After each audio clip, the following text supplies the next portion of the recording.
Chapter 272. Chi-Yu picked up a napkin and wiped the sauce off the corner of In-Ying's mouth. He smiled and said, "Of course not. I grew up eating this." He couldn't help but recall his childhood. At that time, he had to rely on the state's allowance to survive. After he turned 14, the allowance was no longer given to the orphanage. Instead, it was directly given to him. At that time, he had to scrimp for a long time just to eat a grilled squid.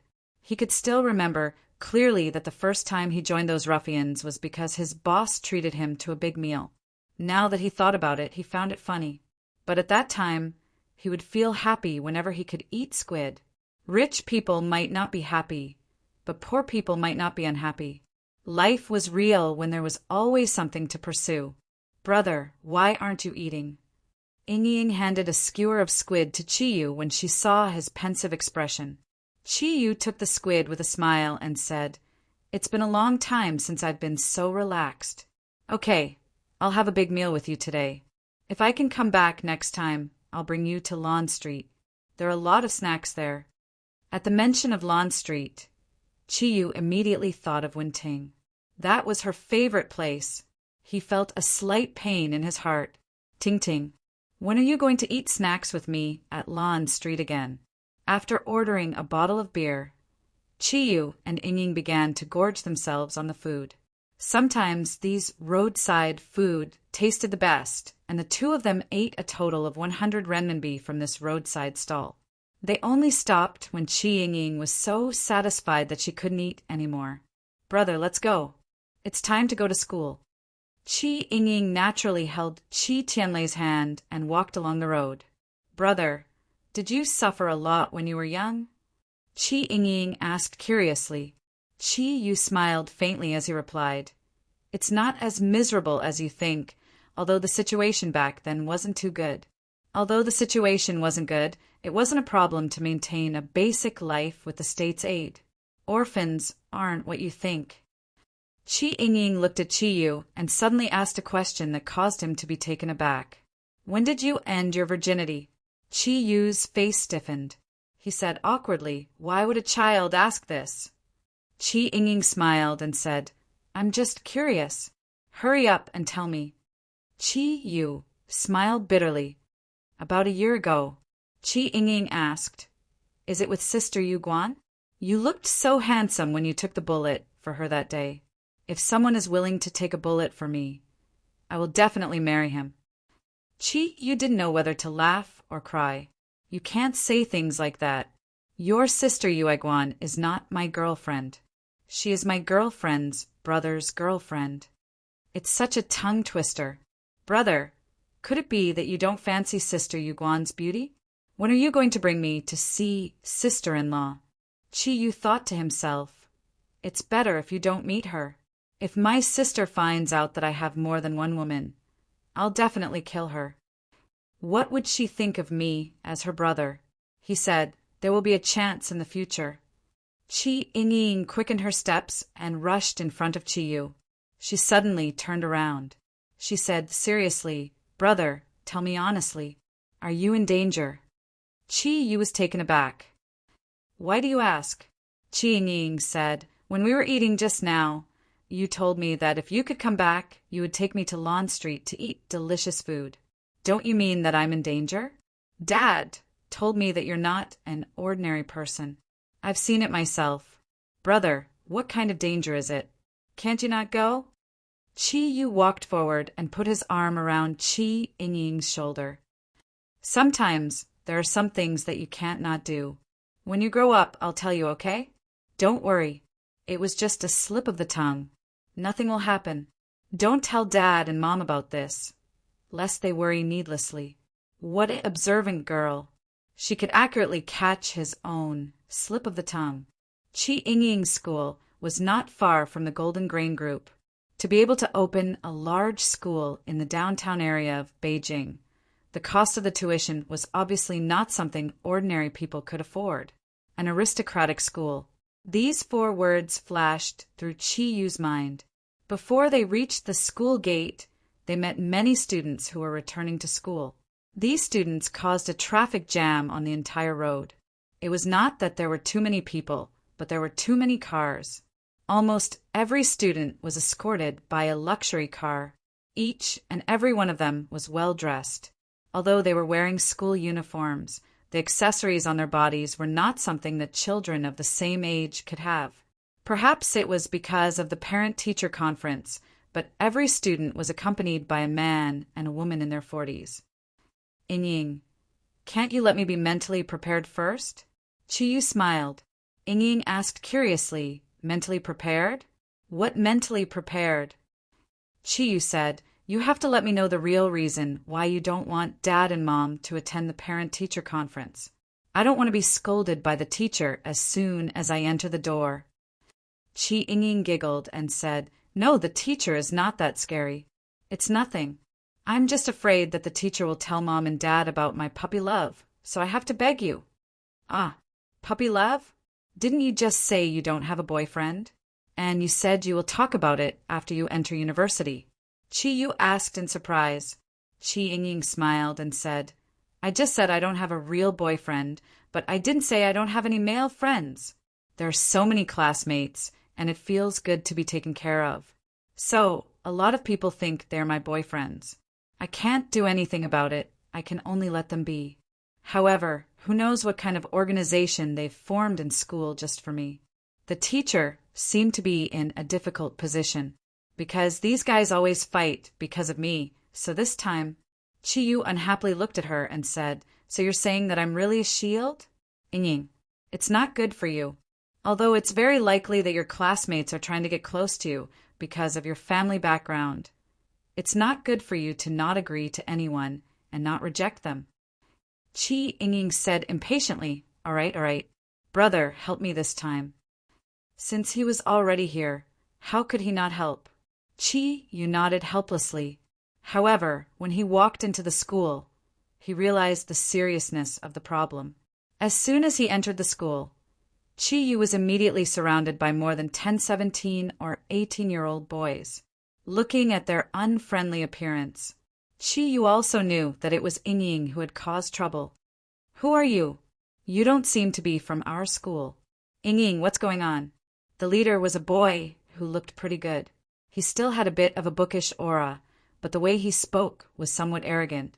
Ying snorted and said, what does it matter to you? Don't you all want to be my boyfriend? Fine. If you can beat him, I'll agree to it. This girl, once she entered the school, she immediately changed into a different person. No wonder she caused so much trouble. Chiyu was too lazy to be entangled, so he pulled Ying towards the school building. Those youths did not move, and no one stopped them. They all looked at the ground in a daze. On the smooth cement floor, there were actually 2 footprints. Even the lines on the soles were very clear. What Chiyu left them was absolute shock. Who was this person with dyed white hair? Where did Ying find him? It was indeed worthy of being a noble school. The school gave people a feeling of splendor. There were only 15 students in the classroom where Ying was, but the classroom was 3 times the size of a normal school. Each student sat on a special sofa that was specially designed for ergonomics. It was very beneficial to reducing fatigue. Moreover, there were laptops specially used for teaching on the tables. With such superior conditions, Chiyu could not help but be envious. Ying looked at Chiyu strangely. She did not understand why, when Chiyu brought her away, those people did not stop them. Because she was very close to Chiyu, she did not see the changes on the ground.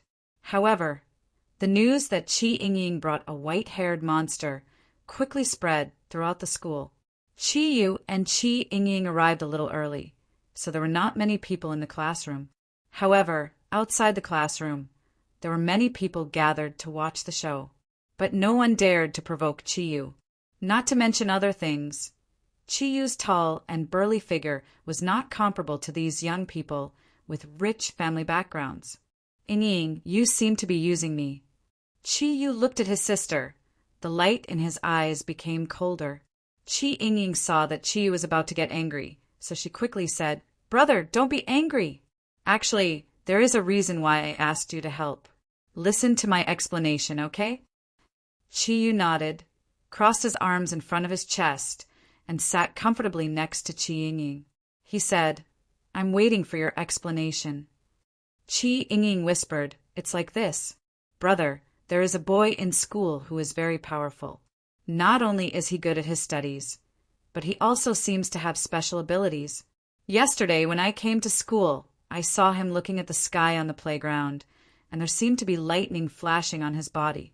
When I came near and was discovered by him, he seemed to be shocked, and then looked at me with frightening eyes. I skipped school this morning and did not dare to come.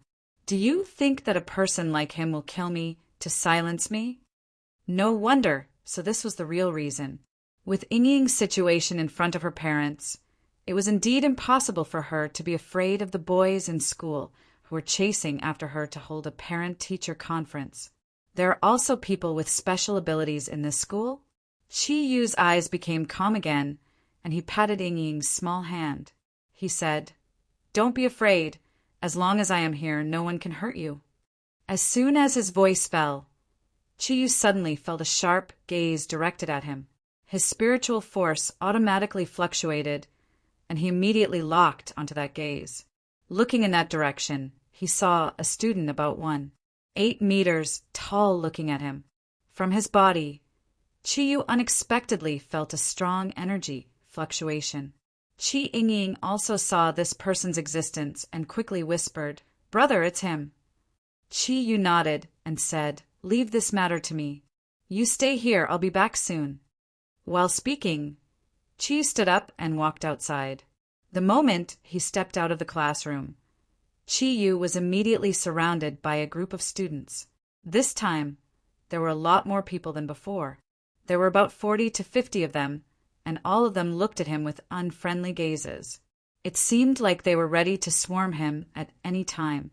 Chi Yu stopped and only said a sentence to solve the problem in front of him. "I am Yingying's blood brother, the Golden Grain Group's deputy general manager. If you want to pursue my sister, immediately disappear from my sight.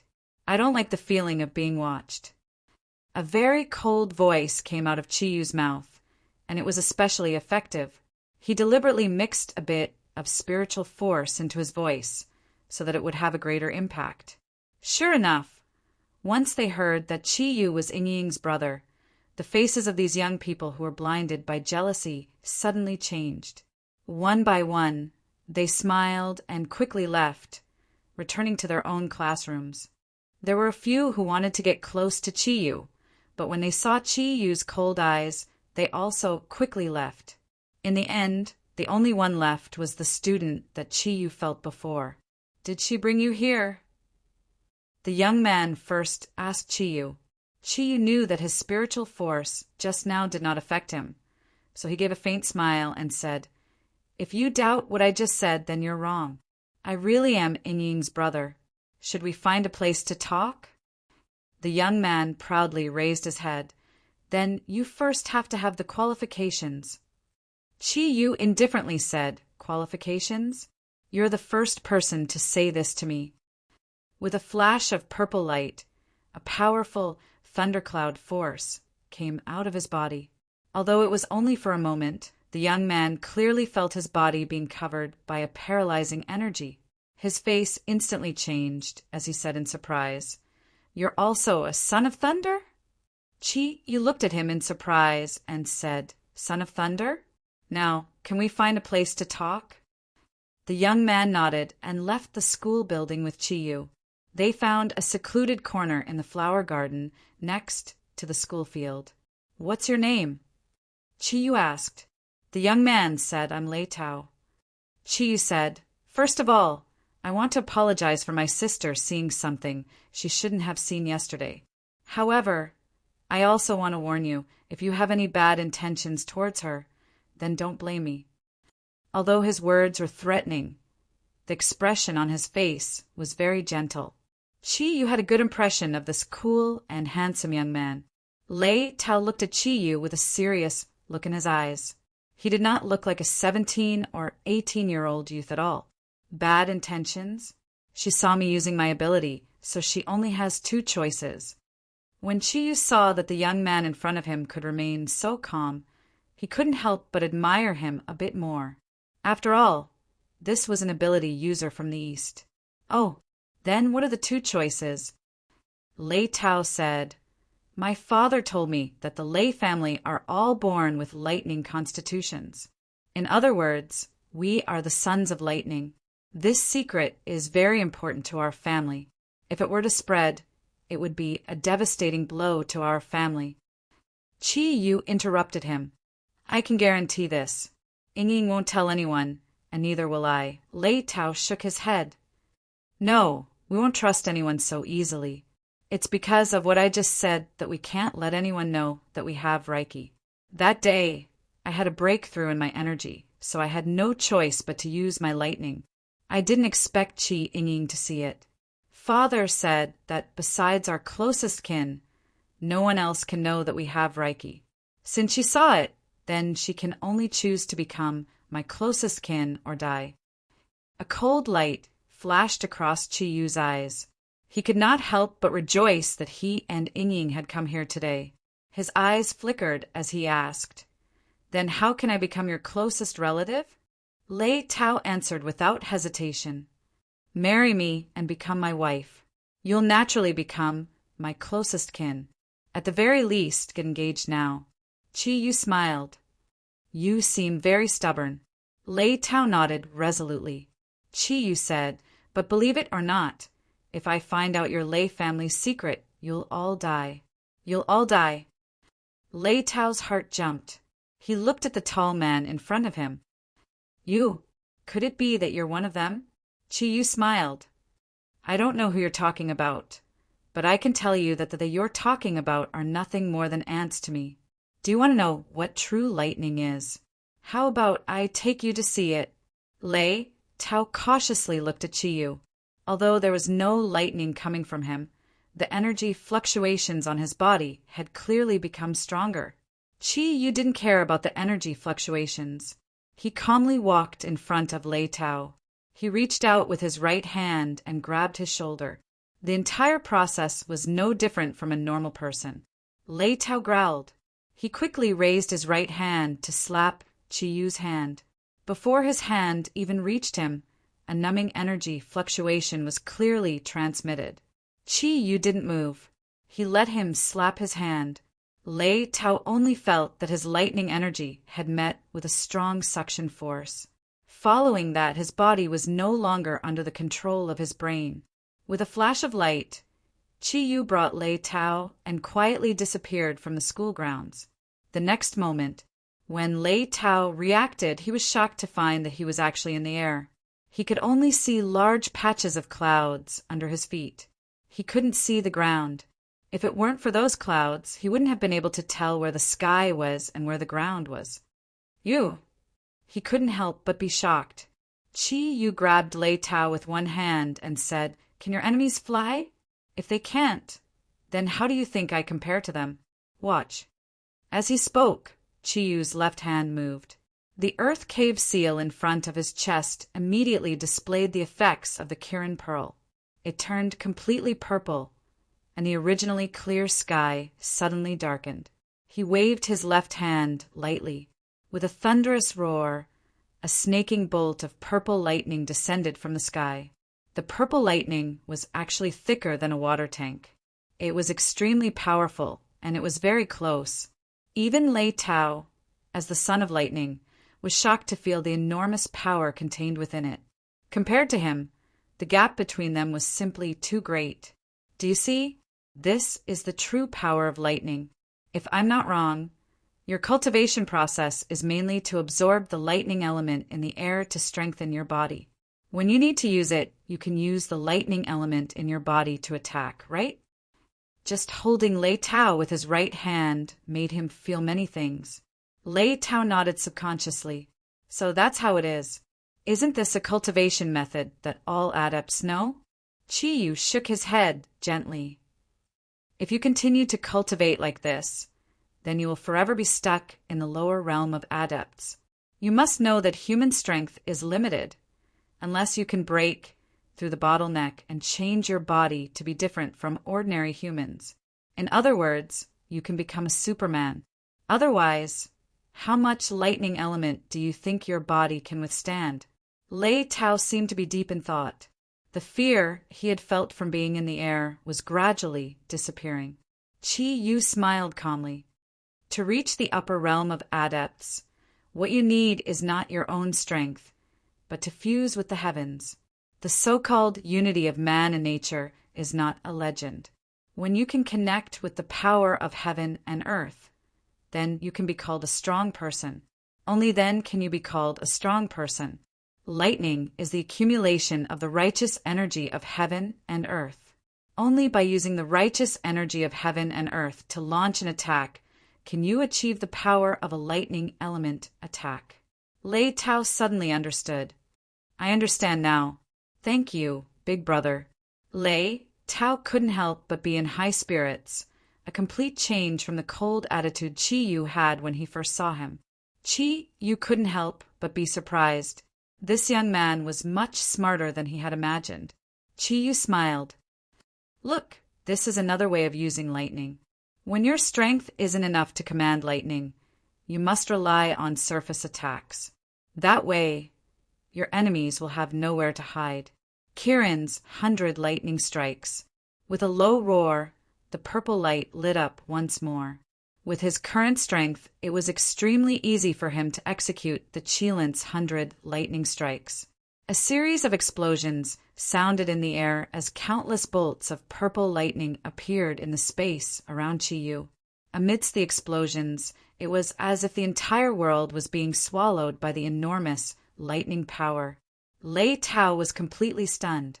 If that bolt of lightning could only shock him, then only after witnessing such a grand scene did he truly understand that Qi Yu's every word was true. Qi Yu indeed had the strength to destroy his own clan.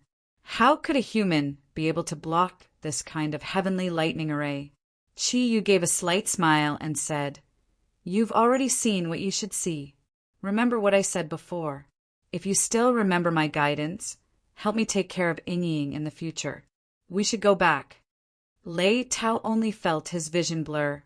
When the scenery became clear again, they had already returned to the place where they were in the school compound. It was as if nothing had happened, but Lei Tao's skin was still numb from the strong lightning. This feeling was so real that it made him see a completely different level of strength in the world of cultivation. Qi Yu let go of his shoulder. He patted him twice and said, You should also go back. If you're smart, don't forget a single word I said. After saying this, he turned around and walked in the direction of the school building. With a putong sound, Lei Tao knelt on the ground. Looking at Qi Yu, he excitedly said, Big brother, take me as your disciple.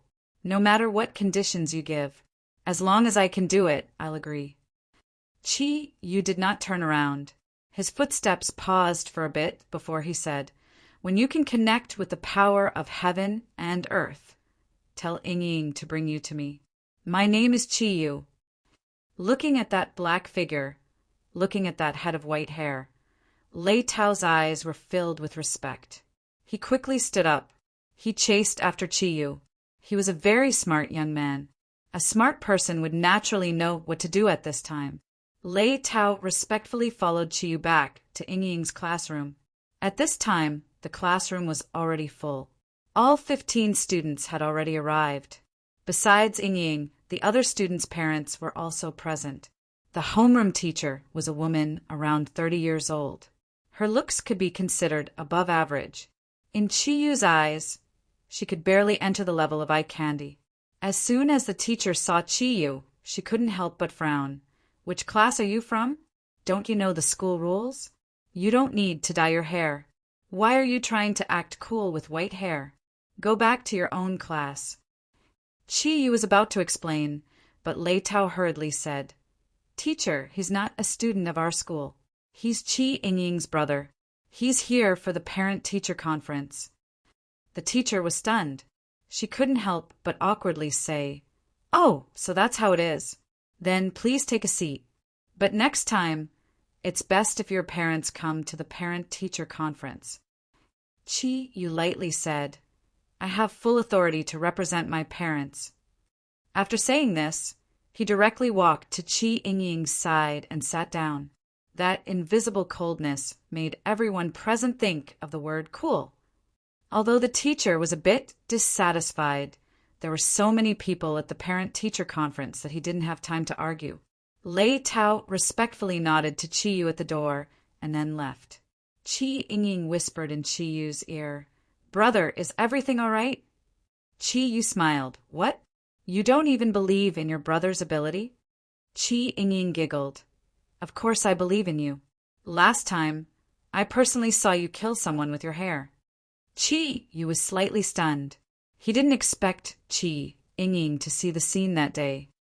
"Yingying, remember, some things can't be said casually. Don't tell anyone except for your parents. That Lei Tao won't be a threat to you in the future, but you should also keep his matter a secret. If Lei Tao encounters any trouble in the future, you can bring him to the Dragon Field courtyard to seek help. The people there are all my friends." He didn't even listen to what the teacher was saying. He asked for a pen and paper from Qi Yingying and drew a simple map. He also gave her the phone number of the Dragon Field courtyard. Yingying whispered, "Brother, I also want to be as capable as you. Can you teach me?" Qi Yu smiled. Lei Tao just asked the same question. However, he is born with the ability to sense the thunder element, unlike you. I don't know if you can cultivate. Speaking up to this point, Qi Yu's heart suddenly moved. Qi Yingying was his blood-related sister. Then, since he had Kirin's bloodline, could Qi Yingying also? Chapter 273. However, Qi Yu was soon disappointed because, although Qi Yingying's body was very healthy, there was no trace of Kirin's aura. There was also no elemental energy fluctuation, just like a piece of white paper. Qi Yu frowned and said, "Yingying, it is not impossible for you to cultivate, but it is not easy to achieve success. I don't know if you have heard of the saying, 'Those who are born with knowledge are the best.' In traditional understanding, those who are born with knowledge don't seem to exist, but in the real sense, almost all strong people are born with knowledge. In other words, before they could become stronger, there was a prerequisite, and that was that they had this special ability in their bodies. Acquired cultivation is only to amplify the innate ability." Qi Yingying listened to Qi Yu's description of the mystery of cultivation and couldn't help but be interested. She asked, "Brother, then I have no chance at all?" Qi Yu said, "It is not that there is no chance, but it is very difficult.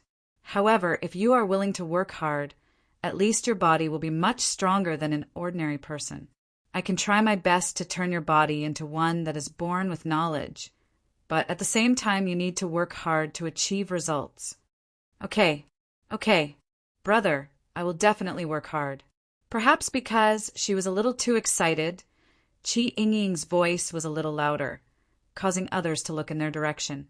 The teacher's face sank and said, "Student Qi Yingying, do you have any questions?" Qi Yingying stuck out her tongue and hurriedly shook her head. The teacher's gaze fell on Qi Yu and said, "Student Qi Yingying's grades in the class have always been average. When you go back, you need to work harder." Qi Yu nodded, indicating that he understood. The teacher continued her long speech, while Qi Yu was already thinking about how to help his sister become stronger. After thinking for a while, in order not to disturb the parent-teacher meeting, Qi Yu took a piece of paper from Qi Yingying and wrote on it, "Water, fire, wind, thunder, for kinds of energy. Choose one you like. Remember, after you choose, you can never give up or change it." Qi Yingying looked at the 4 words, water, fire, wind, and thunder. He couldn't help but hesitate. He looked at this and then at that. She ruled out lightning, perhaps because Lei Tao had the ability to use lightning. Just when Qi Yu thought she was going to choose the water element that was more suitable for girls, Qi Yingying circled the fire element. "Brother, I want this." Qi Yu could not help but ask curiously, "Why did you choose the fire element?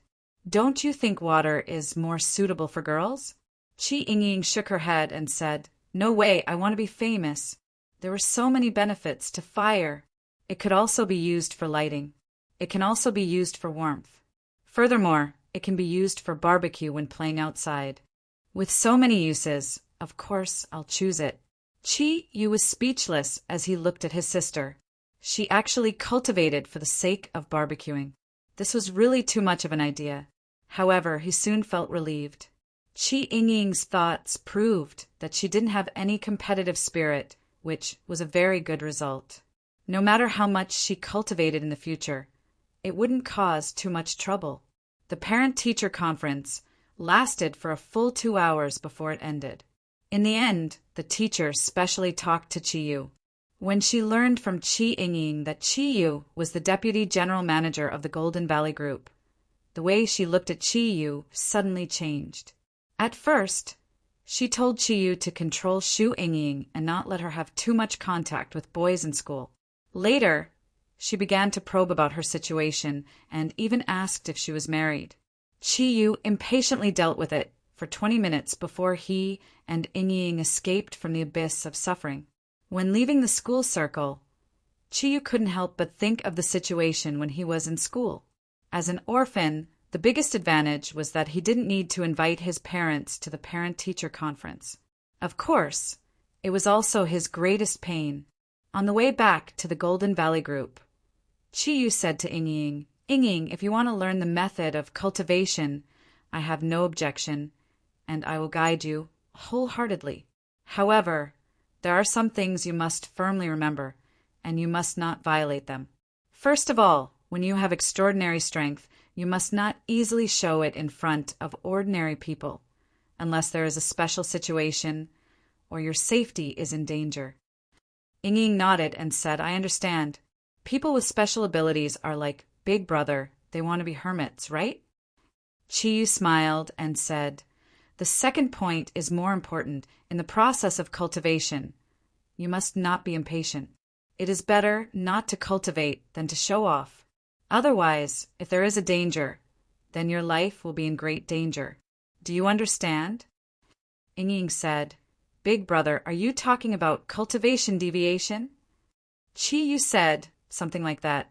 "As long as you remember these 2 points and correct your mentality, then there will be no other problems. I still have a lot of things to do now. I can't always accompany my parents. I also hope that you can have a certain level of strength, so that you can be the closest to protecting my parents. They are already old. I can at most improve their physical condition, make them healthier, but I can't let them start cultivating again. I'll lend this to you for the time being." As he said that, Chi-Yu took off the relic bead from his left wrist and put it on Yingying's hand. Towards this little sister of his, he could be said to be very careful. With the protection of the relic bead, it would not be easy for her to go into cultivation deviation. Yingying didn't understand and asked doubtfully, "Big Brother, you are so stingy. Why don't you give it to me?" Chi-Yu smiled bitterly. "It's not that I don't want to give it to you, but this bracelet has an extremely precious meaning. It was given to me by a good friend. Don't be fooled by its ordinary appearance. Its preciousness is not something that money can compare to. This bracelet is called the relic bead. It is made from the Buddhist relics of 10 generations of Buddhist masters after their cremation. It has the effect of calming the mind and dispelling evil. It is most suitable for beginners like you. You must take good care of it. You must not lose it. Otherwise, Big Brother will not be able to explain it to that friend." Seeing how serious Chi-Yu was, Chi Yingying couldn't help but feel nervous. So precious. "Big Brother, don't worry. I will definitely carry it with me at all times." "Hey, there seems to be a warm flow of air on it. It feels very comfortable." Chi-Yu smiled slightly, saying, "In the future, you will feel more of the benefits it brings. Since you have chosen fire, then before I leave, I will first teach you the cultivation method of fire. Practice according to the method I said. When I come back, I want to check your cultivation progress." Yingying giggled. He said, "All right, we're here, let's go in." As soon as they entered the Golden Valley building, the receptionist took the initiative to greet them. Chi-Yu respectfully said, "Deputy General Manager, the The chairman said that you should immediately see him when you come back. Chi knew that his father must have already known of his return, so he agreed and brought Chi Ying to the top floor of the Golden Valley building. Ying Xiaodai just happened to be in Chi Tianlei's office, seeing her son and daughter return at the same time. She couldn't help but smile. I heard from the subordinates that you have already been here today. You've already been here today. Why did you come back and leave? Chi Ying stuck out her tongue, frankly said, I pulled Big Brother away. Let him accompany me out for a walk. There is a parent-teacher meeting this afternoon. You are all so busy, so I asked Big Brother to go. How could Chi Tianlei not understand his daughter's little trick? But he didn't say anything. He didn't have too much hope for his daughter's studies. It's good that you are back, I haven't seen you for so many days. What are you busy with? Chi Yu smiled bitterly in his heart. Dad, it's better not to tell you what I am busy with. Otherwise, will you let me go to space to adventure? He hurriedly said, There are some confidential matters to deal with. It's almost over. In another half a month. I will definitely come back to accompany you. I will be leaving in a while. I can accompany you for dinner. Chi Ying was stunned for a moment. Only then did she understand how tight her brother's time was. She couldn't help but regret pulling Chi Yu away for the parent-teacher meeting, so that her brother had less time to reunite with his parents. Sure enough, Ying Xiaodai said with some disappointment, You are leaving so soon. It's still the same words come back. Don't do anything dangerous anymore. We are willing to compensate the country. Chi Yu said with a smile, It's okay, Mom, this is not a problem of the country, but there are some things I must do. If he really wanted to stay away from trouble, it was not impossible. The country could not restrict him. However, the asteroid was about to hit the Earth. Could he really leave? The answer was definitely no. Sighing in his heart, he continued to speak to Chi Tianlei and his wife. Ying just told me that she also wants to learn some self-defense skills. I have checked her body. There shouldn't be too much of a problem. Before I leave, I will first teach her the cultivation method. Dad, Mom, if you have any work to do, go ahead. Chi Tianlei shook his head and said with some excitement, It's okay. Your mom and I can do our work at any time, and we can also not do it at any time. I have always been very interested in your special abilities. Can this also be learned? Chi Yu said with a smile, It might not be possible for others, but if it is me teaching, there shouldn't be too much of a problem. Chi Tianlei thought for a moment, then said, Then can I and your mom learn? To be honest, when I was young, I admired those with special abilities. Chi Yu hesitated for a moment, then said, It's not completely impossible. It's just that you are a bit older, so you won't be able to achieve too much. Chi Tianlei said with a smile, We don't need to achieve anything. Having a pair of children like you is the greatest achievement for me and your mom. We just want to experience what it feels like to be a Superman. If it doesn't work, then forget it. Looking at the light of hope in Chi Tianlei's eyes, Chi Yu couldn't help but grit his teeth and said, All right then, I will try. You too should also try. If you can achieve some small achievements, you can at least defend yourself. It was good for parents to have self-defense abilities, and the cultivation of energy would greatly prolong their lives, so that their body functions wouldn't easily fail. The same question appeared in front of Chi Tianlei and his wife. Chi Yu asked them what kind of energy they wanted to choose to cultivate, and the choices were still the 4 types of energy that Chi was good at. Ying Xiaodai did not hesitate to choose water. This was something that Ying was not like her. After Chi Tianlei hesitated for a moment, he chose wind. When Chi Yu asked them why, Ying Xiaodai's reason was very simple. Because water was the source of life, she naturally liked water, so she directly chose it. Chi Tianlei's reason reflected his mood as the chairman of the Golden Valley Group's board of directors. Because he longed for freedom, and wind was undoubtedly the freest of the 4 types of energy. Looking at his excited parents and sister, Chi Yu secretly smiled bitterly in his heart. The 3 of them chose 3 types of energy that they couldn't use. It was not an easy thing to help them with enlightenment. After all, they were just ordinary people. It was easier said than done to quickly improve their abilities.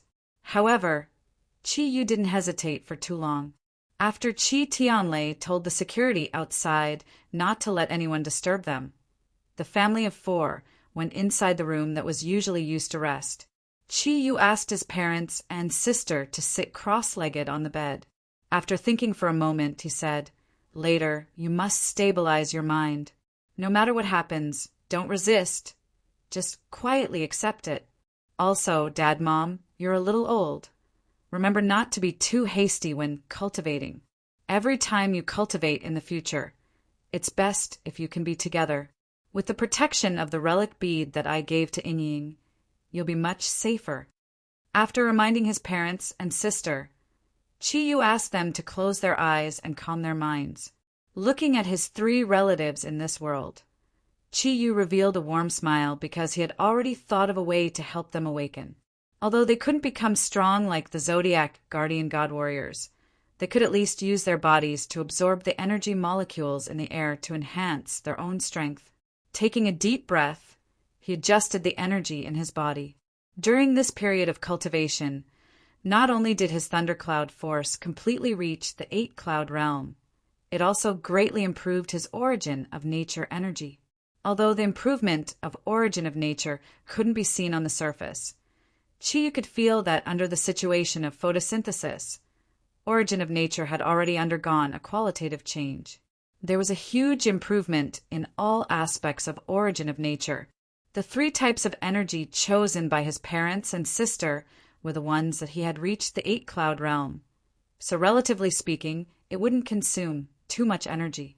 He just had to be careful during the process of awakening so that his powerful energy wouldn't harm their bodies. With the mentality that he didn't want to make mistakes, Qi Yu began to control the energy. Green light emitted from his body. This was not the aura of origin of nature that was released during the joint cultivation, but the true origin of nature energy. That was Qi Yu's origin of nature energy. The green light shone and slowly enveloped the bodies of Qi Tianlei and the other 2. The 3 of them were shocked at the same time, and their expressions became calmer. Under the effect of the origin of nature energy, their bodies began to be truly transformed. Qi Yu wasn't in a hurry. While releasing energy, he pulled over a chair and sat down. Using his spiritual power, he carefully felt the changes in his parents' and sisters' bodies under the transformation of the origin of nature. At this time, the transformation of the origin of nature was much easier than before. After all, the 3 people Qi Yu was facing were all ordinary people. In addition, the energy of his origin of nature was much stronger than before, so the transformation became much easier. Faint energy flickered. Every time Qi Yu increased his energy, the effect of the transformation of the origin of nature would become better. To be cautious, he first strengthened the meridians of the 3 people. Then he slowly began to transform their internal organs, making them stronger. This way, when he injected energy later, it would be easier for them to accept it. As the range of the transformation of the origin of nature energy increased, Qi Yu knew that it was time. Under the effect of the origin of nature, Qi Tianlei and the other 2 had entered a mysterious state of meditation. With Qi Yu's spiritual power control, they couldn't feel anything from the outside world at all. Qi Yu raised his right hand and quickly slid his left hand across the meridian. Suddenly, blood burst out. Under the urging of his energy, a column of blood suddenly spurted out. Qi Yu was already prepared. Under the effect of his earth, wind, thundercloud force, the blood that spurted out was cleverly collected in midair so that it wouldn't fall to the ground and be wasted. That was Kirin's blood after all. It was not inferior to any precious treasures of heaven and earth. Not only did it contain the energy of Kirin's bloodline, but it also contained the energy of the origin of nature. Speaking of which, Qi Yu's current body was probably not as strong as the legendary Tripitaka. However, his muscles, bones, and skin were extremely tough. Other than himself, If anyone else wanted to hurt his body, they would have to kill him first. However, in this world, how many people had the strength to kill Chiyu? The blood split into 3 parts in the air and floated out. Under the clever control of the energy, Qi Tianlei, his wife, and Qi Yingying opened their mouths slightly. The blood flashed and entered their bodies. Qi Yu's face was a little pale. Even if he was the powerful king of the Zodiac, as long as he still had a human body, blood was the source of life. Losing 1/10 of his blood at once was not a small burden to him. However, he could not afford to relax at this moment. He circulated the origin of nature at full force, and under Qi Yu's control, his energy began to move in a frenzied rhythm. This time, with the Qilin blood as the foundation, he did not need to be as careful as before. A faint layer of silver light appeared on the surface of Qi Tianlei and the other two's bodies. At that time, it was Kirin's energy. The blood that Qi Yu gave them was not a bloodline, so they did not have Kirin's power. However, under the influence of the energy in Kirin's blood, their bodies had begun to be completely transformed. Qi Yu could clearly feel that the transformation speed of the three's bodies was rapidly increasing. He could not help but smile in satisfaction. If he did not use his blood, the transformation could still be carried out, but the effect would be much worse than now. Just now, he suddenly remembered that after he fed his blood to Ming Ming's strength had greatly increased. So he thought of this method. His life was given by his parents, so what was wrong with giving some blood back to them? Perhaps it was because they were originally a family, and because their bloodlines were interlinked when they received the energy from Qi Yu's blood. It was very smooth, and there was not a trace of discomfort. The transformation had entered the most critical moment. The dark green light became more and more intense. Qi Yu urged his 3 types of thundercloud force to float out, and according to the choice of Qi Tianlei and the other 2, he quietly entered their bodies. Because there was no time to explain the cultivation method in detail to them, what Qi Yu needed to do now was to let them familiarize themselves with the direction and order of the energy circulation.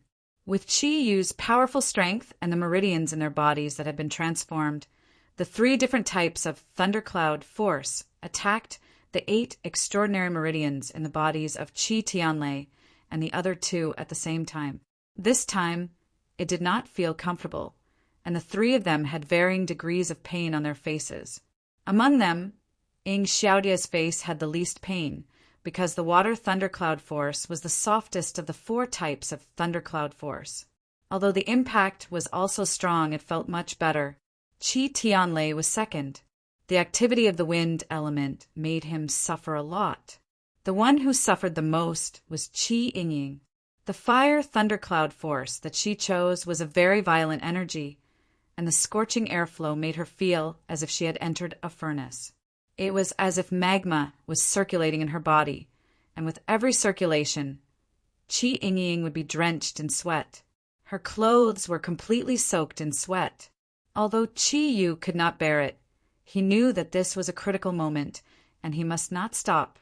Otherwise, everything he had done before would be in vain. The beginning of their awakening was to leave a deep impression on them. At that moment, he used his mental strength to call out to the 3 of them to feel the direction of the energy circulation, while continuing to operate the 3 types of thundercloud force that had entered their bodies. Time went by, from afternoon to night. When the 3 types of thundercloud force had circulated in their bodies 49 times and completely opened up their 8 extraordinary meridians, Qi Yu stopped the input of energy. Under the effect of the source of nature, Kirin's blood, and Kirin's thundercloud force, the bodies of Qi Tianlei and the other 2 could be said to have been completely reborn. A faint trace of energy had begun to circulate in their modified meridians, slowly absorbing the energy molecules in the air. A trace of faint energy had already begun to circulate in their modified meridians, slowly absorbing the energy molecules in the air. The 3 of them had entered a normal state of cultivation. As for the future effect, it would depend on their respective efforts. Of course, at this time, The three of them had entered a normal state of cultivation. Of course, at this time, it was still impossible for Chi-Yu to teach them any skills. All skills required a huge amount of energy as a backing, and what they needed now was a process of condensing energy. What made Chi-Yu gratified was that after the qualitative change, with the effect of the source of nature energy and Kiran's blood, his parents' bodies seemed to be no longer limited by their age after being modified. At this time, although they had sweated a lot because of the body modification just now, their parents seemed to have become a lot younger. Like Ying, they had smooth skin, and the surface of their skin was flowing with brilliance. At this time, they were no longer ordinary people. Quietly standing up, Chi-Yu found a pen and paper and simply wrote down the things to pay attention to in cultivation and the cultivation method. He was not afraid of being seen by others. Those who had not undergone the initial awakening would not be of any use, even if they saw these. 5 hours of wholehearted cultivation made Chi-Yu feel a little tired. The output of energy was not large, but the consumption of blood had a certain impact on his body. It would at least take a whole day for the lost blood to fully recover. However, there was no time for him to delay now. Before the start of the mission, he had to go to Germany and England separately, and the distance between these two countries was not close. Quietly opening the window, Chi-Yu took one last look at his parents and sister, deeply imprinting their appearance in the depths of his mind. Only then did he soar into the air and fly into the distance, at the same time wishing them well in his heart. No matter how difficult this mission was, even if he had to pay with his life, he must complete it. For the sake of his family and friends, Earth must not be destroyed. Qi Tianlei, Qi Yingying, and Ying Shaodai did not wake up until the next morning. When they felt that their bodies were full of vitality and every inch of their muscles was full of strength, they all knew that they had changed. They were no longer ordinary people, and these were all given to them by Chi-Yu, feeling the faint salty taste in their mouths. They did not think that Chi-Yu used the power of blood to help them transform. At this time, this was the only feeling in the hearts of Qi Tianlei and the other two. Their son had left again. When would he come back? Although they were close relatives, Chi-Yu still gave them the feeling that he was like a mysterious dragon whose tail was nowhere to be seen. Sitting on little Peng's back, Chi-Yu slowly gathered his energy. He decided to go to Germany first. After all, there might be changes in the Dark Parliament, and he might need more time to solve the problem. Therefore, he chose Germany. As long as the problem over there was resolved, it would be much easier to talk to Christie. Of course, he also thought of calling Christie, but after the Dracula castle was destroyed, he could no longer contact her. Regarding Christie's encounter, Chi-Yu was still somewhat worried, so he decided to go there personally. Sitting on little Peng's back, the light in Chi-Yu's eyes became much brighter. The energy consumed in his body had been completely recovered, and now all he needed was to wait for his blood to recover. The function of producing blood wasn't something that could be assisted by the source of nature. It was the human body's instinct. However, Chi-Yu was strong, and his body was different from ordinary people. By the time he arrived in Germany, he would be able to recover. Chi-Yu left, but all the countries in the world were operating at high speed. The impending global crisis forced all countries to abandon their prejudices against each other. No one wanted to die, nor did they want the world to be destroyed. For the sake of a common goal, the efficiency of the country's government agencies had increased by many times. This was what it meant to work wholeheartedly. Little Peng's flying speed was very fast, at least not slower than the Gulfstream 5. When the sun shone on the Earth the next day, Chi-Yu had already arrived on the other side of Earth, Berlin, Germany. Stepping on solid ground, Chi-Yu stretched his body and felt very comfortable. Although a night of cultivation still didn't allow his thundercloud force to break through the final calm. As he passed by the sea and absorbed a lot of water attribute energy molecules, he felt very comfortable all over. Now, the energy molecules of other attributes were just converted into the energy of the source of nature. Anyway, That was the energy of nature. Since he couldn't improve his thundercloud force, it would be good to improve his aura of nature. He still remembered the black beer and roasted pork knuckle in Germany. As soon as he entered the city of Berlin, he immediately found a place to eat. Although there was a certain problem with the language, after staying in Greece for so long, Chi-Yu could still complete simple English under Yamu's guidance. At least, there was no problem in using it to eat. Since his strength reached a certain level, Chi-Yu no longer smoked and drank well. However, the mellow taste of the German beer was something he couldn't give up. Drinking the delicious black beer, Chi-Yu felt very comfortable all over his body. The energy in the beer was directly absorbed by his body. Coupled with the delicious roasted pork knuckle, Chi-Yu rarely had a big meal. While drinking, Chi-Yu thought about the problem between himself and Lang'er. During the battle on Tianxiang Mountain, Lang'er's performance clearly showed that she had a good impression of him. However, the main problem now didn't seem to be Lang'er. After all, although Lang'er's strength was not bad, there was still a certain gap compared to him. However, as Lang'er's guardian angel, the fallen angel Lucifer, was very strong. Although he had made a lot of progress and obtained a divine artifact, it would still be very difficult to defeat him. After all, even Chi-Yu was inferior to Lucifer. Moreover, the Bull Demon King had gone overboard last time. It was impossible for Lucifer not to hate him. Therefore, if he wanted the Covenant of Darkness to participate in this mission wholeheartedly, the first thing he had to solve was the problem of Lang'er. The second thing he had to solve, which was also the most important, was the possible obstruction from Lucifer. Lucifer, I hope you don't do that. Otherwise, I will turn you, the fallen angel, into a death angel one day. Chapter 274. You didn't have to wait too long.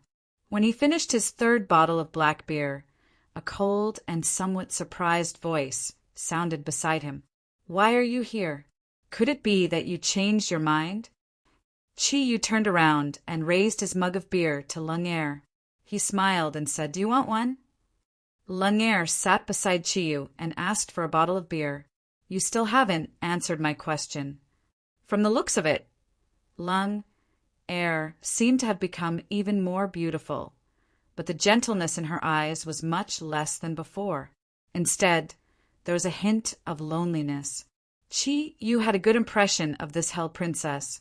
It was only because they were in a different social class, and he really didn't want to be entangled in a relationship, that he didn't pursue this beauty who was no less beautiful than Yamu. How do you expect me to answer? I really want to tell you that I've changed my mind, but I can't lie to you. I don't want to see your disappointed eyes.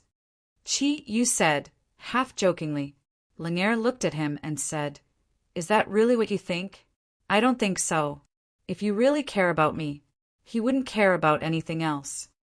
Chi-Yu sighed and said, If you want to say that, you should ask yourself first, are you willing to give up your identity as the Princess of Hell for me? Lang'er's expression changed slightly. He said resolutely, That's impossible. There is no way we can outrun our father. Don't think that you can defeat Hell just because the powerhouse you summoned last time defeated Uncle Lucifer. Father's power is definitely not something your summoned creature can compare to. Chi-Yu smiled faintly and said, Whatever you say. This time, I came in the hope of cooperating with you. It could be said that they were cooperating with Hell, but it could also be said that they were working with the Dark Parliament. I wonder if you're interested? Cooperate? How would they cooperate? Last time, I offered to cooperate with you, but you rejected me. Why? Are you regretting it now? Lang'er looked at Chi-Yu, amused. Chi-Yu's breathing became steadier, and the sorrow in his eyes seemed to be hidden deeper. As he drank his beer, he exuded the aura of a ruffian. It made people feel more approachable. Chi-Yu took a big gulp of beer and said, It's different. The cooperation you proposed last time is something that I can't agree to, because it goes against my principles. The cooperation that I propose this time is beneficial to both of us, and it is something that we must do. It won't affect our camps, so I don't think you have any reason to refuse. Isn't that right? Langare said indifferently. Then tell me. I'll wait and see how you convince me. Chiyu said, you should be the actual controller of the Dark Parliament right now. I don't believe that you don't know the crisis that Earth is about to face. Langare's expression changed slightly. Is that rumor true? Chiyu was stunned for a moment and said, you really don't know? Don't the members of the Dark Parliament have spies in various countries? Langare shook her head and said, it's not that there aren't any, but it's very difficult to enter the core level. You should also know that there are believers of the Vatican everywhere, and they're very diligent in investigating and killing the Dark Parliament. It's easier said than done to sneak into the upper echelons of various countries.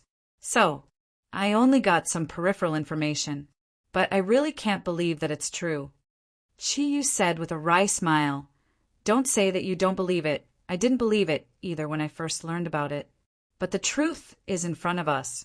In less than 10 days, the asteroid that is 1/70 the size of Earth will arrive.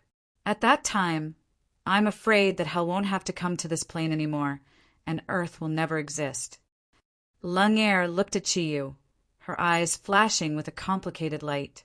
Chiyu didn't disturb her, minding his own business and drinking his black beer. He knew that the smart Langare would definitely make the right choice. Langare thought for a long time, and it was only after Chiyu finished his black beer that she spoke again. Then, how do you want us to cooperate now? I think you should also understand that it's impossible for us to cooperate on this matter. Let's not talk about the resistance of the leaders of various countries. Just look at the situation of the Dark Parliament now. The Dark Parliament indeed has the power to fight against the Vatican, but this is only a fight based on our energy-type fighting method. The asteroid is going to hit Earth. Is that a problem that we can solve? Do you think that you can stop the asteroid's arrival with just a few dozen or 100 strong people? That's too childish. Even a strong person of your level can't fight against it with the power of the universe. How to stop this asteroid from hitting Earth is basically a matter for the various countries' governments. The most I can do is to restrain my subordinates and not do anything harmful to society during this period of time, so that the various countries' governments can go all out to deal with the asteroid. A hint of admiration flashed in Chiyu's eyes. Although Langare was objecting, her words had already told him that she was willing to cooperate. Yes, what you said is correct. The real way to stop the asteroid is the alliance of various countries. But now, the problem has already appeared. Various countries need strong people to join them. I think you should have also received this news. It's just that the various governments haven't explained the specific situation. Since you're not completely clear about the real situation, let me tell you. Immediately, Chiyu told Langare in detail about the various governments' plans after discussion, as well as the lack of intercontinental missiles and various other situations. After listening to Chiyu, Langare fell into deep thought again. Langare once again fell into deep thought. Chiyu's words were reasonable. Cooperation was beneficial to both sides. After all, if there was no Earth, how could hell come? The importance of Earth to the infernal realm was immense. I can consider your proposal, but time is too tight. I can't convince everyone in just a few days. Just like what you just said, the Vatican doesn't want us to join, and similarly, we don't want to cooperate with the Vatican. After all, they had been enemies for thousands of years.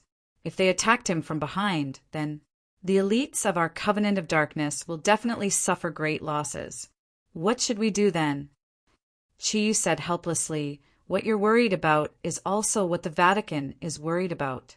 However, after reaching space, for the sake of a common goal, can't you put aside your hatred for a while? Even I can temporarily stop taking revenge on the Church and Yamu. So why can't you do the same? Langare said, Chiyu, come with me to the Dark Parliament. You have to convince those guys before we can continue talking. Chiyu nodded. He said, all right, if they really don't agree, then on the day of Earth's destruction, they can just accept their bad luck. Although he didn't want to go to hell, Langare had already said it, so he definitely couldn't back down. The Covenant of Darkness wasn't weak. The Vatican could carry hundreds of nuclear bombs, so the Covenant of Darkness wouldn't be any weaker than them.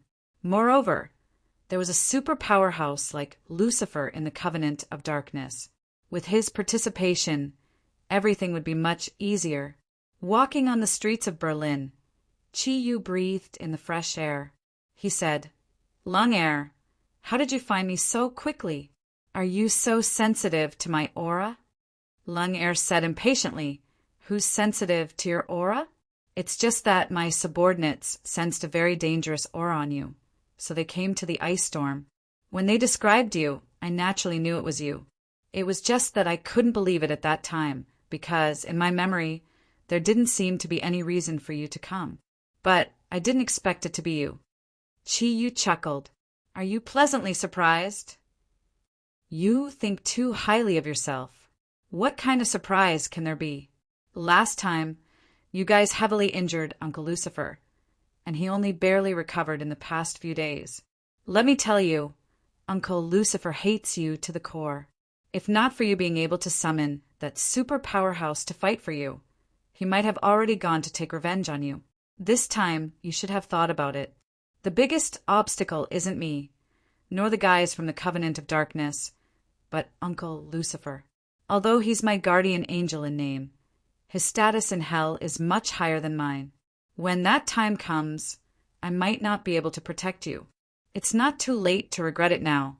Chi-Yu smiled and said, "Do I look like someone who regrets?" Lung Air made a face at Chi-Yu and said, "I hope you regret it." Chi-Yu naturally knew what she was referring to. He sighed and said, "Looks like we can only wait for our next life." Lung Air smiled mysteriously and said, "That might not be the case." Chi-Yu looked at Lung Air in surprise, but he didn't say anything else. He sensed the condition of his body and found that the blood he lost had basically been replenished. What he was about to face was not only a challenge of strength, but also a test of his wisdom. One could imagine how difficult it would be to convince a fallen angel who had 3 wings cut off by the bull demon king he released. However, Chi-Yu wasn't discouraged because of this. If he really couldn't do it, he would not rely on the power of the Covenant of Darkness. Moreover, he believed that no matter how deep Lucifer's hatred for him was, he wouldn't dare to put his hatred on the same level as hell's interests. Lung Air seemed very quiet as she walked with Chi-Yu. Her gaze had also regained its gentleness, but it seemed like she was thinking about something in the depths of her pink eyes. A faint light flashed, and she placed her hands in front of her, no longer paying attention to Chi-Yu. "Miss Lung Air, should we change our way to the Covenant of Darkness? If we walk like this, I'm afraid we won't be able to reach it by nightfall," Chi-Yu asked tentatively. He had a good impression of Lung Air. At least, he treated the girl in front of him as a friend. Lung Air glanced at Chi-Yu, and that faint flirtatious look made Chi-Yu stunned. "Then how do you want to go?" "I haven't been feeling well recently, so I can't fly." Chi-Yu thought to himself, "You can't fly? If you can't fly, then why did you come here so quickly? Are you in Berlin to begin with?" Although he thought so, he obviously couldn't say it out loud. He could only ask, "Then how do we go?" "Why don't we take a car?" Lung Air said angrily, "With my identity, do you think I will take a car? I can't fly, but can't you fly with me? You're so stingy. I'm not heavy." Chi-Yu glanced at Lung Air's slender figure and smiled bitterly. "All right then, I'll fly with you." As he spoke, he looked around to find a dark corner so that he could unleash the effects of his Qilin stealth. Lung Air said, "You have to make it clear that you can't use your energy to carry me. Otherwise, what if you don't have enough energy and I fall?" Chi-Yu was stunned for a moment. "That can't be. Unless I'm hit by a nuclear bomb, you know how strong I am." Lung Air said, "Coquettishly, I don't care. Anyway, you can't use your energy to carry me. That's too estranged. I don't like it." As they spoke, they had already walked to the gap between 2 shops on the side of the street. Before Chi-Yu could react, Lung Air was already beside him. She wrapped her arms around his neck and giggled. "Let's do this," feeling her soft body. Chi-Yu wasn't a man if he said he wasn't tempted. He looked at Lung Air awkwardly, but Lung Air gave him a determined look. With no other choice, Chi-Yu could only activate his Qilin concealment and shroud the two of them within. He floated up and flew in the direction of the Dark Parliament. "You're a dead man. Can't you hug me a little more? What if I let go?" Lung Air said unhappily. "This all right." Since things had already come to this, Chi-Yu might as well compromise. However, when his arms wrapped around Lung Air's slender and flexible waist, their bodies couldn't help but touch even more closely. It was an indescribable feeling. It even made Chi-Yu forget about the problems he might face when he arrived at the Dark Parliament. There was a faint fragrance on Lung Air's body. It wasn't the smell of perfume, but an extremely unique and mysterious fragrance. Chi-Yu could clearly feel his heartbeat quicken as he stared at that lovable face that was inches away from him. Leaning into Chi-Yu's arms, Lung Air's arms around his neck tightened. She made herself and Chi-Yu's body even closer. She leaned her head on his shoulder, looking like she was enjoying it. Her full breasts were completely pressed against Chi-Yu's solid chest. Waves of strange feelings constantly attacked Chi-Yu's body and mind. "Miss Lung Air, can you not be so close?" "Why? Are you still a virgin? Why can't I see it? You saw my body before and I didn't say anything. Why are you pretending? Oh, right, the last time I went to Yanhuang, I seem to have heard the people in the capital say that it's hard to act cool. Ah, you even know how to pretend." Lung Air giggled. "Why? Can I know? Acting cool means that you want it very much, but you pretend that you don't want it. This." Chi-Yu was really speechless. He wished he could teleport to the Dark Parliament, but when he really brought Lung Air to the small hill where the door to the Dark Parliament was, he suddenly felt a little disappointed. It seemed like it would have been better if the process had taken longer. It seemed like Lung Air was right. He really seemed to be pretending. She reluctantly let go of her arms. Looking at Chi-Yu's silly look, Lung Air giggled. "Why? You still can't bear to let go? Why don't I go back to Yanhuang with you?" Chi-Yu was shocked. He hurriedly let go of her arms and said awkwardly, "Miss Lung Air, a man's self-control is limited. Moreover, you know our situation. If you're not afraid that your dad will kill me, then I don't care." Lung Air looked at Chi-Yu quietly. "Is this your only worry?" Chi-Yu was stunned. He didn't know how to answer her. Lung Air turned to face the void in front of her. A faint pink light floated out from her body. Her right hand brushed the space in front of her lightly, and a black door opened quietly.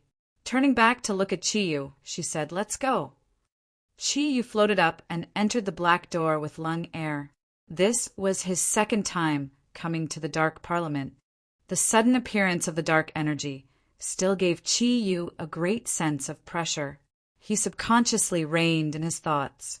His spiritual power mixed with the energy of the source of nature to form a layer of protection on the surface of his skin, preventing the dark energy from affecting him.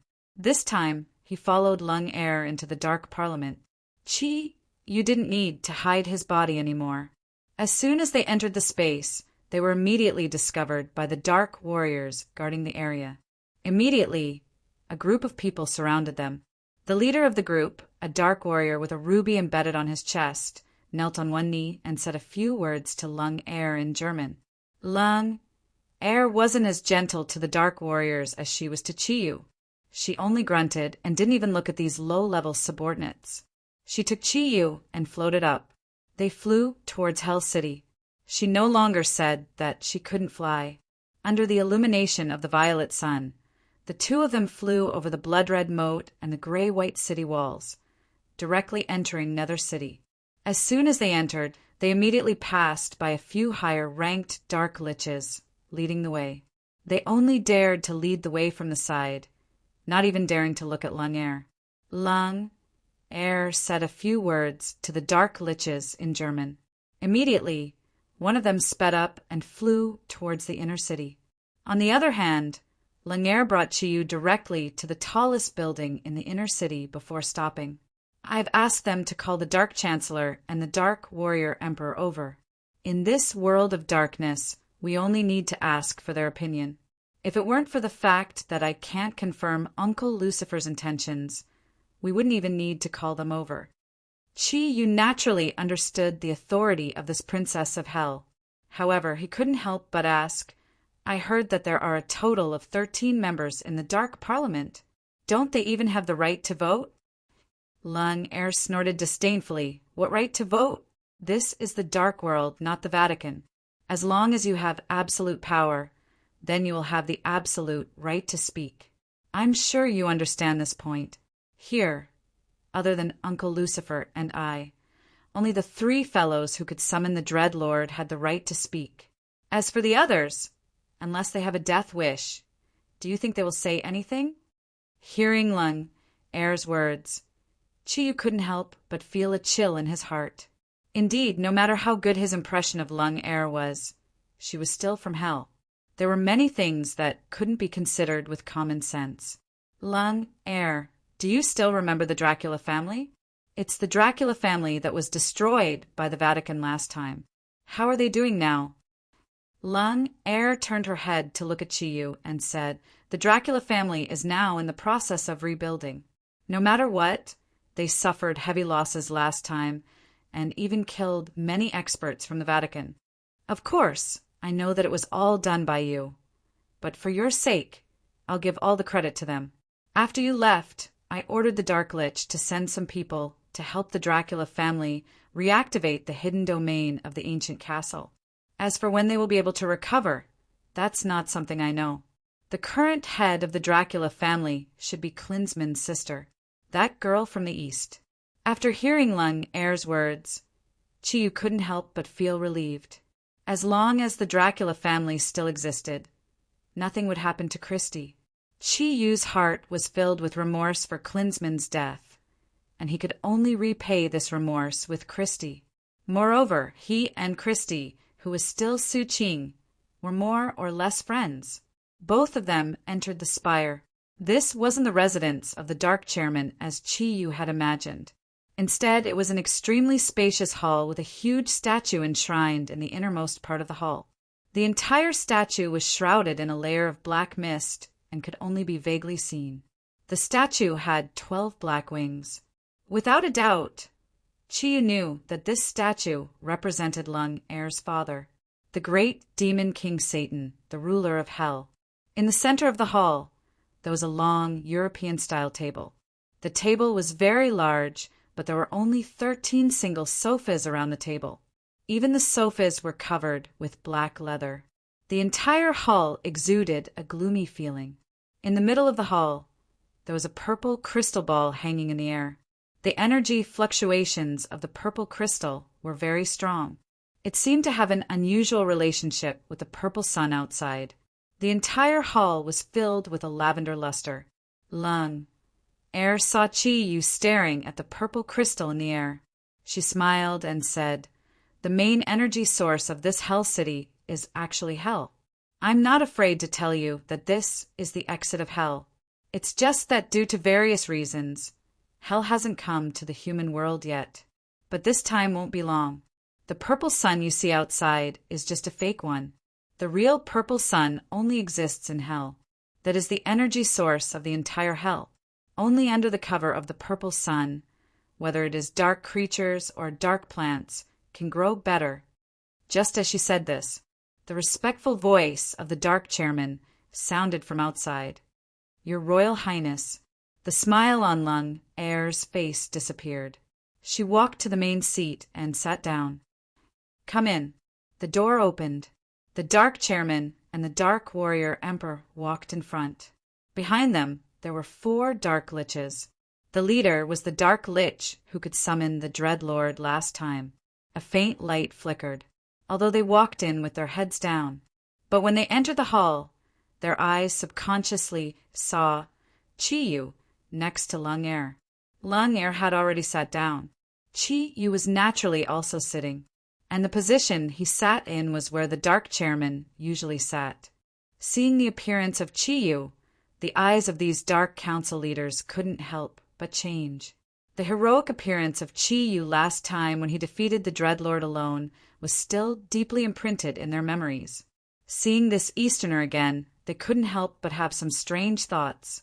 Lung Air waved her hand and said, "All right, you all sit down. I called you here today because I have something important to inform you." The dark chairman saw that Chiyu was sitting in his seat. In front of Lung Air, he naturally couldn't take it back, so he could only sit down with the others. He respectfully asked, "Your Royal Highness, may I know what it is that would trouble you to personally summon us?" Lung Air said, "Perhaps you have also received some news. Now, I have a definite answer. The asteroid is about to hit the Earth, and it is much more dangerous than we thought." As soon as this statement came out, whether it was the Dark Chairman or the Dark Warrior Emperor, their faces couldn't help but stiffen. Although they are creatures of darkness and have never considered themselves as humans, they still live on this Earth after all. Just as Chiyu predicted, these creatures of darkness also don't want their families to be destroyed. The Dark Warrior Emperor said in a low voice, "Your Royal Highness, what should we do now? What will happen if the asteroid hits the Earth?" Lung Air replied very naturally, "Simple. There was a bang and everything was gone." The Dark Chairman and the Dark Warrior Emperor looked at each other, speechless for a while. Of course, they all know that Lung Air doesn't belong to this plane. Even if the Earth is destroyed, she can escape back to hell. But what about them? "Your Royal Highness, then can you lead us to hide under the protection of His Majesty Satan for a period of time? If the Earth isn't destroyed, then we can come back." The Dark Chairman tentatively asked. Lung Air snorted disdainfully.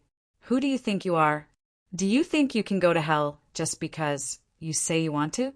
Although you are my father's followers, you are just my father's representatives in this world.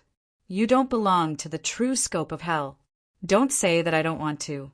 Even if I agree to let you go, you can't pass through the barrier of the plane. It's not something that you can pass through." As soon as they heard this, the Dark Chairman and the other Dark Council's faces couldn't help but change. The longer they live, the more they fear death. Seeing the crisis approaching, their hearts couldn't help but become anxious. But with Lung Air's identity and strength, what else can they do? For a time, they could only look at Lung Air anxiously. Chiyu, who was watching coldly from the side, couldn't help but secretly praise in his heart. Lung Air first told them about the crisis, and then said that she would stay out of it. As long as they don't want the Earth to be destroyed, then all the problems would be much easier to solve. Sure enough, Lung Air said, "I originally didn't want to get involved in this matter. The survival of the Earth has no effect on us. However, this Mr. Chi, who just came from the East, moved me. He is my friend. This time, he came in the hope of cooperating with the Dark Council. As for whether he agrees or not, I don't care. You can discuss it among yourselves." As soon as the Dark Chairman heard this, his eyes suddenly turned to Chiyu and asked in a deep voice, "Mr. Chi, I don't know what you mean by cooperation. Is it related to asteroids?" Chiyu nodded and said, "Of course it's related to asteroids. Otherwise, I wouldn't have come all the way here." The Dark Chairman sneered. "That is the power of the universe. It is absolutely not something that can be stopped by humans. Mr. Chi, forgive me for being presumptuous, but do you want us to use our own energy to shake that asteroid? That is absolutely impossible. It's like the dragonfly shaking a stone pillar. It's absolutely impossible." Chiyu said with confidence, "Of course it's not a dragonfly shaking a stone pillar. It's like this." Immediately, he briefly described what he said to Lung Air before. "That's why we need the help of the Dark Council. Although your power may not be able to play a big role, having more backup nuclear bombs will always increase the safety of the Earth. This time, I didn't have too much hope. The Holy See also unanimously opposed it. However, I still came. As a human, I absolutely can't see my own world being destroyed. If you don't want to see it, then we have a lot of opportunities to cooperate, isn't it? Chapter 275. After a while, the dark speaker said, Mr. Chi, we are also very willing to do our part to protect the Earth. After all, although we have been living in the dark world, we are still a part of the Earth. We are duty-bound to protect the Earth. But how can you convince me that everything you said is true? As the leader of the Dark Parliament, I have to consider all the subordinates who survive in the dark world. Chi Yu looked at the dark speaker and smiled. This is simple. Aren't you afraid of the Vatican? I promise that as long as you work hard to protect the Earth in this cooperation, then during the whole process of the mission, you will not receive any unfair treatment. As the representative of the Yanhuang Republic and also the representative of the entire East, I can let your Dark Parliament team join the Guardian of the East of the Yanhuang Republic. In this way, you don't need to contact the people of the Vatican at all.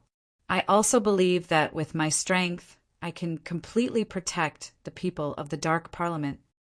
The Dark Warrior Emperor snorted coldly and said, What a big tone! Yes, your strength is indeed not weak. However, being able to defeat the Dread Fiend with less than 40% of his strength does not prove that you can resist the entire Vatican. Who knows if you are a spy sent by the Vatican? Chi Yu's eyes flashed coldly. Who told you that I am alone? Who told you that I can't resist the entire Vatican? In the East, I am just one of the guardians of the East. My companions, each of them, has great strength. At this time, Lanier on the side said, As for the relationship between the Vatican and Chi Yu, I can prove it. The hatred between him and the Vatican is irreconcilable. If it wasn't for this mission, the Guardians of the East would not cooperate with the Vatican. I will show you something, and you will know. While saying, Lanier clasped her hands in front of her chest, and a pink light bloomed from her chest. The light condensed into a beam of light and shone on the purple crystal above the hall. After being refracted, the purple light changed into a light curtain in the air. In the flickering light, a blurry image appeared on the light screen. On the screen was the scene of Chi Yu fighting 4 cardinals in the suburbs of London to avenge Klinsmann. The entire scene began with Ming Ming's final battle with the Angel of Light, Raphael, and how Chi Yu came to London. How he watched his elder brother perish in the hands of the church's red-robed archbishops. How his lover was severely injured by the Angel of Flames and Flames Raphael, and how he demonized and defeated the 4 red-robed archbishops one by one. The final scene was the scene of Xuan Yuan's soul activating the god Executioner array with his own power source. Even through the image, one could clearly feel the tyrannical energy of the huge group of golden light swords. Instant destruction. The 3 archangels joined forces and did not have the slightest possibility of resisting. Even if they only had a part of their strength, it was enough to prove how powerful Chi Yu was. Perhaps because Lanier was afraid of evoking the pain in Chi Yu's heart, she did not release the later scenes of him and Yamu's entanglement. But the previous scenes were enough to prove how irreconcilable the relationship between Chi Yu and the Holy See was. The dark speaker was obviously relieved and said, Since Her Royal Highness is a guarantor, we believe in Mr. Chi regarding the Holy See. As for the specific details of the cooperation, I don't know what Mr. Chi has in mind. Your suggestion just now is very good. Let us join the Guardians of the East. No matter what the mission is, the Holy See will always be our enemy. We can't cooperate with them. Chi Yu smiled indifferently and said, Of course, the Holy See also doesn't want to cooperate with you. But now that things have come to this point, there is no more time to discuss it. If you think you can cooperate and work hard for the existence of the Earth, then in a few days, you will follow me to the United States. The dark speaker said, We need to think about it. How about this? 3 days later, I will give Mr. Chi an answer. Chi nodded and said, Well, 3 days, I only have 3 days. When I come back, I hope to get a positive answer from you. Time waits for no man. Think about it carefully. If we let that asteroid attack our Earth, What kind of scene would that be? Everything will no longer exist. There is no need to think about it. There is a way to heaven, but you don't want to go to hell. Boy, do you still expect to leave here alive today? A cold voice sounded from all directions in the hall. With a flash of light, a tall figure appeared in the hall. Chi Yu had practically left his seat in an instant, and the chair he had been sitting on had already silently turned to ashes. That's right, it was Lucifer. His appearance couldn't help but make Lanier's beautiful face turn pale. She hurriedly took a few steps forward, wanting to stop Lucifer. Lucifer shouted in a low voice, pushed Lanier away, and instantly teleported to Chi Yu's side and directly punched Chi Yu's chest. Ever since he was born, even when he betrayed the Protoss and defected to Satan, he had never suffered such a great humiliation. His 3 wings were broken. Not only did he suffer physical pain, but it was also a huge blow to Lucifer's spirit. The feeling of helplessness and fear had long been buried deep in his heart. Suddenly feeling Chi Yu's aura, how could he not be angry? So he directly attacked Chi Yu without saying anything. Chi Yu was already prepared for Lucifer's appearance. Since he came here today, he was not afraid of the other party. Seeing that Lucifer's fist was about to reach his chest with surging dark energy, Chi Yu did not dodge. A circle of gentle, 5-colored light lit up from his chest and instantly enveloped his body. In an instant, it enveloped his body. Lucifer's fist, which contained an incomparably huge amount of energy, pierced through his chest. With a loud bang, the entire building trembled violently. A large hole with a diameter of 3 meters and an unknown depth had appeared on the ground behind Chi Yu. Lanier exclaimed. Just as she was about to rush over, she felt that something was wrong. This was because Chi Yu was still standing there, while Lucifer, who was in a rage, was stunned. Chi Yu's aura was no weaker than Lucifer's, as he calmly looked at his opponent. Lucifer's fist was still passing through his chest, but no matter how one looked at it, Chi Yu's aura was not inferior to Lucifer's. No matter how one looked at it, it did not cause any damage to Chi Yu. Lucifer, you are indeed a fallen angel. You repay kindness with enmity so naturally. I really admire you. Chi Yu clapped his hands as if Lucifer's fist was not on him at all. Lucifer felt that special energy fluctuations were constantly generated around Chi Yu's arm. Although he could not determine what the energy was, it constantly made him feel a sense of fear.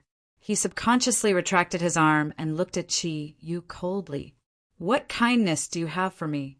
The hatred of my broken wings is absolutely irreconcilable. Chi Yu looked at him contemptuously. What? Absolutely irreconcilable? If I wanted to destroy you that day, do you think that you would just have a broken wing? I gave you a chance because of Lanier.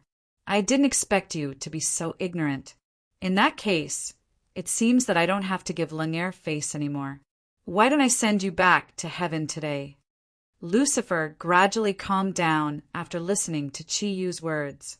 Ignoring the bizarre scene in front of him, Chi Yu's memories of that battle had already been evoked. Yes, could he kill the person in front of him? He had been so powerful back then. In particular, the giant creature with 2 horns that he had summoned had made him unable to resist it at all. He had just recovered from his serious injuries. If he summoned that powerhouse again, what should he do? Chi Yu faintly smiled. Although he was smiling, the aura exuding from his body was completely different. After this period of cultivation, the energy in his body had greatly increased. Coupled with the protection of the Kongtong seal, his strength hadn't just increased by a little. Otherwise, he would not have been so bold as to come here today to negotiate. Incomparably sharp energy seeped out of Chi Yu's body, and a faint metallic luster appeared on the surface of his skin. That golden luster was not divine, but the sharp energy was still fresh in Lucifer's memory.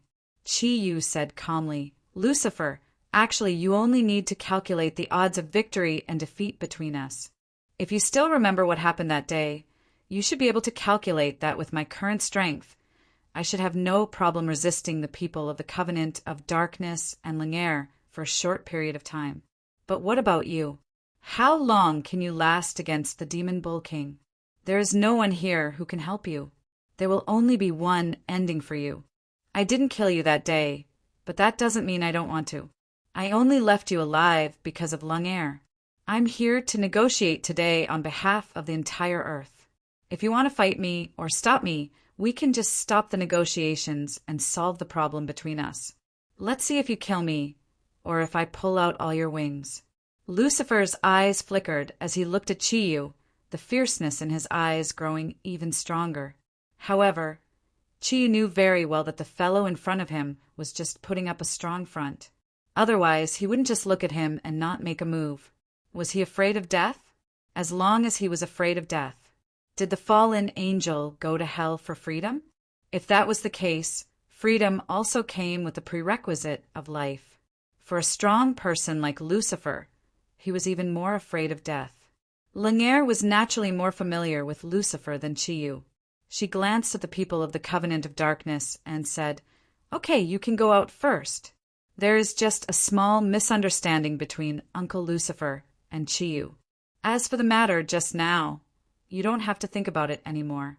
It's up to Uncle Lucifer to decide. If you decide to cooperate in the end, Uncle Lucifer will be your guide. In this way, you don't have to worry about anything." What did the chairman of the Covenant of Darkness dare to say? In front of the fallen angel Lucifer, they were really too insignificant. Even the 3 dreadlords that they had summoned were nothing more than subordinates in front of Lucifer. The leader of the Darkness faction hurriedly bowed to Lucifer and Lanier before leaving with his men. Chiyu knew that Lanier was leaving Lucifer some face, afraid that he would fight to the death because of the Dark Lord's subordinates. He couldn't help but secretly feel grateful. "Girl, you cooperated really well." In fact, his threat to Lucifer was not wrong. However, the strength of the Bull Demon King was also a double-edged sword for him. Once the conditions he promised him were used up, then all the problems would appear. The remaining 2 conditions could only be used at the most crucial moment. With a faint smile, Chiyu said, "How about it? Shall we sit down and talk?" "Your Excellency, Lucifer." Lucifer looked coldly at Chiyu. "What is there to talk about between us?" Chiyu said, "Of course there is. First of all, my negotiation this time is definitely a good thing for you. Your Excellency, Lucifer, I just want to ask you a question. If Earth is destroyed and you return to hell, how will His Majesty Satan treat you? I didn't say it in front of the Dark Lord just now. If I'm not wrong, although you're in another plane, your plane is dependent on Earth. Not bad, right?" This time, whether it was Lanier or Lucifer, they were stunned. For them, this was definitely one of the biggest secrets of hell. The 2 looked at Chiyu with flickering eyes. Even Lanier, the gentleness in her eyes was no longer there, as if she was thinking about something. Chiyu spread out his hands and said, "What? You want to kill me, to silence me? Do you think you can do it? I know far more than you can imagine. Whether it is your hell, or the source of the Greek guardians and the source of the Vatican's power, heaven. In fact, they all rely on Earth to survive. Once the Earth was destroyed, in that case, your planes won't be able to exist for too long. At that time, I'm afraid that even a powerhouse like His Majesty Satan will have to travel endlessly in the universe with his tail between his legs. As for whether he can survive, I don't know." Lucifer looked at Chiyu. The energy fluctuations on his body became more and more intense. A formless killing intent locked onto Chiyu's body. He was unable to speak for a long time. After a while, it was Lanier who broke the silence. "Chiyu, tell me, how did you know?" Chiyu smiled. "This is a secret, my adorable Miss Lanier. First, you must understand that as the Guardian of the East, I will know many things. I also believe that our Eastern Guardian will be the strongest among all the Guardians in the world. Now, we can calm down and talk about the cooperation. What do you think?" Ever since he knew the origin of the world's myths, Chiyu had carefully considered the situation in the East and the West. This time, If he wasn't more than 80% confident, he wouldn't have come. He relied not only on the desire of the people in the covenant of darkness to survive, but also because of hell's reliance on Earth. Since the so-called planes originated from Earth, it was just that they were sealed at different levels by the gods of water and fire. In that case, once Earth disappeared, could they still exist? The answer was of course no. Lucifer slowly sat down and kept thinking about Chi-Yu's words. Chi-Yu's judgment directly stabbed into hell's Achilles heel. He was on Earth. If Earth was really destroyed, he would be there. What would Satan think? Especially since Lumiere also knew what had happened. Once she reported to Satan that it was because she didn't help humans and sought the destruction of Earth. Would Satan let her off? Chi-Yu wasn't in a hurry. He sat there quietly and waited for Lucifer's answer. His gaze turned to Lumiere. Looking at a beauty was much better than looking at a demon who wanted to kill him at any time. In fact, ever since he saw Lumiere and told her what had happened, he had already confirmed that his judgment was correct. Lumiere was the princess of hell. If it wasn't for the fact that the destruction of Earth would affect hell, even if she had a good impression of him, she definitely wouldn't have agreed so easily. The murderous glint in Lucifer's eyes gradually faded. He hated Chi-Yu. He hated the Bull Demon King even more. However, under such circumstances, he had no choice but to temporarily put aside his personal grudges. It was the same reason why Chi-Yu wouldn't seek revenge on the Vatican and Yamu. Under such circumstances, he finally compromised. All right, I won't stand in the way of this matter. Everything will be decided by Her Highness. After saying this, he stood up and a black shadow flashed. He had already floated out of the hall. The issue of face still made it impossible for him to face Chi-Yu. After Lucifer left, Chi-Yu couldn't help but secretly let out a sigh of relief. Without this huge obstacle, everything would be much easier. He smiled at Lumiere and said, "Miss Lumiere, how about it? Now we can cooperate, right? I'm going to London now to pick up Christy. When I come back, we'll set off for America together. What do you think?" Lumiere looked at Chi-Yu with a faint smile. "You really know too much. No wonder Uncle Lucifer wants to kill you. If one day, when hell comes, I wonder if you can still protect your life in front of my father?" Chi-Yu laughed and said, "Let's talk about that when the time comes. I don't know if His Majesty Satan will let me go, but if Earth is destroyed, then it's not a matter of who will let who go. All right, I'll leave first." After saying this, he stood up and was about to walk out. "Wait a minute." Lumiere floated up and blocked in front of Chi-Yu. She looked at him with a burning gaze and said, "Did I say that I would agree?" Chi-Yu was stunned and said, "Didn't we already agree before?" Lumiere smiled and said, "Who said that?"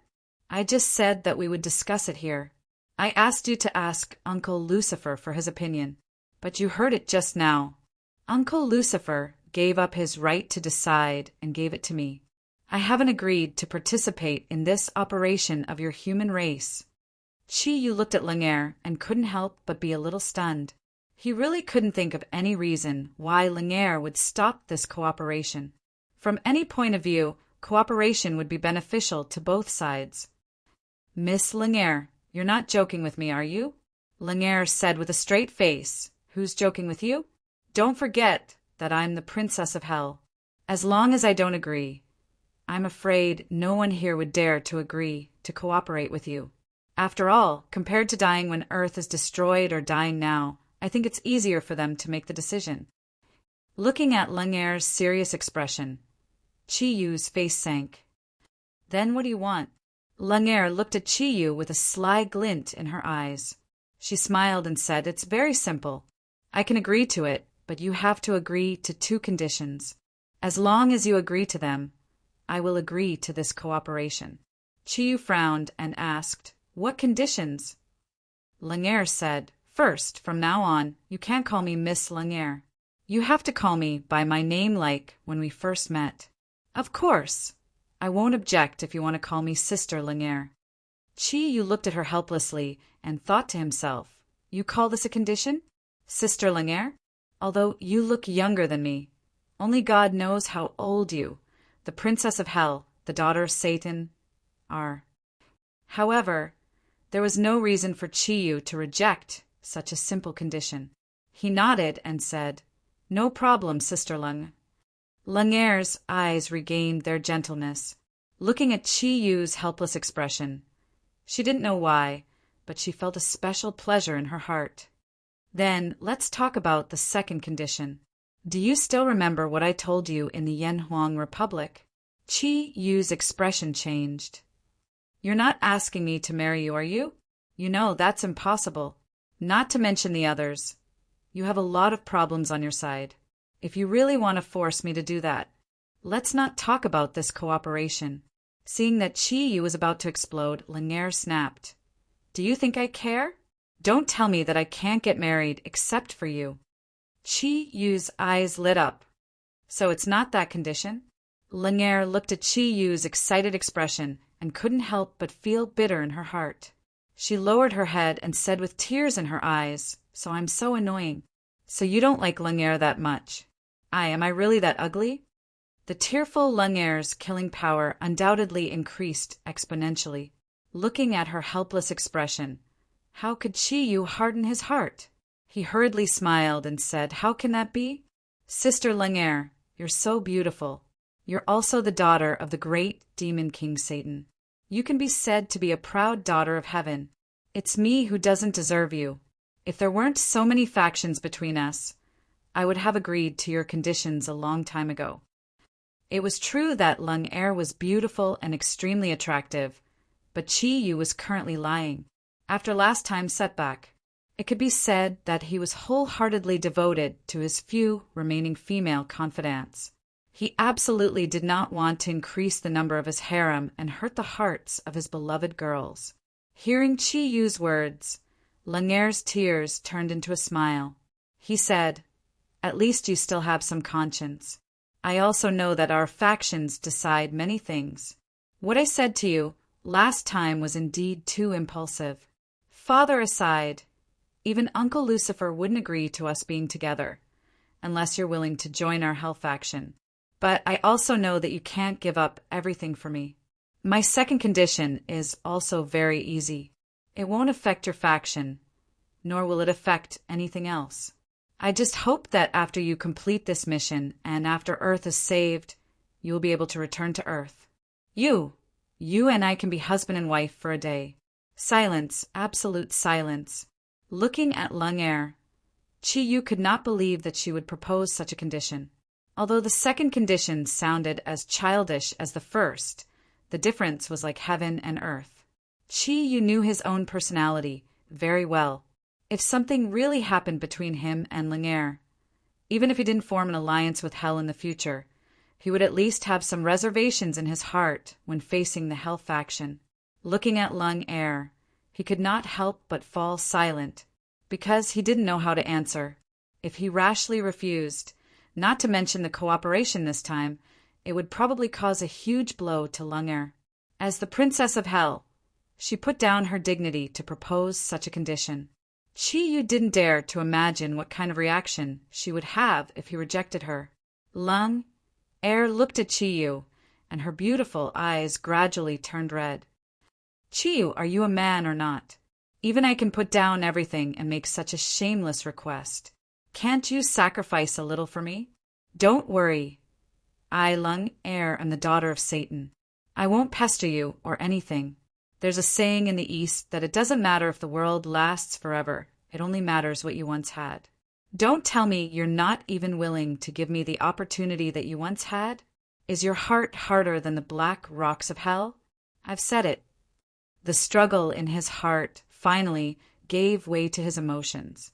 After hearing Lungair's mournful words, Chiyu could no longer suppress the emotions in his heart. He took a step forward and tightly embraced Lungair, tightly hugging her fragrant body. "I promise you."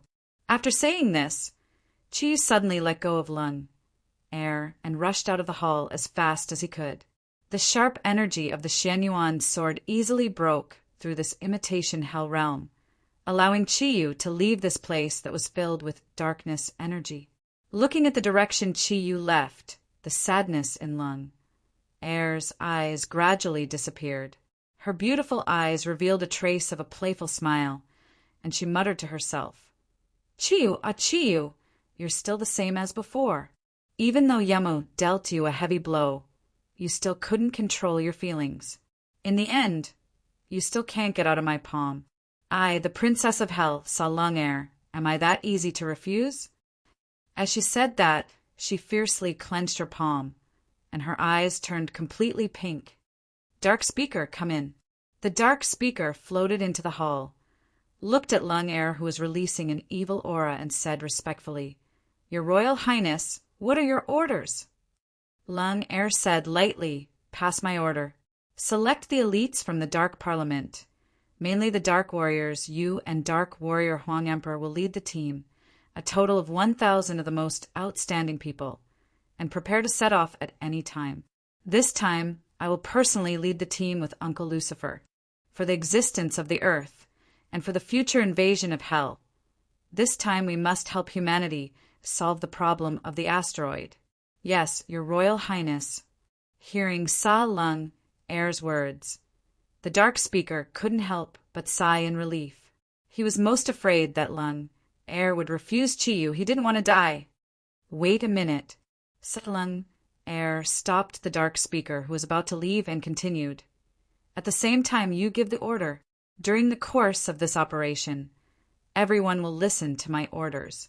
Whether it is the Guardian of the East or the people of the Holy See, we can't have any conflicts with them. Everything is focused on this mission, do you understand? The Dark Speaker, of course, knew that this operation was definitely not the time to give up, so he hurriedly agreed, and then respectfully retreated. Lucifer quietly appeared beside Lung Er. Your Royal Highness, how are you going to deal with this Easterner? Sa Lung Er sighed and said, Uncle Lucifer, you have also seen how outstanding this human is. Compared to the last time, the speed of his progress is simply unimaginable. What my father admires the most is talent. That's why you were willing to join our hell camp. This time's matter is no longer something we can solve. This Easterner, leave it to my father to deal with. I hope he has a way to truly subdue him. After all, he is the only man in my life that has moved my heart. I really hope that he can stay in hell with me forever. Although Lucifer did not show it on the surface, he was secretly shocked. One must know that even the great demon king, Satan, did not always exist. Every 10,000 years, the great demon king Satan would have a chance to be replaced. The original great demon king would die, and his direct bloodline would inherit his position, becoming the new great demon king. The fusion of souls made Satan immortal, and the Princess of Hell in front of him was obviously the successor of the next great demon king Satan. However, the meaning of her words just now seemed to be telling him, if that Easterner was willing to surrender to hell, then it was very likely that after Sa Lung Er married him, their child or the Easterner himself would be the successor of the next Satan. Thinking of this, Lucifer could not help but shiver. He had once wanted to destroy him, and if it was really as he guessed, then once this Easterner came to power in hell, it would probably be his end. Thinking of this, Lucifer had already started to plan in his heart. Chapter 276. Although there was still some time before the asteroid hit Earth, he wasn't sure if the Dark Parliament would be able to adapt to space operations. If time allowed, he naturally hoped to go to the United States as soon as possible. That way, he would have plenty of time to get used to it. Chiyu believed that as long as he was around, there wouldn't be a conflict between the Church and the Dark Parliament. After all, they weren't fools. In the face of a similar crisis, it was always better to fight the enemy first. At this thought, the radiance in Chiyu's eyes became brighter. He lifted his head and looked at the boundless sky with confidence. No matter what, with so many powerful beings and tens of thousands of nuclear bombs as a guarantee, wouldn't they be able to destroy the asteroid? Master, what exactly are you worried about? When Chiyu arrived in London, the sky had already turned dark. He recalled Klinsmann's warm reception when he first came here, and he couldn't help but feel sad. No matter how bad Klinsmann was, he definitely had true feelings for Christie. With his identity as a Dark One, he actually used his life to exchange for Christie's. Such an action was enough to earn Rhodes' respect. Just like in Berlin, Chi Yu released his aura. Of course, this time, he didn't need to wait anymore. After all, the Dracula castle couldn't be compared to the Dark Parliament. Here, there was no threat to Chi Yu's presence at all. Shortly after, Chi Yu arrived at the Dracula castle. Just as Lingere had said, the Dracula castle had disappeared. Now that the Dracula castle had disappeared, the powerful domain was reactivated with a large number of dark liches pouring energy into it. Looking at the empty space, Chi Yu couldn't help but smile bitterly. It was also the Dracula castle, but he didn't know how many bloodlines of the Dracula family were left. Just as he was about to think of a way to enter the invisibility domain of Dracula castle, Chi Yu suddenly sensed the presence of many vampires. He subconsciously retracted his own presence. He wasn't in a hurry and quietly observed. He saw, from the Dracula castle, a faint, blood-red light rose, and more than 30 vampires cut through the night sky. Leading the way was Christie, whom Chi Yu was looking for. Christie had changed a lot, and Chi Yu could clearly feel it from her cold eyes. Her dark purple hair was draped over her back. It spread its huge wings and flew at the front of the group. The vampires behind her were all survivors of the Dracula family. Judging from their auras, the strength of these vampires seemed to have increased to a certain extent. It was nighttime, so what was she bringing them to? With some curiosity in his heart, Chi Yu activated Kirin's stealth and flew behind them. The flying speed of the vampires was not slow. This was already the outskirts of London, but they were flying further away. After flying for about half an hour, Christie came to an abrupt stop, and so did the many vampires of the Dracula family behind her. The remaining Duke vampire flew to Christie's side and asked respectfully, "Your Majesty, Empress Christie, I'm afraid that you're still alive. Is there a problem?" Christie said coldly, "When we meet them later, none of you are to get involved without my order. I want to show them what a truly powerful vampire is. The noble vampire doesn't need helpers." The Grand Duke vampire's eyes revealed a trace of joy, but on the surface he said, "But, Your Majesty, won't it be too dangerous for you?" Christie looked at him coldly and said, "Do as I say. Otherwise, I don't mind transferring your blood power to another person." The dignified Grand Duke vampire trembled slightly after hearing Christie's words. He hurriedly responded respectfully and returned to his original camp. He didn't even dare to let out a fart. Chi Yu, who was watching from a distance, couldn't help but sigh. "Su Qing, oh Su Qing, you've really changed. Although you were stubborn in the past, how did you become like this?" It was just like how the death of Wenting and the others stimulated him. Klinsmann's death also greatly stimulated Su Qing. Before she came back, she once told herself that from now on, there would be no more Su Qing in this world. There would only be Vampire Empress Christie. "Christie, will Klinsmann really be happy with you doing this in the underworld?" Before Chi Yu could think further, Christie had already led the vampires of the Dracula family to fly in the same direction as before. At this moment, Chi Yu suddenly had a bad feeling. Even he didn't know where this feeling came from. But at this moment, a milky white radiance descended from the sky without any warning. The faint radiance flickered, and a tyrannical milky white radiance appeared in midair. Christie didn't even have the chance to dodge. Along with a mournful scream, she was enveloped by the milky white radiance. The so-called experts of the Dracula family reacted quickly. Of course, none of them went to save Christie. Instead, they scattered as fast as they could, as though they were afraid of being contaminated by the milky white radiance. Christie screamed painfully in the milky white radiance. Chi Yu was also startled by this scene. He didn't hesitate at all and immediately rushed to rescue Christie. At this moment, a layer of purplish golden radiance ignited on Christie's body. Her beautiful face revealed a trace of malevolence amidst the pain. A tyrannical, purplish-golden radiance soared into the sky. Two blood-red radiances pierced through the air. In the blink of an eye, they pierced into the deepest part of the milky white radiance. A clear, shattering sound entered Chi-Yu's ears. The milky white radiance disappeared abruptly, and the two blood-red radiances returned to Christie's hands. It was the vampire empress, the divine blood puppet that she obtained from the Dracula castle. Christie panted heavily. There were still some parts of her body that were burning in the milky white flames.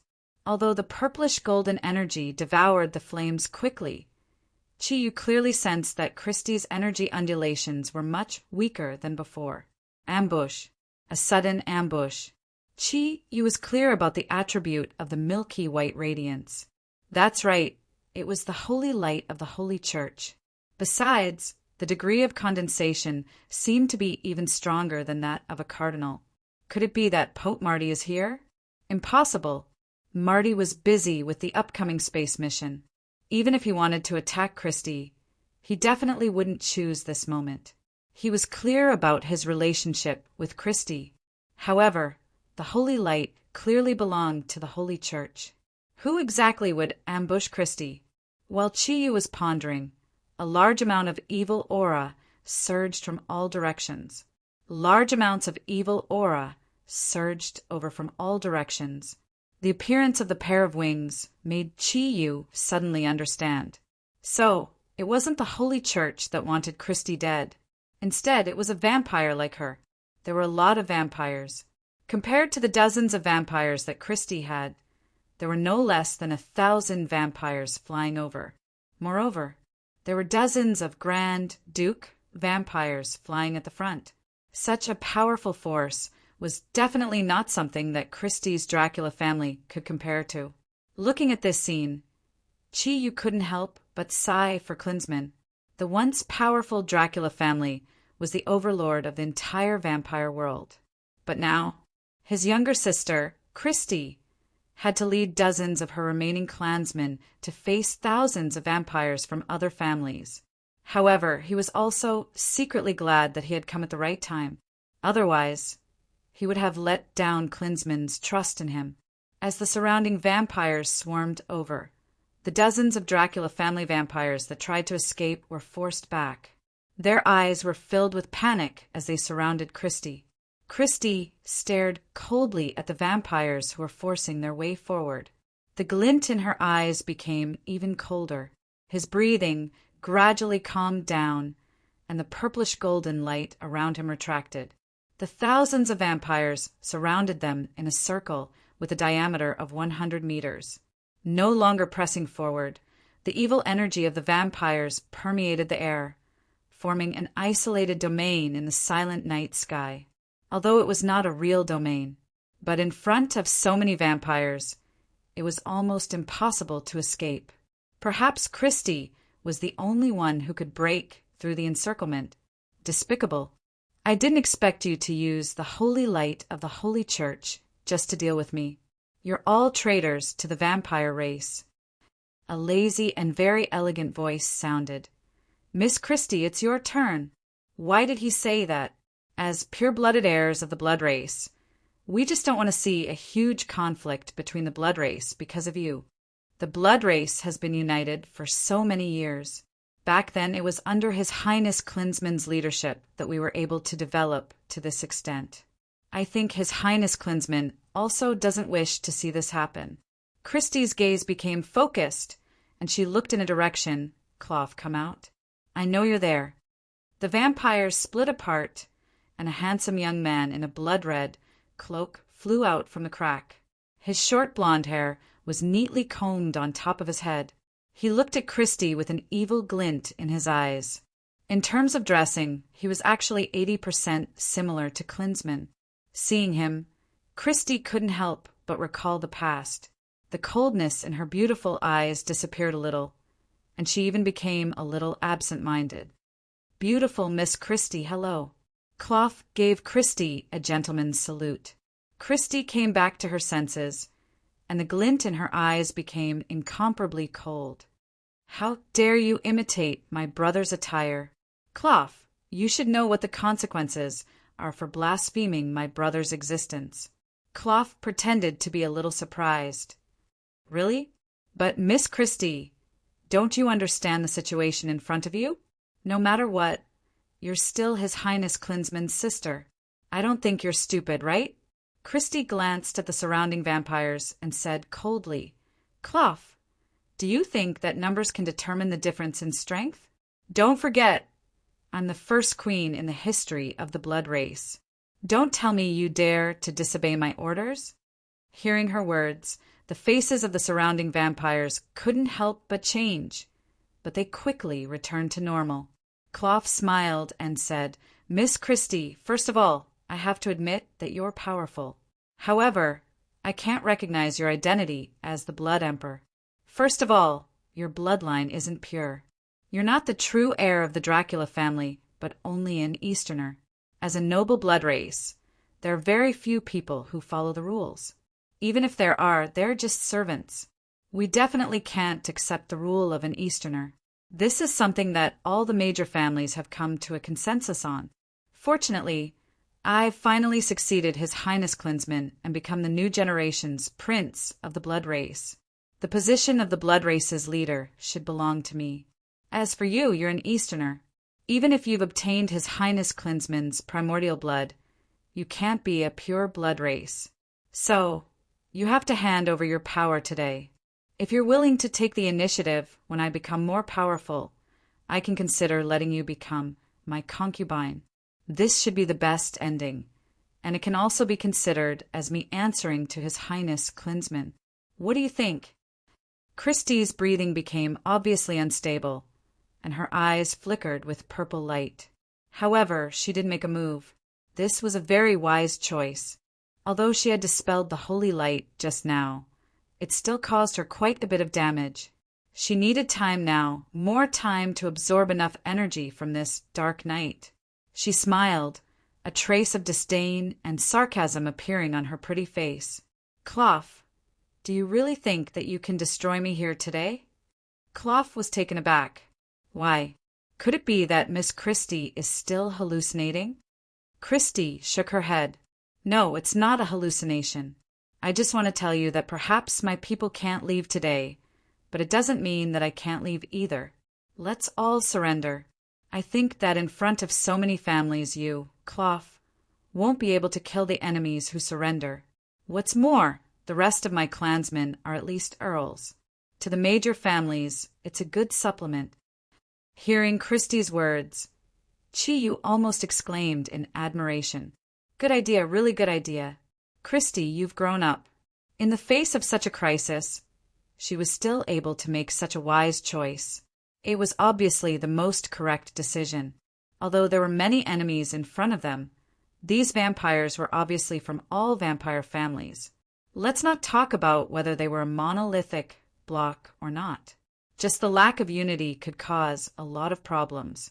This vampire prince, named Clough, was apparently elected not too long ago, and it was impossible for him to make all the vampire families submit to him. After all, the Dracula family was the purest family in the history of vampires. No matter how evil these vampires were, they couldn't possibly destroy the Dracula family completely. After all, they had to preserve the bloodline of their ancestor, Cain. Moreover, whichever family that obtained a pure-blooded member of the Dracula family could rightfully call themselves the pure-blooded vampire. Facing such temptation, at least the lives of the dozens of Christie's people wouldn't be in danger. As for Christie, even though she was severely injured, the difference in strength between the Blood Emperor and Blood Prince wasn't just a little. It was easier said than done to make her stay when she was injured. Not to mention these vampires. Even the chairman of the Dark Faction wouldn't have the confidence to make her stay. When Christie returned, she would make a rallying cry. As long as she possessed absolute strength, there was no need to fear that she couldn't revive the Dracula family. Before Clough reacted, Christie's people raised their arms and flew toward the vampire families. These old men were at least 600 or 700 years old. Whatever chi you could think of, they could naturally think of as well.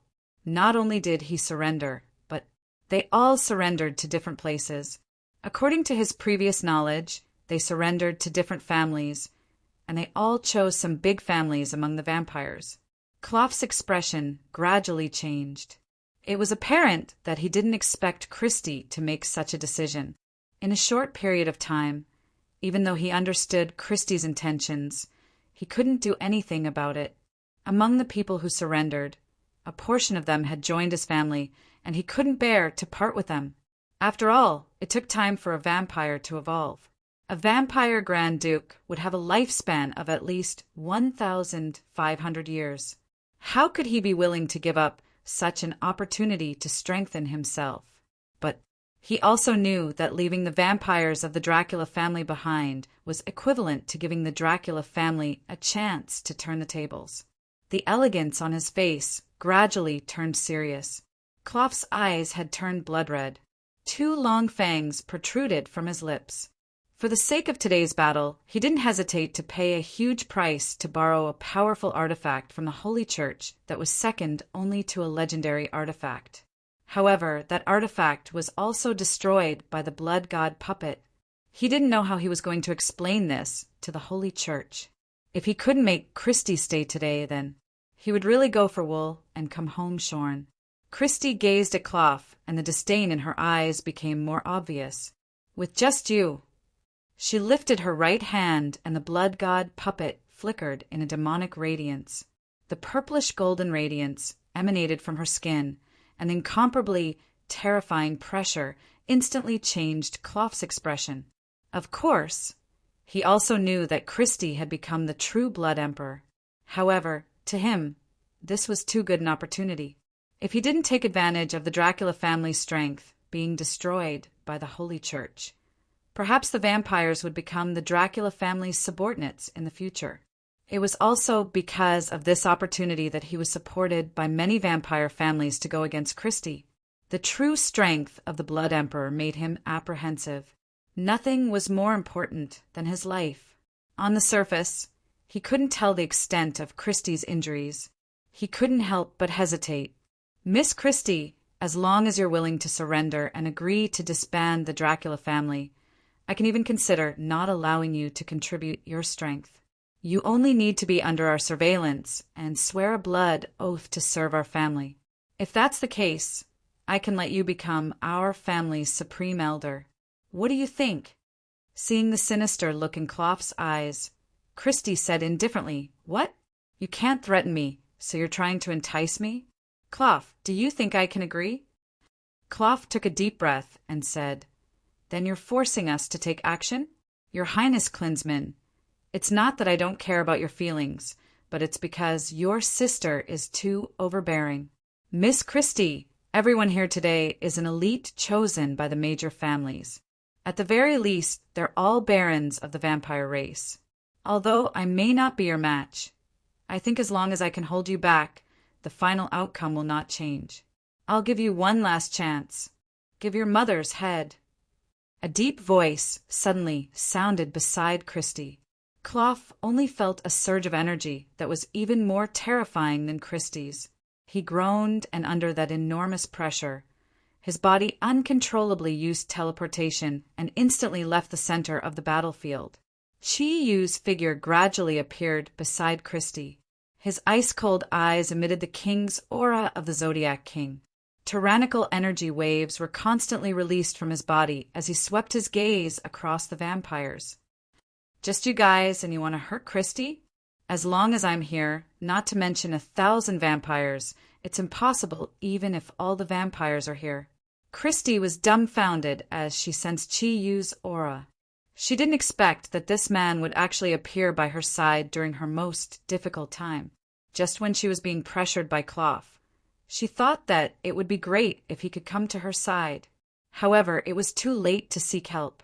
The distance from the east to the west was so far, so how could they arrive in a short period of time? She could only blame herself for not planning properly. However, just as she was about to break through the encirclement, he suddenly appeared. That masculine face and tall, imposing figure appeared by her side. At this moment, The last trace of worry in her heart vanished with Chi Yu's arrival. With such a man by her side, what else was there to worry about? What else was there to worry about? Although Chi Yu was only one person, the sense of security that he gave her couldn't be replaced even by an army. Chi Yu used his left hand to wrap around Christie's slender and shockingly explosive waist. A gentle energy of the source of nature flowed into her body. The holy light of the Holy Church was undoubtedly a destructive energy to vampires. Even the strongest vampire like Christie couldn't avoid it. However, to the energy of the source of nature, the remnant holy light was nothing more than nourishment. In the blink of an eye, Chi Yu had completely dissolved the holy light in her body. At the same time, the warm energy had begun to heal her internal injuries. Christie felt the warmth of Chi Yu's embrace. She didn't know if it was due to the energy of the source of nature, but she suddenly felt rather tired. She wanted to fall into a deep sleep in this man's embrace. If this could go on forever, she hoped that she wouldn't wake up. "Christie, how dare you collude with outsiders to meddle in our affairs? Aren't you afraid that His Highness Prince Klinsmann will die a restless death?" Cloth shouted furiously. Chi Yu snorted in disdain. "If there's anyone who can make Big Brother Klinsmann die a restless death, it's only you. All the Dracula family members here can testify that I've always been the closest companion of the Dracula family. Before Big Brother Klinsmann passed away, he personally asked me to take care of Christie. Her business is my business. Compared to me, it seems that the power of the Holy Church that you borrowed is the real enemy of the vampire race. Take the words of the Yanhuang Republic. This is like saying that only the officials can set fires, but the people can't light lamps.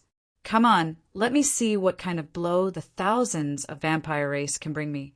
As soon as Chi Yu's voice fell, the dejected Dracula family members returned to Christie's side at the fastest speed. They looked at Chi Yu respectfully and saluted him. The vampire Grand Duke said loudly, "That's right. Mr. Chi Yu will always be the best friend of the Dracula family. I can prove that he has long recognized His Highness Prince Klinsmann as his elder brother. He's also the closest friend of His Highness Christie." "Ah, closest friend."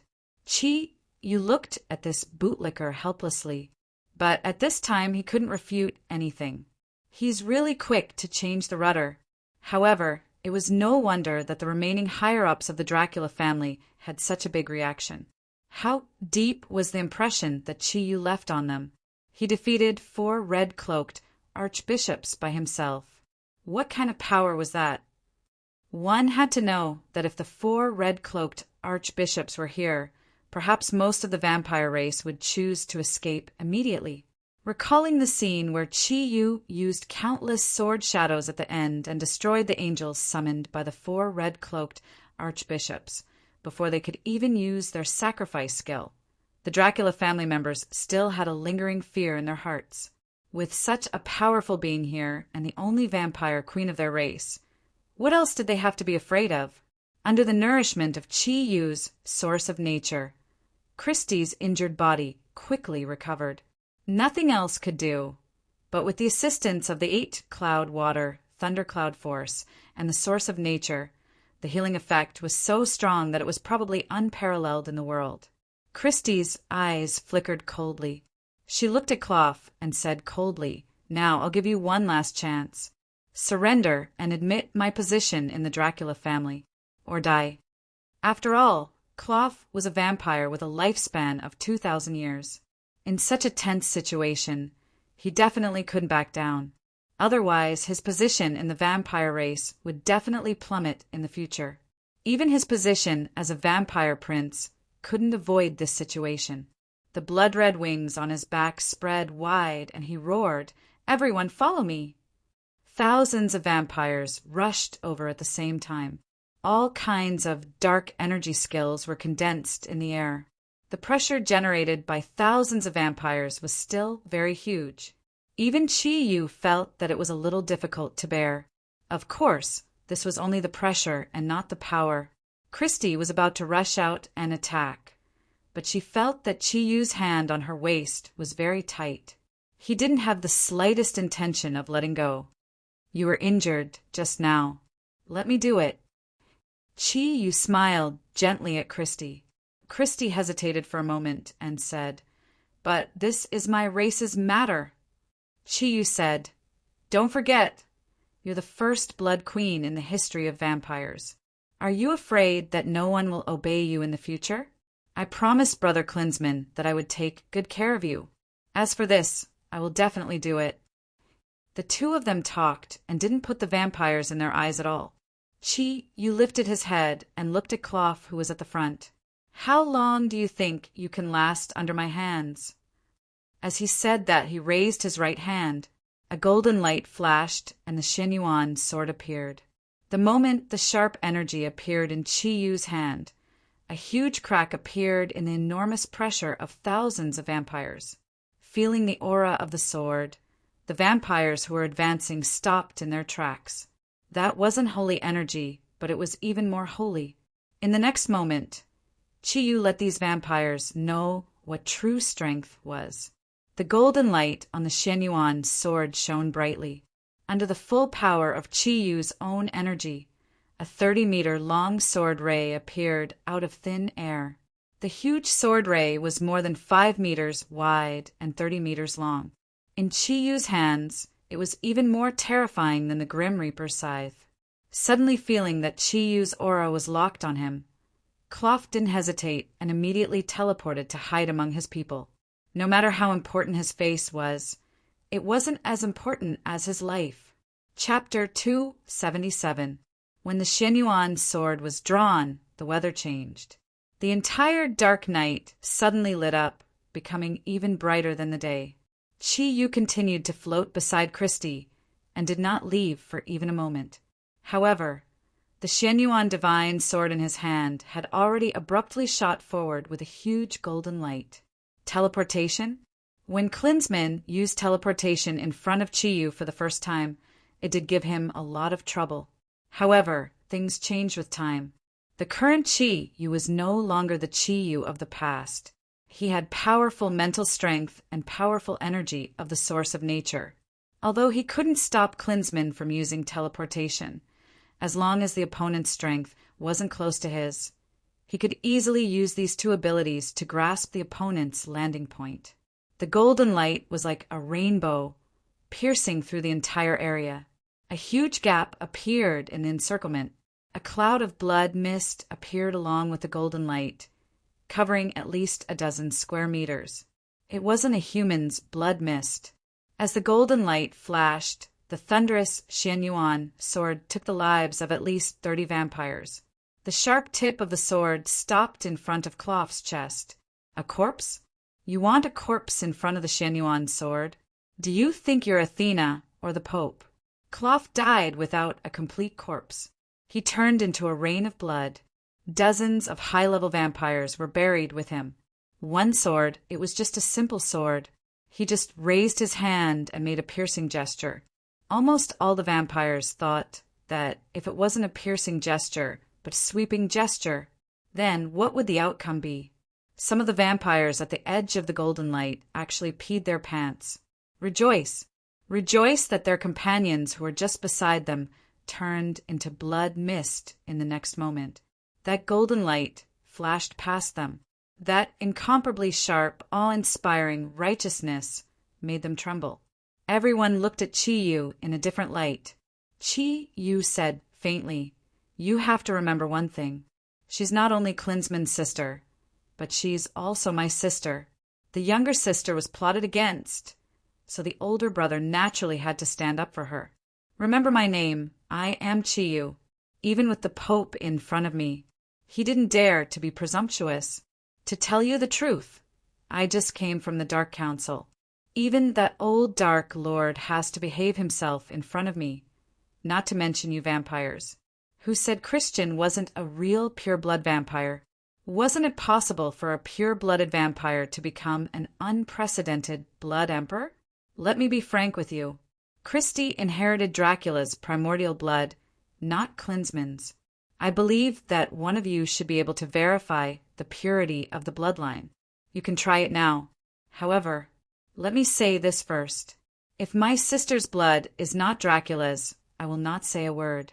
Take her and leave immediately, never to interfere with your Dracula family's matters. On the other hand, if she is a pure-blood Dracula, then such a powerful blood emperor will be your only master in the future. If anyone wants to resist, ask yourself if you can withstand my little sister's blood race's only divine artifact, the blood god puppet. Of course, there's also the sword in my hand, the strongest attack weapon from the East, Xianyuan's sword. It's synonymous with the righteousness of the world. Chiyu, you idiot, what nonsense are you spouting? I am the sword of benevolence. What righteousness of the world, really? Xianyuan complained in Chiyu's heart. Chiyu said snappily, Brother Xianyuan, when I killed people just now, you seemed very excited. From start to finish, I didn't notice that you were benevolent at all. I'm already giving you face by not saying that you are the sword of death. You. All right, so be it, boundless righteousness. But shouldn't you get rid of these guys in front of you? These evil auras are my favorite things to destroy, hee. Chiyu thought in his heart, you really are the sword of death. Get rid of them all. If you get rid of my sister, won't you become a commander without an army? While Chiyu and Xianyuan were conversing, the surrounding vampires were all stunned. For a moment, no one knew how to deal with the situation in front of them. These vampires were really unwilling to submit to an Eastern woman. But let alone Christie, this Eastern man who suddenly appeared was so powerful that they couldn't even think of resisting him. What should they do now? They couldn't help but ask each other the same question. The answer was soon revealed. Some of the vampires didn't move, while a small portion of them instantly scattered and ran in different directions. Want to leave? Chiyu laughed and said to Xianyuan through his mind, Big brother, go and subdue those evil spirits. Without Chiyu's control, the Xianyuan sword floated out. With a faint flicker of light, it instantly reached the outermost area. Wherever the golden light passed, the vampires did not even have the slightest ability to resist. The moment they came into contact with the sharpness of the Xianyuan sword, they immediately turned into dust like the vampires before them. However, this time, the Xianyuan sword didn't annihilate all the vampires who escaped. It wasn't because it wasn't powerful enough or couldn't take care of them, but because someone stole its business. As soon as the Xianyuan sword floated out, the Yin spirit's voice sounded in Chiyu's mind. Me too. After 3 simple words, without waiting for Chiyu's consent, the 5 elements divine dragons had already surged out of the Kongtong seal. Those were 5 30-meter-long dragons. Although they were made of energy, they looked spectacular in the pitch-black night. Against super powerhouses like the Bull Demon King or Yamu, the 5 elements divine dragons could only be used to delay them. However, against the vampires, they could show off their prowess. Putting aside the fact that most of the vampires in front of them didn't have a cultivation level of more than 2,000 years, even a 10,000-year-old beast wouldn't be able to fight against the 5 elements divine dragons. Although the Xianyuan sword was fast, it was only a sword after all. It definitely couldn't use its ultimate move to destroy the vampires. The 5 elements divine dragons flew in 5 different directions. When the Xianyuan sword destroyed a quarter of the vampires who escaped, the rest were taken care of by the 5 elements divine dragons. Trembling. Every vampire who was still alive or dead was trembling. Not only were their bodies trembling, but their hearts were also trembling. What kind of power was that? The Grand Dukes of the vampires had the same thought at the same time. 5 giant dragons and a divine artifact longsword. The mysterious power from the east was so irresistible. They no longer had the slightest intention to resist. There was only fear in her eyes as she looked at Chiyu. The Xianyuan sword and the 5 elements divine dragons returned to Chiyu's body. Chiyu forcefully sealed his connection with Xuanyuan's soul and the Yin spirit with his mental strength, because the 2 old friends were quarreling over the unequal distribution of the loot. He faced the vampires lazily and said, "All right, who else wants to escape now? Those who escape in the face of battle don't deserve to be part of the Blood Clan. The Blood Clan is a noble race, not only in appearance, but also in character. Don't you think so?" An old Grand Duke of the Vampires was pushed forward, but he didn't dare to approach. He just looked at Chiyu from afar and said, "All right, we agree with your suggestion just now, as long as Miss Christie really has the blood of the Dracula family. We are willing to worship her as our clan leader." Chiyu made an inviting gesture. "Bring it on." What happened next was simple. The old Duke approached Chiyu and Christie carefully.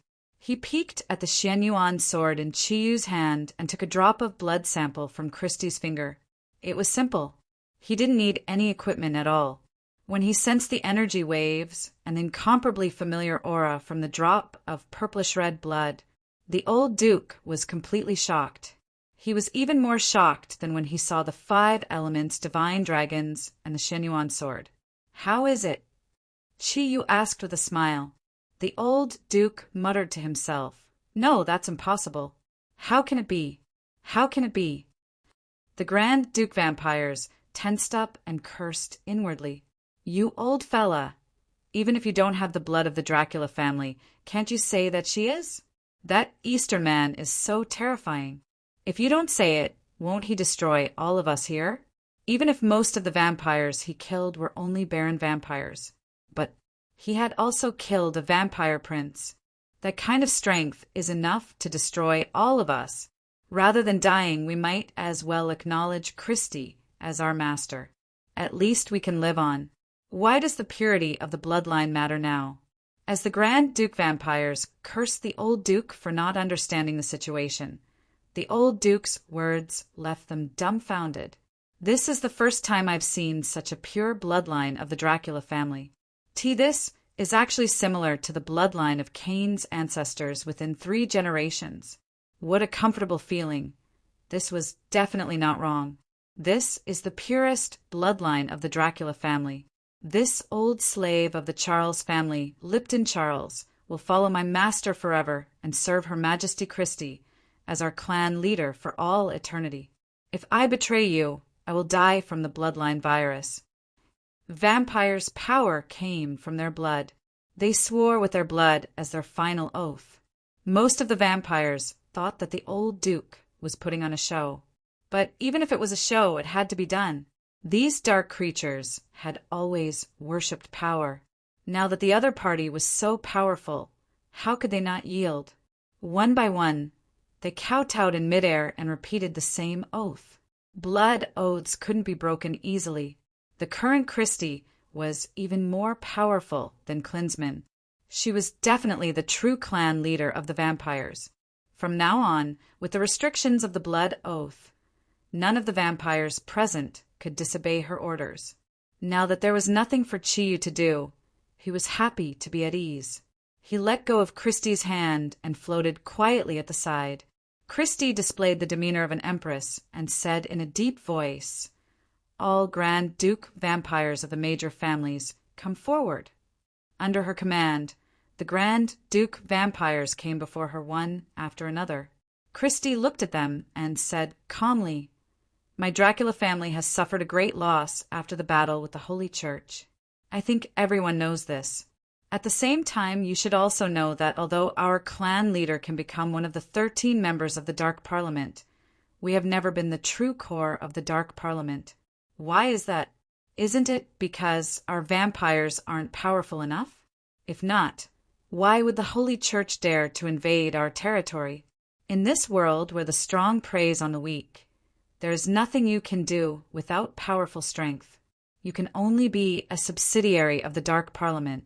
Is it because our vampires can't become truly powerful? The answer is no. I used to think that the vampires could never be compared to the Dark Parliament. But after I became the Blood Empress, I realized that I was wrong. Our vampires also have the possibility to become powerful.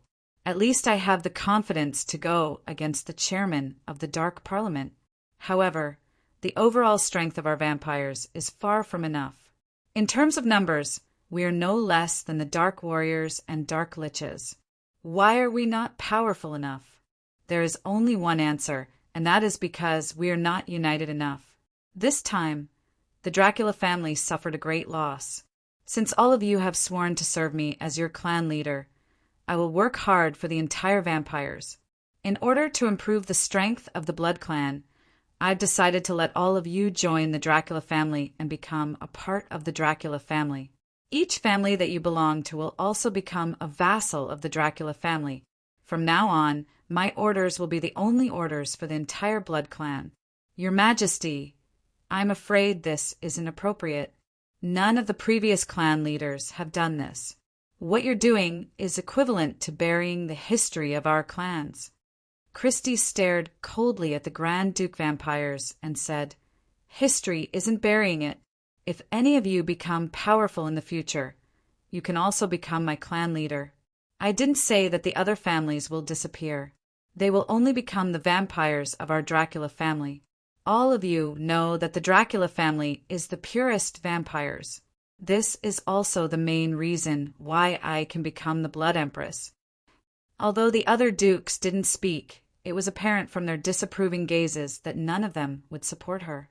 Christie gazed coldly at the powerful vampires and said calmly, "Perhaps you think that this will restrict your family's freedom, but you have to think about how powerful the United Vampires are. Of course, I won't let you pay this price for nothing. If you are willing to become members of the Dracula family, I will bestow upon you the Dracula family's bloodline. I will let you become true pure-blooded vampires." This time, their reactions were completely different. Who didn't want to become a pure-blooded vampires? The vampires who valued bloodlines the most valued this point. Before the others spoke, the Grand Duke who tested Christie's blood said eagerly, "Your Majesty, I am willing. I am willing to lead my entire family to become the Dracula family's vampires. Please bestow upon me the Dracula family's bloodline. I will always be your most loyal servant."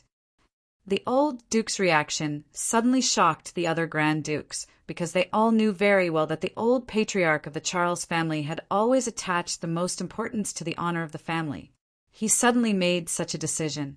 Was he afraid of Her Majesty Empress in front of him, or was he not putting on a show when he tested the blood just now? Before the Grand Dukes could think further, Christie nodded and said, "All right, I will bestow upon you the Dracula family's bloodline." As she spoke, her body flashed and appeared beside the Grand Duke in the blink of an eye. Her movements were even faster than lightning. The Grand Duke let out a groan as the blood god puppet pierced into the main artery on his neck. All the Grand Dukes were shocked, but with Chi-Yu glaring at them like a tiger watching its prey, who would dare to move? A purplish gold radiance shone from Christie's body. A drop of purplish gold blood flowed from her finger into the blood god puppet and into the Grand Duke's main artery. His pained expression gradually disappeared and was replaced by incomparable excitement. With the blood god puppet gone, the wound closed naturally. The old Duke threw his head back and roared, evil energy surging out of his body and enveloping him. A layer of blood-red mist rose, and as his roar grew louder and louder, the evil energy grew stronger and stronger. Such a situation. The Grand Dukes couldn't help but be dumbfounded. Of course, they knew what was going on. This would only happen when a vampire advanced in rank.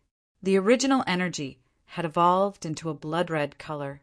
This proved that the Grand Duke had advanced to the rank of a prince. Just a drop of blood had such a huge effect. Could it be the Empress' primordial blood? Christie didn't expect the Grand Duke's reaction. Of course, she wouldn't bestow the precious primordial blood.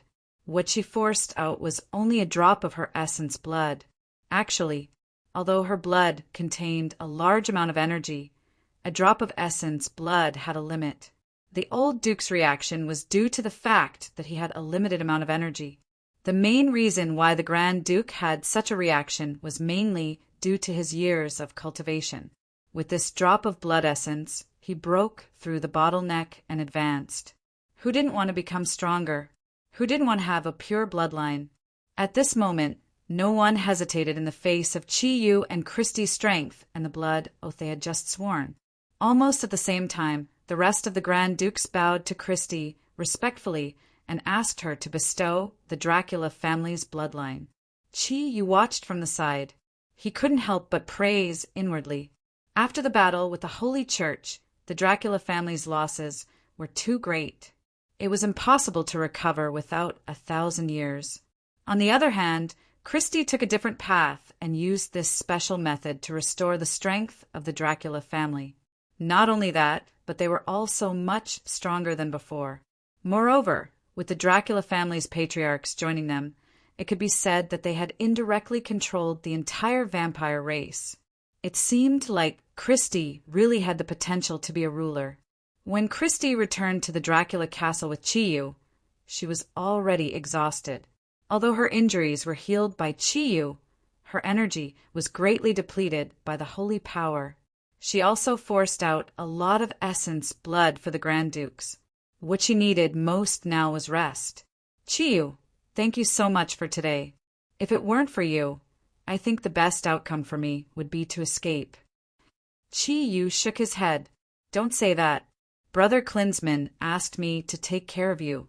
This is what I should do. To be honest, I've let you and Brother Klinsmann down for what happened last time. If it weren't for me, you wouldn't have been attacked by the Holy Church. Christie's expression changed. She sighed. Don't say any more. The past is the past. I think Big Brother doesn't really blame you. Everything is destined by the heavens. Is there anything you need from me this time? Chi-Yu shook his head. No. I just happened to pass by London and came to see you. He had already decided not to let Christie participate in this mission. Not to mention the fact that her strength alone couldn't make a decisive difference. Judging from her current situation, it wasn't suitable for her to participate in the mission with him. She still had a lot of things to do after finally settling the internal affairs of the vampire race. Taking advantage of the fact that the Dark Parliament was concentrating their strength to follow her to participate in this mission, it was also a good opportunity for her to completely unite the vampires. Although the vampires belonged to the Dark Parliament, he could rest assured with Christie as the commander. Perhaps this force could be of great help to him in the future. A faint light flickered. Chi-Yu's eyes revealed a trace of gentleness. Christie, rest well. I'm leaving. Christie was taken aback. You've just arrived. Why are you leaving already? Chi-Yu said, I still have a lot of things to do in the West this time, so I can't waste too much time. I must hurry off and attend to my affairs. You have to take care of yourself from now on, not only for yourself, but also for Klinsmann. I think if he could see the scene today, I'll be proud of you. Christie's eyes reddened. At this moment, the domineering aura of a vampire queen was nowhere to be found. She threw herself into Chi-Yu's arms and burst into tears, hugging her delicate body. Chi-Yu did not know how to comfort her. When he first met her, she was only a student. In the span of 2 years, she had changed from a young girl who was less than 20 years old to the current vampire queen. So many things had happened during this period. Her experiences were not as simple as his. For a girl like her, living in such a complicated world of darkness was indeed difficult for her. Christie cried for a full hour. She was a Yen Huang, far away from her own country, living among a group of foreigners. The feeling of loneliness had long filled her heart with fatigue. If it weren't for Klinsmann, she would have left the vampire community a long time ago. She would have returned to her hometown. However, Klinsmann's death could be said to have brought her a huge responsibility. At that time, she could not help but do it. At this moment, thinking of the dead Klinsmann, thinking of her people far away in Yanhuang, she could not help but feel sad. For a moment, she was a little carried away by her crying. Chi-Yu did not disturb her because he knew. At this time, letting her express all her inner feelings would be of great benefit to her. He did not want Christie to become a cold-blooded queen in the future. Chi-Yu, I have no home anymore. I only have you as a friend. In the future, will you still come to see me? Christy looked at Chi-Yu pitifully and asked. Yes, definitely. Chi-Yu replied without hesitation. I will always be your friend. Becoming the leader of the Dracula family, the leader of the entire vampire race, does not mean that you cannot return home. After things here are settled, you can often return to Yanhuang to visit. You are Brother Klinsman's sister, and at the same time, you are also your parents' daughter. You can tell them that you are studying here, but you cannot stay here for too long. Christy was a little confused. Then what should I do? You also saw that it was not easy for the vampire race to unite. If I go back to Yanhuang, who knows what will happen here again? I cannot watch my brother's foundation be destroyed in any way. Chi-Yu smiled and said, Silly girl, why isn't your brain working well? Isn't this easy to solve? With your current position in the vampire family, isn't it easy to fabricate an identity as a student? When the time comes, when it is about time for you to graduate, just tell your parents that you found a job here, or you might as well bring them over to live. Although London is not very suitable for living, it is still much better than your family being separated. When the time comes, you can buy them the best house and live with them in London. It is not far from here anyway, and you can come back often to visit. Won't this problem be solved? Hearing Chi-Yu's words, Christy's tears turned into a smile. That's right. I am really confused. Why didn't I think of this solution? 2 years later, when the time for me to study abroad is almost up, the blood tribe should have improved under my management. When that time comes, there shouldn't be any problems if I secretly bring them over. Chi-Yu, actually, I am very worried now. Chi-Yu asked, worried? About what? Worried that the Vatican will attack you again. I don't think so. Christy shook her head and said, No, I am not worried about the Vatican. After the previous lesson, I will be extra careful in the future. Now that the Dracula family has become stronger, the Vatican will not take the risk to attack us unless there is an extremely important reason. I am worried about the Dark Parliament. In the past, the vampire families were independent and couldn't influence them much, nor could they become the core members of the Dark Council. However, it's different now. After I unite all the vampire families and form a powerful force, do you think the Dark Council will sit back and enjoy the fruits of others' labor and directly control the blood race? Hearing Christy's words, Chi-Yu couldn't help but ponder. Indeed, nominally speaking, the vampire race was a member of the Dark Parliament. Once the vampire race became stronger, it would be coveted by the Dark Parliament. Moreover, hell might descend soon. By that time, even if Christy wasn't weak, she wouldn't be able to fight against hell and the Dark Parliament. He didn't want Christy to become his enemy in the future. Thinking until here, Chi-Yu said, this situation might happen. But there are also many internal problems in the Dark Parliament. I can even tell you that the power of the Dark Parliament's chairman has been taken away. Right now, their main focus is on other matters. Generally speaking, they won't pose any threat to you. But if the Dark Parliament asks you to lead the vampire race to surrender or be used by them, you must not refuse. Otherwise, it will inevitably bring a devastating disaster to the vampire race. When that time comes, you can pretend to be a snake and find a way to contact me. Let me help you solve this problem. If it were someone else who said this, Christy would definitely not believe it. However, the powerful strength that Chi-Yu had displayed and the aura that made her feel at ease made her feel an indescribable trust in him. Nodding her head, she said, Then I'll do as you say. Chi-Yu, thank you. You have helped me so much. But back then I once framed you. Do you still hate me? Chi-Yu smiled and said, I'm not such a petty person. What's in the past is in the past. What's there to hate? All right, I really have to leave this time. Take care of yourself. As I said, if you encounter any problems here, you must inform me immediately. No matter where I am on Earth, I will definitely rush over to help you within half a day. After saying this, Chi-Yu stood up and walked towards the direction of the window. Wait, Chi-Yu. Christy called out to Chi-Yu. Chi-Yu turned around and asked doubtfully, What's wrong? Is there anything else? Christy lowered her head and gently fiddled with the corner of her clothes. She said in a very low voice, "Chi-Yu, have you always thought that I'm a lesbian?" Chi-Yu was taken aback. He really didn't know how to answer this question, but the past had already proven it. If it weren't for Shen Yanzuyin, she wouldn't have framed him. Chapter 278. Chi-Yu is also considered a veteran in the field of love. After hearing Christy's explanation, he immediately understood and thought, it can't be. My luck with the ladies is too good. I just agreed to be with a man for a day. Could it be that even Christy, I understand. Christy, you're all grown up now.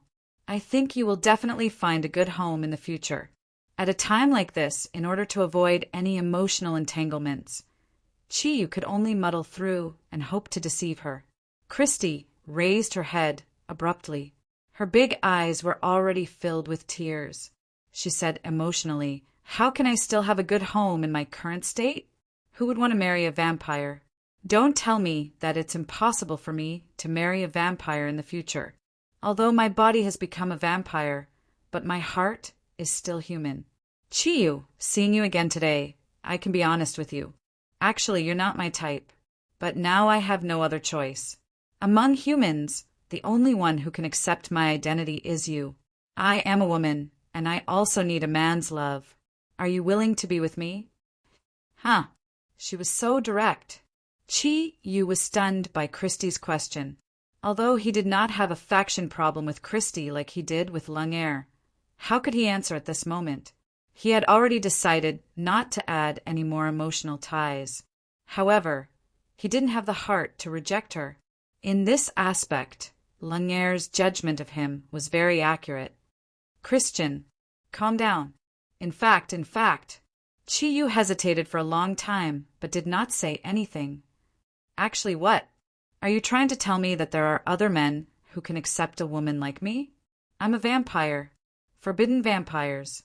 Chi-Yu, don't tell me you don't want me either. I'm not good enough for you." Christy became even more agitated. Chi-Yu looked at her with a bitter smile and thought to himself, "You said that I'm not your type at all and that you only want to be with me because you have no other choice. Not to mention that I don't plan to have more women.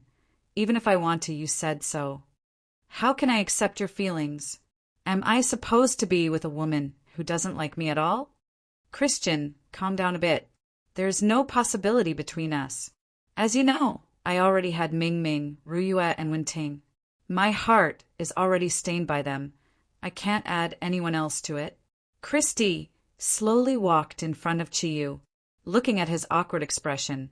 She couldn't help but giggle and say, "Humph." He found out the moment he tested it. "So you never liked me at all. Then why did you tease me back then in Qingbei University?" Ah, a woman's face changes faster than flipping a book. Chi-Yu was shocked by Christian's change.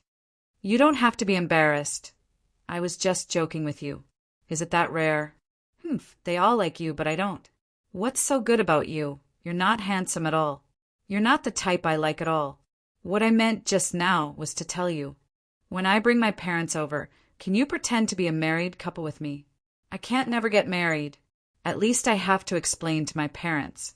Chi-Yu was stunned for a moment and said, "You mean to say that you want to pretend to be a married couple with me and let me lie to your parents?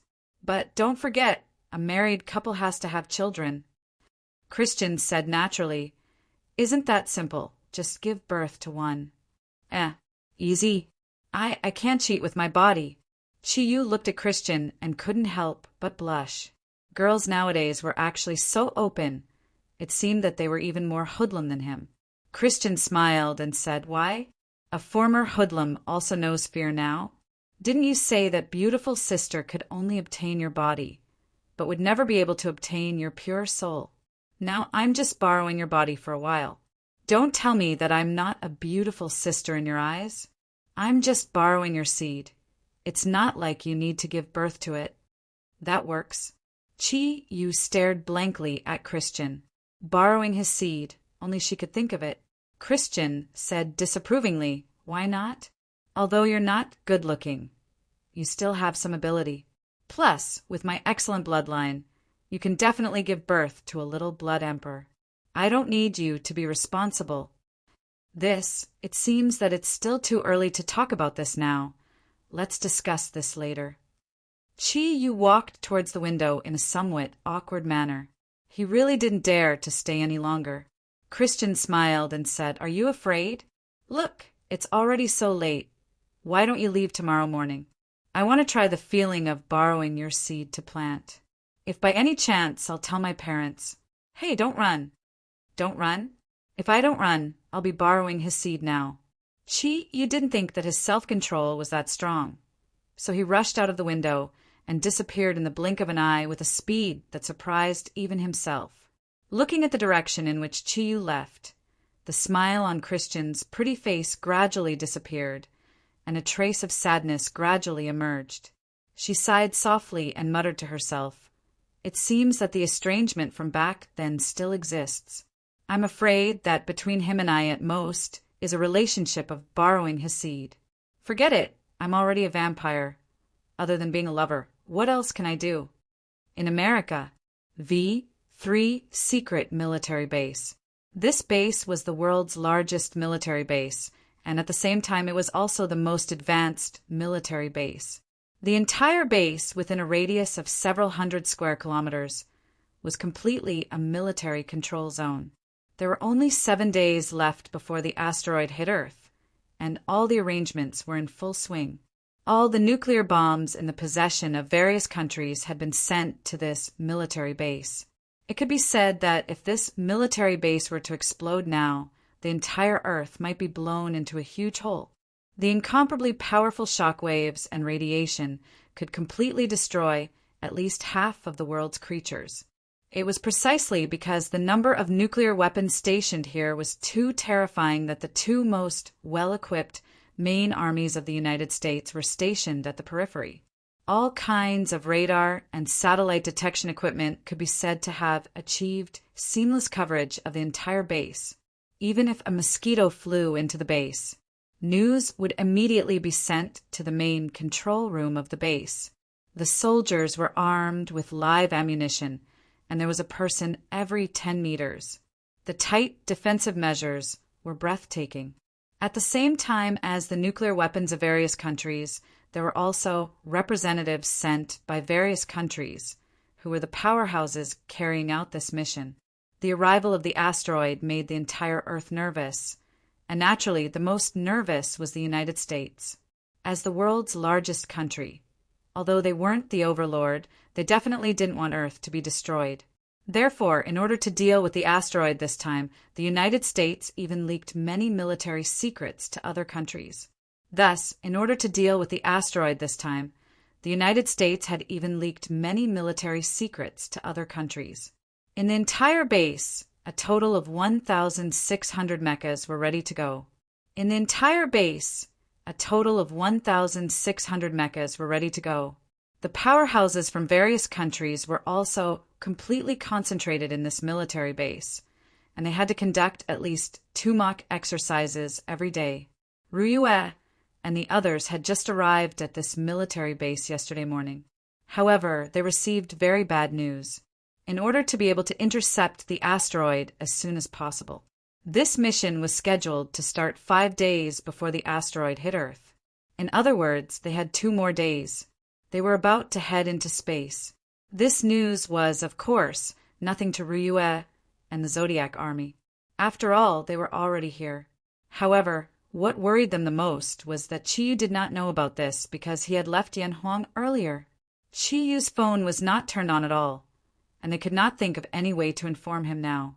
Although they were worried that Chi Yu would not be able to arrive in time, Ryue and the others were also a little glad that this mission could be completed successfully without Chi Yu's participation.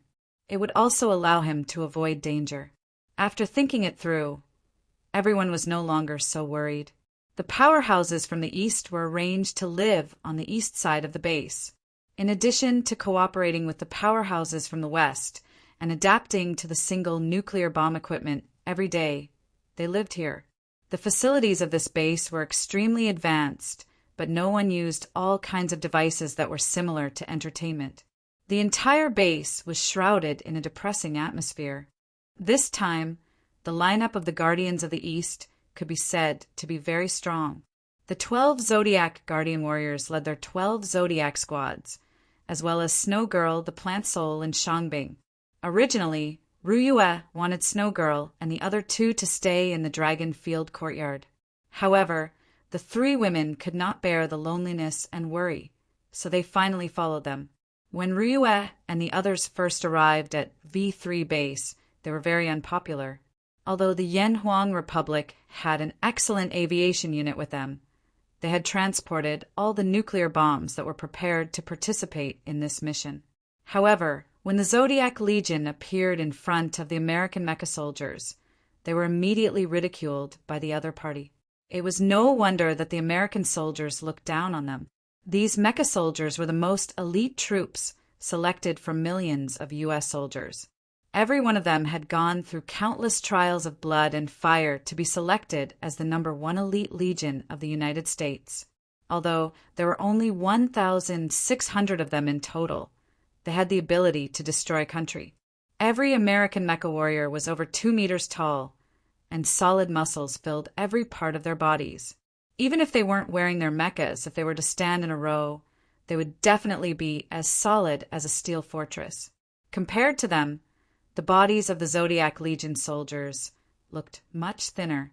The Zodiac Legion soldiers naturally would not tolerate the ridicule of the American army. If they were underestimated by their future partners, then there would definitely be problems when they truly cooperated with each other. Therefore, in order to better cooperate with the American mecha soldiers, the Zodiac Legion soldiers gently competed with these mecha soldiers. Facts often proved everything. When Ming Ming lifted a 3-ton military vehicle with her slender body, these mecha soldiers immediately opened their mouths wide. Their jaws were so wide that 3 apples could fit into them. However, these American soldiers quickly found an excuse for themselves. If they did not have enough strength, they would not have come to participate in this mission. Strength alone was obviously far from enough for a true soldier. Therefore, a letter of challenge was issued, agreeing to have a friendly match on the second day after Ruyue and the others arrived. Now, Ruyue and the Zodiac Legion soldiers were already waiting for the American mecha soldiers in the training ground of the base. The American soldiers were very punctual. Although the competition this time was private, these soldiers had also received secret orders from the higher-ups. The higher-ups of the American military were still worried about these ordinary-looking guardians of the East. Hence, they were obviously very eager to see their soldiers test the strength of these Easterners. What made the Zodiac Legion soldiers not know whether to laugh or cry was that the American mecha soldiers were not the only ones who came. There were also some people they were very familiar with. They were Yamu, the successor of the Greek goddess Athena, and Cardinal Paul Gasol, a subordinate of the Pope. Paul Gasol had a sacred look from beginning to end, and no emotions could be seen in his calm eyes. Yamu, on the other hand, had a gentle smile on her pretty face, giving off a very harmonious feeling. Both of them were followed by 4 guards. Paul Gasol was followed by the experts of the Vatican, while Yamu was naturally followed by the 4 Zodiac Guardians. Mephistopheles looked at the tall American mecha soldiers around him, who seemed to have no brains. He did not know whether to laugh or cry. These American soldiers actually wanted to challenge the Zodiac Legion soldiers. Wasn't this the same as stepping on landmines and jumping thunder, courting death? Even if Chiyu was not here, his companions were all abnormally strong. How could ordinary people defeat them? Even if these mecha soldiers had been trained for a long time, they might not be able to do it. However, since they were willing to give it a try, naturally no one would object. A total of 16 mecha soldiers had come. They seemed to be from the same squad, and all of them were wearing their own mechas. The mechas seemed to be about 4 meters tall, and their entire bodies were silvery white.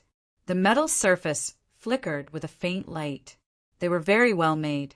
From their observations over the past few days, the Zodiac Legion soldiers knew that the main weapon of these mecha soldiers was a heat ray gun and a laser knife. At the same time, Some hidden parts of the mecha could also be equipped with small rockets or small homing bombs. The wide back of these mecha could be equipped with 4 nuclear bombs through the slots. They could be considered the most powerful individual combat weapon in the world right now. Even the Zodiac Legion soldiers had to admit that these mecha soldiers were well trained. They were all elites of the American Army. Their uniform movements caused their respective mechas to produce almost the same clanging sound as they followed behind the Vatican and the Greek team to the training ground. To control these tall mechas, one must not only have very good control skills. At the same time, because these mechas could carry out certain flight missions in space, they could also carry out short-distance flights on Earth. This required the pilot's body to be very strong. Otherwise, it would be very difficult to withstand the pressure brought by the mechas during flight and combat. These mecha soldiers had to go through at least 5 years of training before they could really start carrying out missions. Previously, the number of mechas of the U.S. military was not very large. However, in order to deal with the possibility of war or special changes at any time, the U.S. military invested a lot of resources, manpower, and material resources in the training of mecha soldiers. This was why they were able to quickly produce mechas for this mission after the asteroid crisis. The Pope and Yamu led their respective subordinates and stopped in front of the Zodiac Legion soldiers. The Zodiac Legion soldiers did not have a good impression of either side. They all looked at them quietly with a straight face. Pope Marty took 2 steps forward. His expression was still as calm as ever.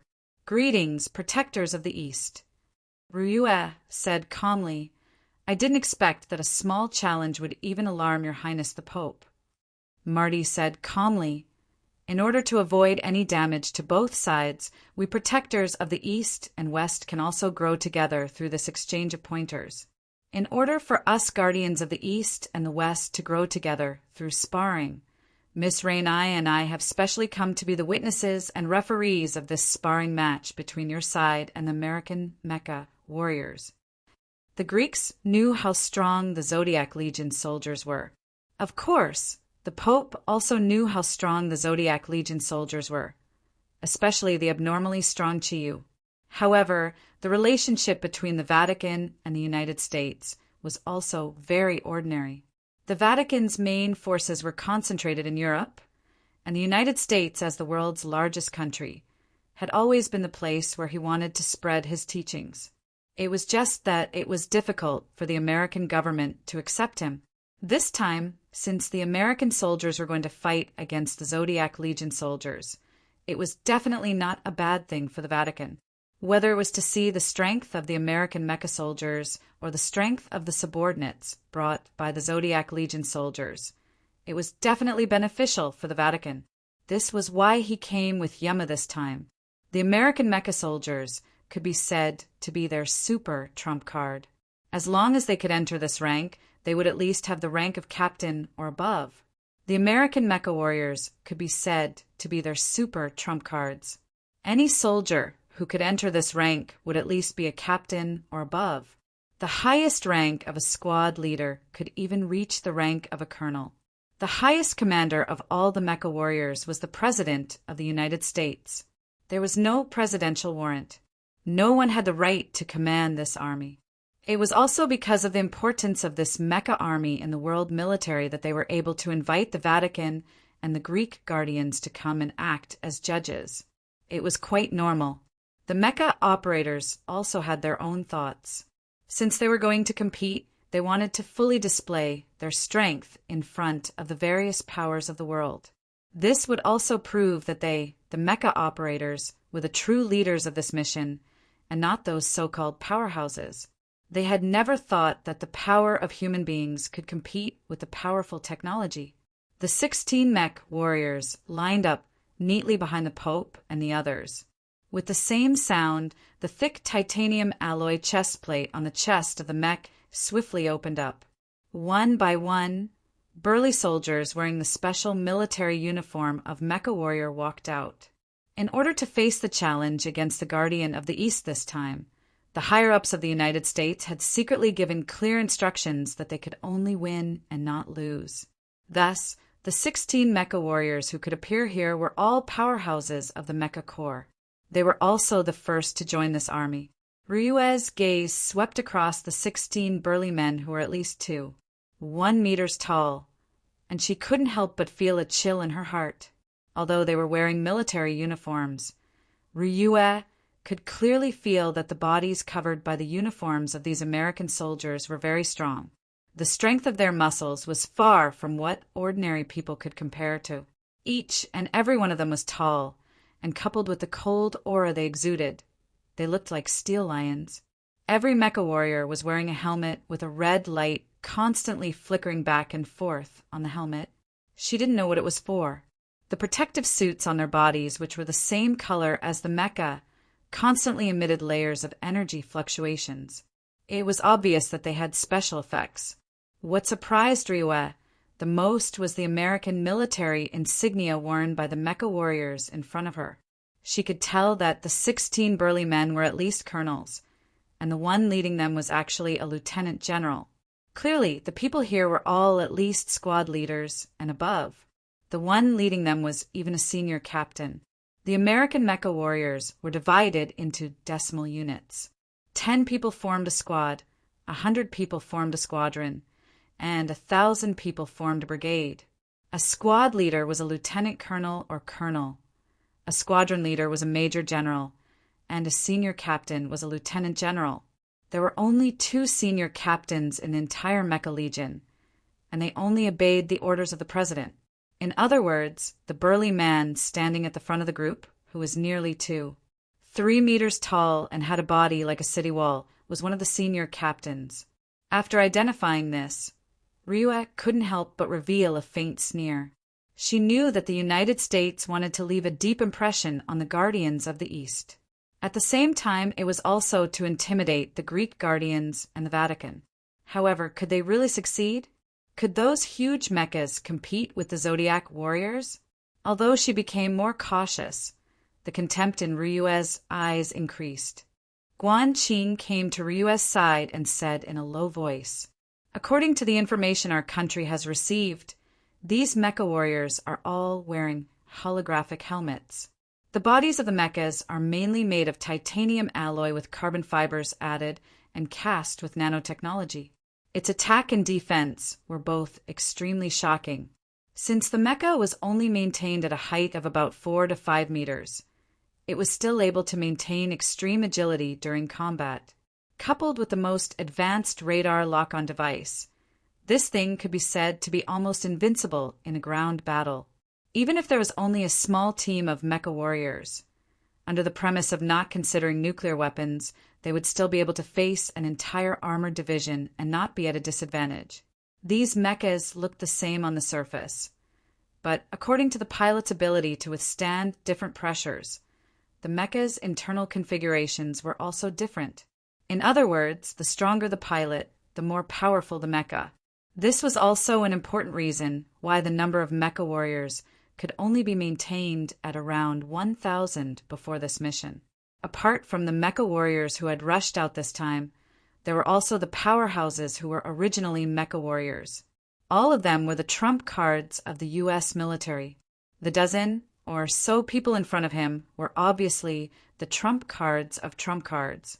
It should be noted that the United States had spent a great deal of effort to create this Mecha Legion. At least 1/3 of the national defense budget for the past 5 years had been invested in this research. Before coming to the United States, I heard from our country's senior military officials that the United States had developed mecha warriors, which indicates that the world's military will be developing toward a comprehensive, integrated combat unit. I used to study genetics. If my guess is correct, the bodies of these mecha warriors have been modified by genetic drugs. As for the extent of the modification, I don't know. As for the extent of the modification, it can only be seen in battle. After listening to Guan Ping's words, Ryue's understanding of these mecha warriors deepened. The lieutenant general of the mecha warriors walked forward and stood beside the Pope and Yamu. He nodded slightly at the Zodiac warriors and said, "According to yesterday's agreement, on the premise of friendly sparring. I am very happy to be able to compete with the Guardians of the East. Ryue returned the greeting and said, Lieutenant General, you are too polite. May I know how your side has decided on today's competition? The Lieutenant General looked at Ryue's tall figure, and the expression on his face softened a little. The expression on her peerless face softened a little. The killing power of a beautiful woman was always great. Putting on a gentlemanly appearance, she said, the competition was proposed by my side. As for the method of the competition, why don't you decide it? However, in view of the fact that we are about to set off for space in order not to reduce our overall strength, let's use a saying from your Yanhuang people. Don't overdo it. Looking at the other party who was pretending to be generous, Ryue smiled faintly and said, In that case, I won't decline. Sweeping her gaze across the tall mecha warriors behind her, she said, How about this? I really want to see the combat style of your mecha warriors. In order to give everyone more time to prepare for this mission, we will end the battle quickly. The 16 mecha warriors from your side will fight together and use your mechas. We will also send a Zodiac Guardian Warrior to lead our own Zodiac team. A total of 11 people will fight. As for the outcome of the competition, it is simple. Whichever side loses the ability to fight will be the loser. If any side is seriously injured or dies, it will be the other side's loss. This way, we can ensure that both sides will not overdo it. How about that? 11 versus 16. And in a situation where their side was using mecha warriors, this mecha army lieutenant general thought that he had heard wrongly. Looking at her in a daze, he asked instinctively, Beautiful Miss Dongfang, are you sure you want to do this? Ryue smiled faintly and said, Why not? I don't think there is anything unfair about this. If you think that we have too many people, we can also reduce the number of people. No, that's not what I meant. Since it is a competition, it has to be fair. If we use mecha, how can we talk about fairness? I think that we should each send out 16 people and fight barehanded. If we use mecha, the first thing will be unfair. Also, it will be hard for us to guarantee your safety. After all, the combat power of mecha is too strong. Ryue smiled and said, What we want to see is the strength of your mecha. Lieutenant General, let's do as I say. Didn't you say that we will decide the method of the competition? The Lieutenant General looked at the smiling Ryu. For some reason, he suddenly felt a little strange in his heart. These Easterners were even more arrogant than they, the mecha warriors. Even if they had extraordinary strength in front of mecha warriors, what was the use of strength? It should be known that a heat ray gun alone could destroy the life force of any living being. Even a 60-ton tank would be like a piece of paper in front of a heat ray gun. There was no way it could withstand it. Thinking of this, the doubt in his heart deepened. He turned his gaze to the Pope beside him, revealing a hint of inquiry in his eyes. The Pope nodded and said, Since Miss Ryue has said so, I think it is feasible. Lieutenant General Reed, let's do this. You must not underestimate the strength of the Guardians of the East. To be able to reach the position of Lieutenant General and become the captain of the No. 1 Elite Legion of the United States, Lieutenant General Reed was naturally not a fool. After hearing the Pope's words, he also vaguely felt that the strength of the Guardians of the East seemed to be much higher than he had expected. However, due to his absolute confidence in the mecha, he still did not think that the other party had the ability to defeat his elite subordinates. Since you want to humiliate yourselves, then I will show you the strength of a mecha warrior. Thinking of this, Reed nodded to Ryue and said, In that case, we will do our best to ensure your safety. Ryue did not say anything else. She just made a gesture to Reed. Using facts to speak was the best way to do things. The 16 super strong men returned to their mechas. With a low roar of the engine, these most advanced individual combat weapons began to be activated. They walked step by step towards the Pope and Yamu. After Yamu whispered a few words to the Pope, she retreated to the side with her Constellation Guardians and quietly watched the scene in front of her.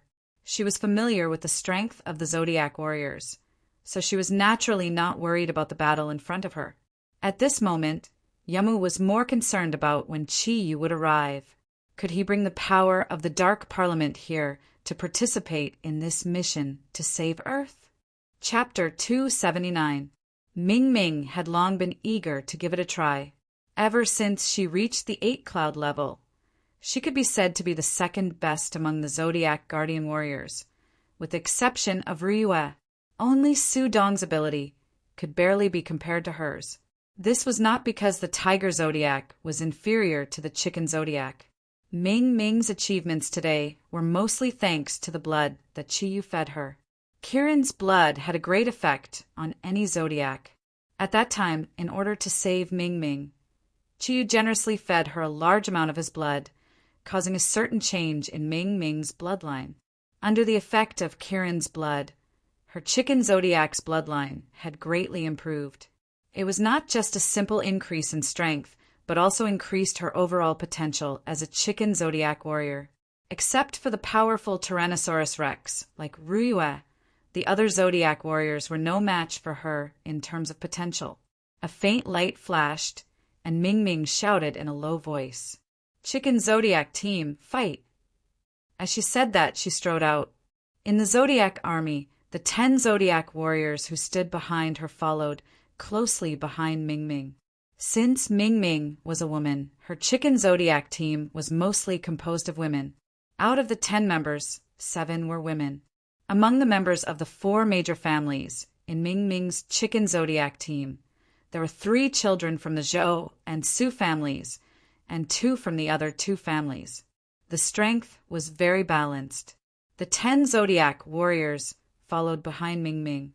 11 of them walked calmly to the center of the training ground, while the others slowly retreated to the sides, quietly waiting for the competition between paranormals and advanced technology. 16 Zodiac warriors with a height of more than 4 meters.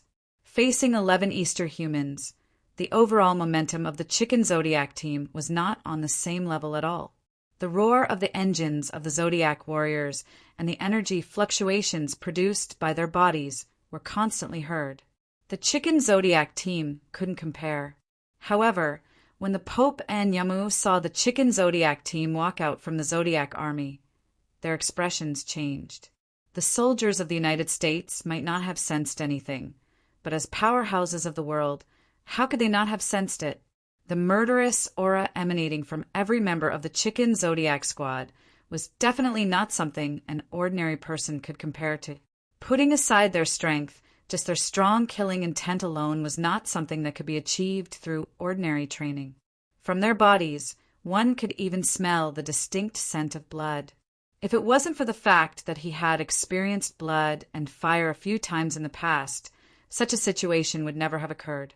At that moment, both Yamu and the Pope experienced it deeply. The strength of the hundreds of people who came with the 12 Zodiac Guardian God Warriors was much stronger than they had expected. However, they really did not understand where Chiyu had found these people. Where did they train them to be so murderous? Facing 16 Zodiac warriors with modern weapons, they did not panic or panic at all. These Zodiac warriors didn't panic or feel nervous at all. There was only one kind of light in their eyes, the light of determination. The expression on Ming Ming's face calmed down. There was no worry or joy on her face. The thundercloud force in her body was circulating rapidly. At that moment, she not only controlled her own strength, but also the strength of every member of the Chicken Zodiac team. After the battle with the Julie people during the era of the ancient behemoths, every member of the 12 Zodiac team had made great progress. Those few months of training had tempered them. It was definitely not something that could be compared to 10 years in the modern world. Every day, they had to survive in blood and fire, and every moment they had to prepare for the arrival of death. It could be said that the Grim Reaper had tempered their will. At the same time, every Zodiac Guardian God Warrior had also forged a deep friendship with their team members. That was the relationship of comrades in arms. Between each other, they had saved each other's lives countless times. Each time, They had grown up through hardships. Therefore, Ming Ming did not need to use her eyes to see. She only needed to feel to know what kind of state her team members were in. The 16 Zodiac Guardian God warriors stopped 30 meters away from Ming Ming's group of 11. Lieutenant General Reed's voice sounded from his mecha. "Beautiful Miss Dongfang, are you sure you want to compete with us like this?" Ming Ming snorted coldly. "Are you Americans all so clingy? Be straightforward. Come on." "All right. Since that's the case, we'll have to offend you. Attack!" Berserk Tiger Formation. All of the mecha warriors spat out flames about 1 meter long from their backs. The 6 special engines on their backs started up at the same time, and the 16 mecha warriors spread out in all directions at the same time. Then they quickly surrounded Ming Ming and the other 11 Zodiac warriors. They didn't use their heat ray guns or their own laser blades. They just spread out their arms, as if they wanted to defeat their opponents in melee combat. Seeing this, Ryue, who was watching from the sidelines, could not help but nod inwardly. The quality of these American soldiers was still very high. Because they had the advantage of mechas, they seemed to have decided not to use the weapons on their mechas. A favorable impression rose in her heart, but at the same time, she did not know whether to laugh or cry. What kind of threat could these Zodiac Guardian God warriors pose? Without waiting for Ming Ming's order, the 10 members of the Chicken Zodiac Guardian God warriors spread out at the same time. They did not roar in anger. Their cold eyes and nimble movements were like cheetahs as they silently faced their opponents. They did not have any weapons, but their bodies glowed with different colors. Ming Ming stood in the same place. Her spiritual power enhanced her perception by several times, and she could clearly feel the battle situation of each member of the Chicken Zodiac Guardian God warriors. The 3 Zhou family warriors were the fastest. They were the first to approach the 3 Zodiac Guardian God warriors. Their skin glowed with a metallic luster. They did not use any techniques or evade, and they met the attacks of the Zodiac Guardian God warriors head-on. A violent collision sound rang out.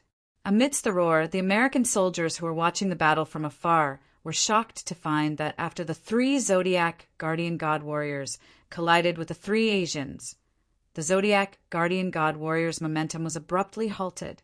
Their forward momentum was forcibly halted.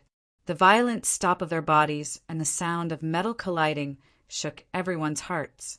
At the same time, the other members of the Chicken Zodiac Guardian God warriors each stopped a Zodiac Guardian God warrior. The flames were scorching hot. The dark green haze and the gentle blue ripples clashed with the Zodiac Guardian God warriors in different ways. The 10 members of the Chicken Zodiac Guardian God warriors blocked the advance of the 10 Zodiac Guardian God warriors. Ming Ming could not help but feel a little surprised by the 10 Zodiac Guardian God warriors.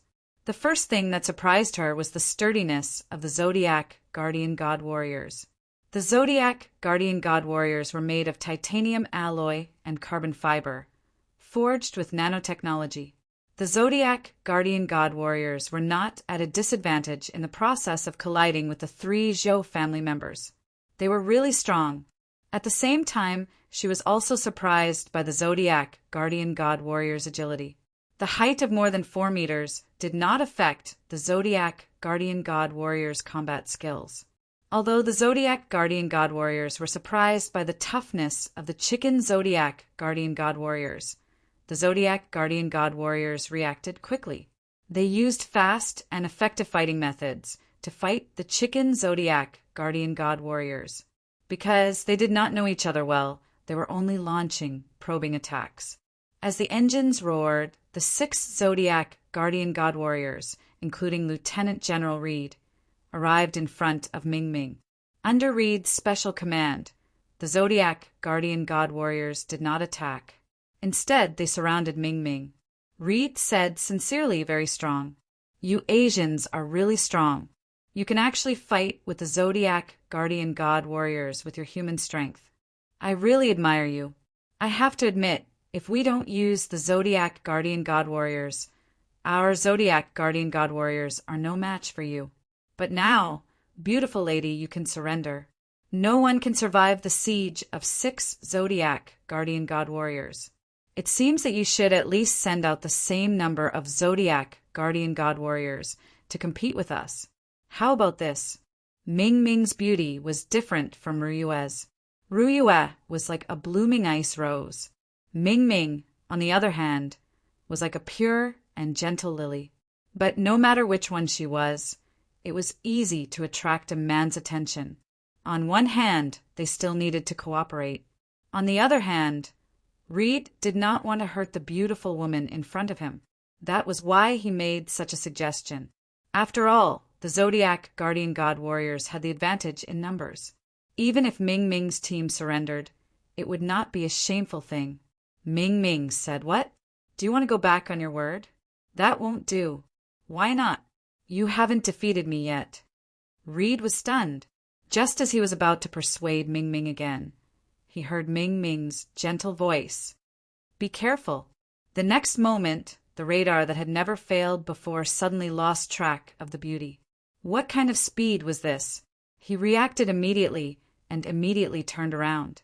With a speed that was hard to follow with the naked eye, he controlled his mecha to kick backwards.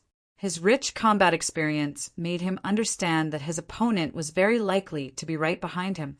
That's right, Reed's judgment was indeed quick, and his actions were also very swift. Even his subordinates were only half a beat slower before they did the same thing. However, they were still a little too slow. What was the use of mechas in front of the chicken Zodiac warrior Ming Ming? A faint light flickered, and Ming Ming's body appeared where she had been standing in an instant. The next moment, she threw out 6 punches without any pause. 6 streaks of rainbow light struck the backs of the 6 mechas at the same time. With Ming Ming as the center, the 6 huge mechas scattered in all directions like blooming flowers. Ming Ming stood there calmly with her hands behind her back. Her pretty face was still very calm. She looked in the direction of the Pope and Yamu with a hint of provocation. It was as if nothing had happened. Following 6 loud bangs, the 6 mechas fell heavily on the empty ground 20 meters away. The friction between the hard mechas and the ground produced a piercing sound that made one's teeth ache. Reed had never suffered such a huge loss before. He didn't even have time to control his mecha and was already dizzy from the fall.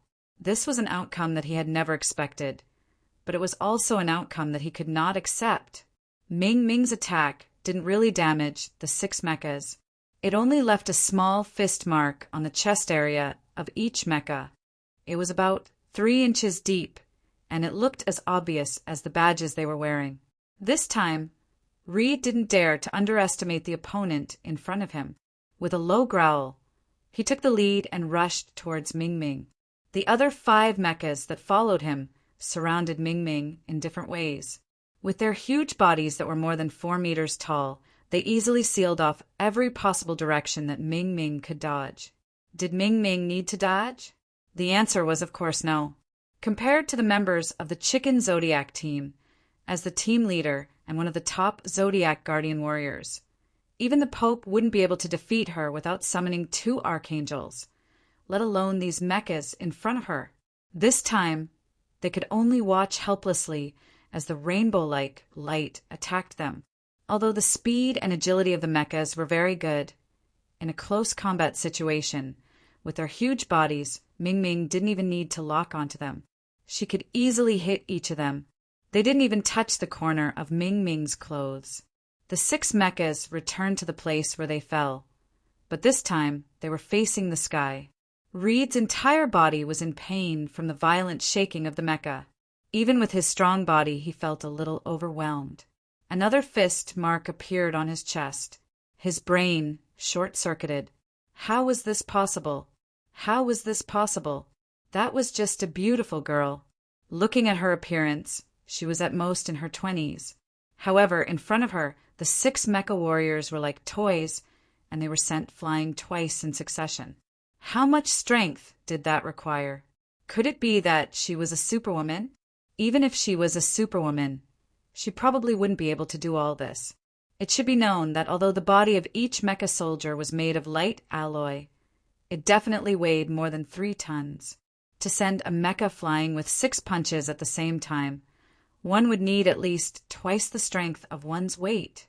Moreover, she had left deep marks on the incomparably hard titanium alloy. How could a battle like this be carried out? No matter how good one's fighting skills were, when faced with such an enemy, it was impossible to win in a close combat. Just as Reed got up from the ground again, the same roar sounded in different corners of the training ground. With their special control over metal, the 3 members of the Chicken Zodiac team finally knocked down the 3 mecha that were fighting them. With their scorching fire energy, the 3 members of the Sioux family forced the 3 mecha to retreat due to the temperature. The battle of the Shin family was even simpler. With the help of Chi-Yu's source of nature, their strength had improved significantly on the metal-reinforced concrete ground. Where no plants could grow, they managed to create a few special plants that belonged to the ancient beasts. These plants entangled the mechas and restricted every joint on the mechas, making it impossible for the 2 mechas to move. As for the 2 members of the Chicken Zodiac team from the Luo family, what they did was very simple. During the battle, they turned their water ability into ice to cool down the engines of the 2 mechas. This caused the mechas to suffer a great deal of damage, and they couldn't even jump. Complete defeat. The result was clear. Even a 3-year-old child could easily judge the outcome of the battle. Reed stood rooted to the ground. He simply couldn't believe that the powerful mecha warriors had lost so miserably and completely in front of ordinary humans who didn't use any weapons. He wasn't the only one who couldn't defeat the human body with his titanium alloy mecha. Even the entire United States couldn't accept such a result. The light in Reed's eyes gradually changed. The contempt from before had completely disappeared, replaced by incomparable solemnity and the courage of a soldier. The members of the Chicken Zodiac team didn't continue to attack the mecha warriors. They all returned to Ming Ming's side and formed a circle around Ming Ming, protecting her in the center. This formation also allowed them to receive energy support from Ming Ming at any time. Back when they were dealing with the Jili people, this formation was often used by the 12th Zodiac team. A faint light flashed in Ming Ming's beautiful eyes. Looking at the mecha where Lieutenant General Reed was, Ming Ming said calmly, "I know that you are not convinced of your defeat. It's no wonder. After all, you lost before you even had the chance to display your true strength. If it were me, I would also be unconvinced. As mecha warriors, your greatest advantage is your various high-tech weapons, right? Since that's the case, the previous match doesn't count. I hope to be able to witness the true power of a mech warrior. Only that kind of sparring is meaningful to us. What do you think, Lieutenant General?" Reed quickly gave an order. 15 mechas with varying degrees of damage lined up behind him. He took large strides and slowly walked towards Ming Ming. Reed controlled his mecha to bend down and bow to Ming Ming and the members of the Chicken Zodiac team. "I'm sorry. First of all, I apologize for looking down on the Eastern Guardian. Mysteriously in the East. It gave us a shocking realization. It turned out that the strength of humans could also reach such a powerful level. This was something I had never imagined before. However, I still have absolute confidence in my mecha. After all, the mecha warrior had been designed. It was meant to be useful in large-scale battles and even in future space battles. You're right. If you don't let me unleash the full power of a mech warrior, I won't be able to kill you. However, we did lose the previous match. However, we have indeed lost the previous battle. On behalf of the Mecha Legion, I would like to express my deepest respect to you. We absolutely believe that you can play an extremely crucial role in carrying out this mission. We hope that we can become the best allies." Ming Ming smiled faintly and said, "Then, do we still want to continue with the match?" Reed smiled bitterly in his mecha. In fact, the result just now was enough. However, even if he could accept a complete defeat under such circumstances, Could the American Department of National Defense accept it?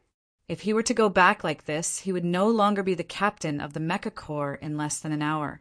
For the sake of the dignity of the country, this match must continue. After a moment of silence, Reed slowly said, "We admit defeat in today's match. We admit that we can't compare to you in terms of hand-to-hand combat.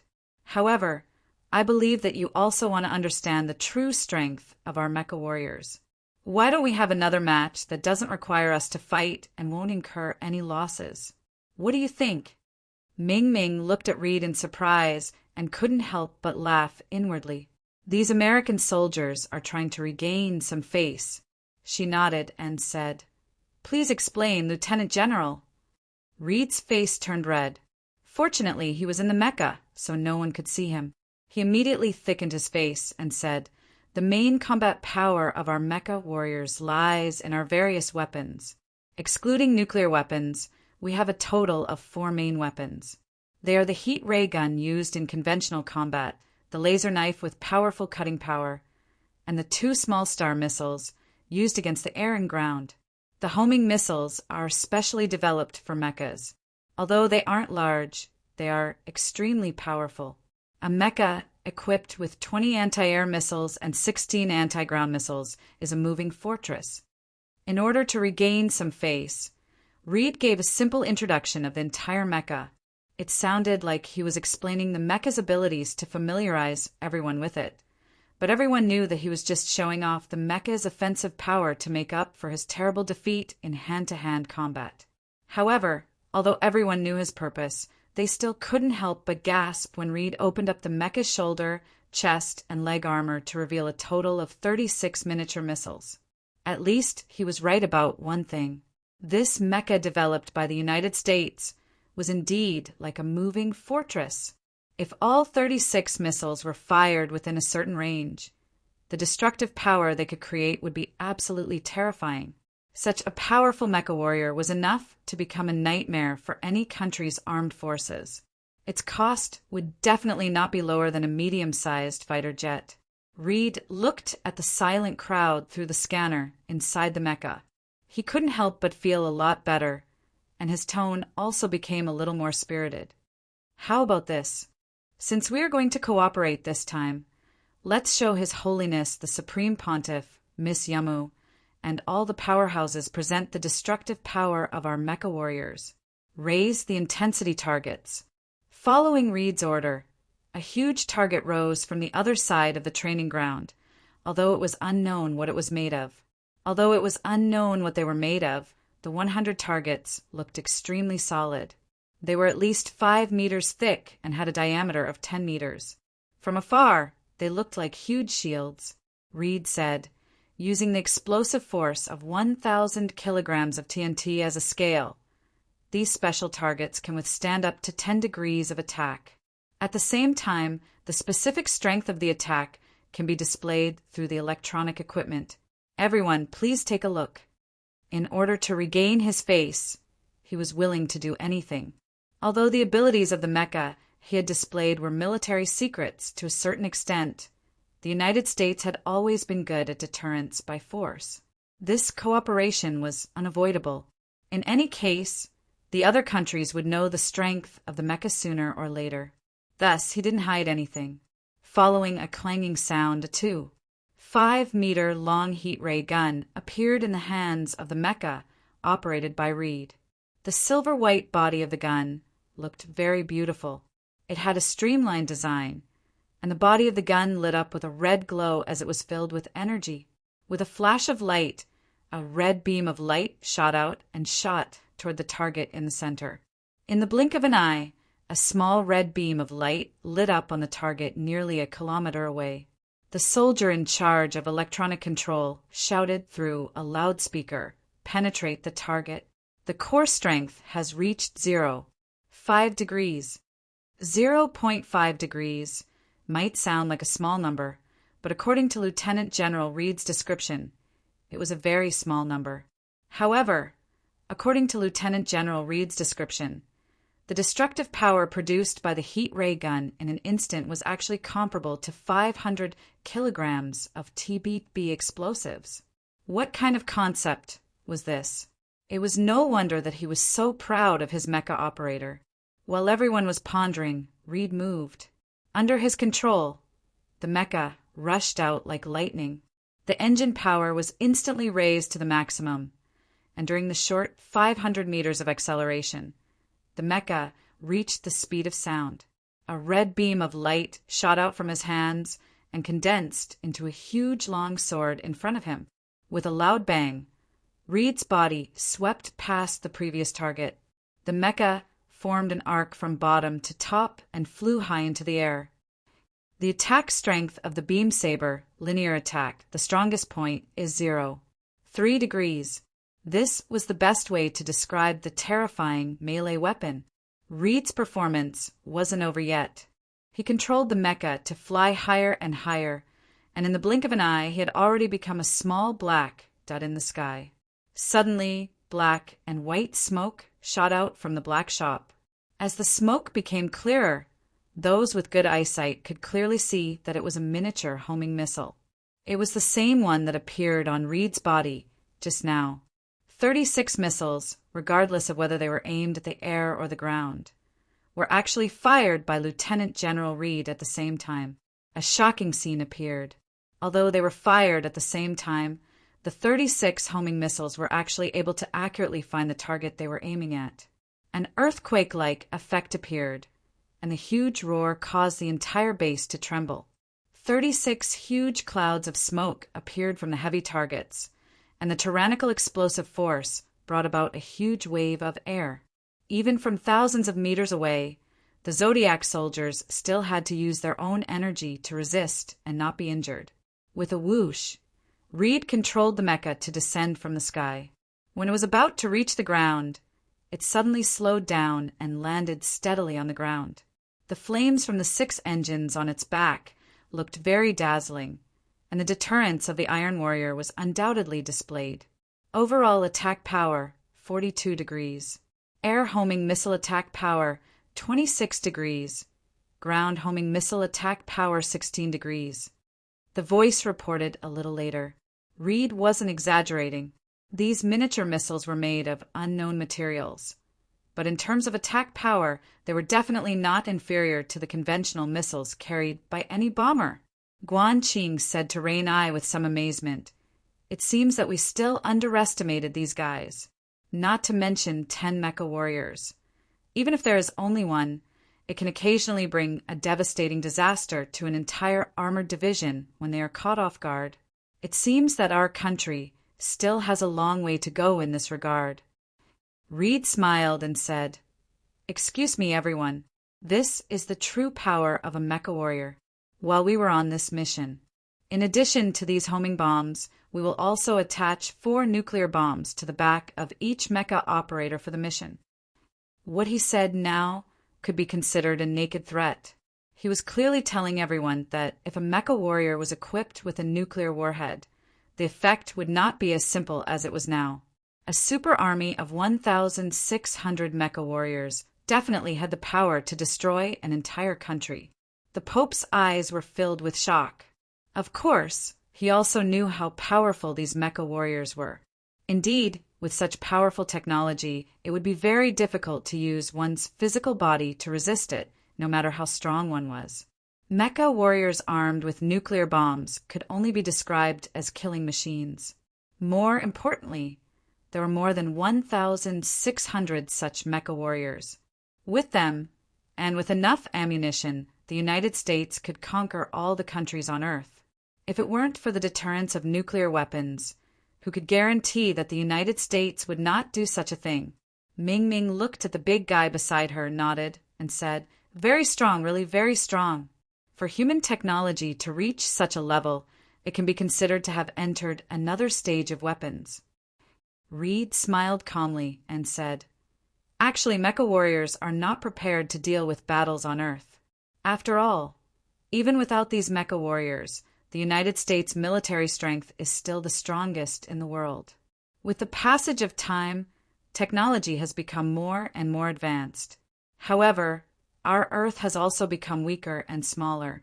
In the near future, the The United States will definitely become the first country to migrate to another planet, and mecha warriors will be the best guarantee. In space battles, these mecha warriors are the most suitable. Ming Ming nodded. Although she was somewhat unconvinced, she had to admit that these mecha warriors were very powerful no matter what the situation was. However, as a person of Yan Huang and the daughter of General Ji Zhangming, Ming Ming naturally would not allow these American soldiers to show off their strength. A faint, seven-colored light shone from Ming Ming's body. Since General Reed is so magnanimous as to show your country's military secrets to us, I have nothing to hide. Since General Reed is so magnanimous, I have nothing to hide. Let me try and see what kind of results these targets can bring me. As she spoke, she completed the first stage of origin mutation while surrounded by the seven-colored light. Chapter 280. Before Reed could think too much about it, Ming Ming had already flown into the air. The faint rainbow light suddenly became more intense. At the same time, she completed the second stage of origin mutation. Under the stimulation of the mecha warrior's firepower, this time, Ming Ming used all her strength. Following the second stage of origin mutation, her delicate body quickly glided towards the targets. Countless rainbow lights circulated in the air, turning into dazzling rays of light that drifted out from her body and drifted towards one of the targets. The faint light flickered, as if a rainbow had appeared in the air. However, this rainbow light was very complicated. There was no roar. The rainbow light quietly sank into one of the targets. Ming Ming's delicate body stopped in the middle of gliding. As a chicken Zodiac warrior, before using Phoenix fledgling transformation, she could only glide and not fly. Thus, her delicate body turned in the air and glided back in the direction from which she came. The power of a single attack is 0. 1 degrees. After hearing this report, Lieutenant General Reed heaved a sigh of relief. Lieutenant General Reed immediately heaved a sigh of relief. After all, there was still a huge gap between them. Although the number 0.01 was still very terrifying when compared to the power of a human's attack, it was equivalent to the power of 10 kilograms of TT explosives. Thinking of this, Reed suddenly felt that something was wrong. Because he suddenly remembered that the defense of his mecha warriors was definitely not something that could be destroyed by 0.1 degrees of attack. She had clearly left quite a few marks on the mecha warriors before, and her strength should have increased as she glided in midair. So why did her attack power decrease? Just as Reed was feeling inexplicably surprised, a shrill alarm sounded. Amidst the loud bang, the target that was attacked by the colorful rainbow had turned into ashes, and the huge explosive force caused the two targets around it to tremble violently. What's going on? Wasn't it only 0.01 degrees? Reed shouted in shock. The voice of the communications soldier also became shaky. It was clearly transmitted through the loudspeaker. Yes, it's indeed only 0.1 degrees of single target attack strength. However, the number of attacks is more than 1,000. So the 10-degree target, buzz, the entire training ground suddenly erupted into an uproar. Destroying a target was something that had never happened since the construction of this training ground. After all, no one would use large weapons or nuclear weapons here. These targets were made with extremely special techniques. 10 degrees of tolerance was equivalent to 10 tons of TNT explosives. However, the rainbow in the sky was clearly a manifestation of human power. Everything that Ming Ming had done had completely subverted the American soldiers' understanding of human power. However, Ming Ming didn't stop there. Her gliding body changed again. That's right, the fledgling phoenix appeared. Her suddenly enlarged body was like a small plane with a dazzling light. Her graceful posture attracted the attention of everyone below. The Pope had heard about the fledgling phoenix from the cardinals, but when he saw it with his own eyes, he couldn't help but open his mouth in shock. He knew that if he didn't summon the Archangel, it would be very difficult for him to compete with such a powerhouse. As for Yamu, she had seen the power of the fledgling phoenix with her own eyes. At that time, Ming Ming had relied on the fledgling phoenix to easily defeat the Capricorn constellation guardian Miero. At this point, she had already guessed what Ming Ming was going to do.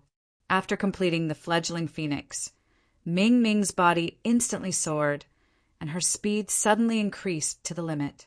This time, a beautiful rainbow really appeared in the sky. It was a rainbow formed by Ming Ming's body. The rainbow floated down and swept past a target, followed by a second, a third, all the way to the 10th target before it flew up again. Attack, strength, unable to determine. The messenger's trembling voice had yet to fade away when the 10 targets that Ming Ming had passed through with her fledgling phoenix transformation collapsed with a loud bang, split in half from the middle. This was the effect of Ming Ming's wide wings. The Azura Iron Wings technique focused all the energy in the body on a single line of the wings. How powerful would Ming Ming's full-powered attack be? In the face of such a Azura Iron Wings technique, even Yamu would have to consider if she should face it head-on. Reed's brain had completely short-circuited. When he realized that Ming Ming had turned back into her human form and landed in front of him, he couldn't react in time. Ming Ming's face was a little pale. Ruyue came to her side and secretly transferred her thundercloud force to her. Destroying 10 targets in one go was the limit of what Ming Ming could bear. However, for the dignity of her country, she had to do it. With the support of Ryue's energy, Ming Ming's pretty face quickly regained its color. She said to Reed, "Lieutenant General Reed, I think that as long as our country has guardians like us, we don't need mecha warriors. Don't you think so?" Ah. Reed woke up from his short-circuited state. He looked at Ming Ming in front of him.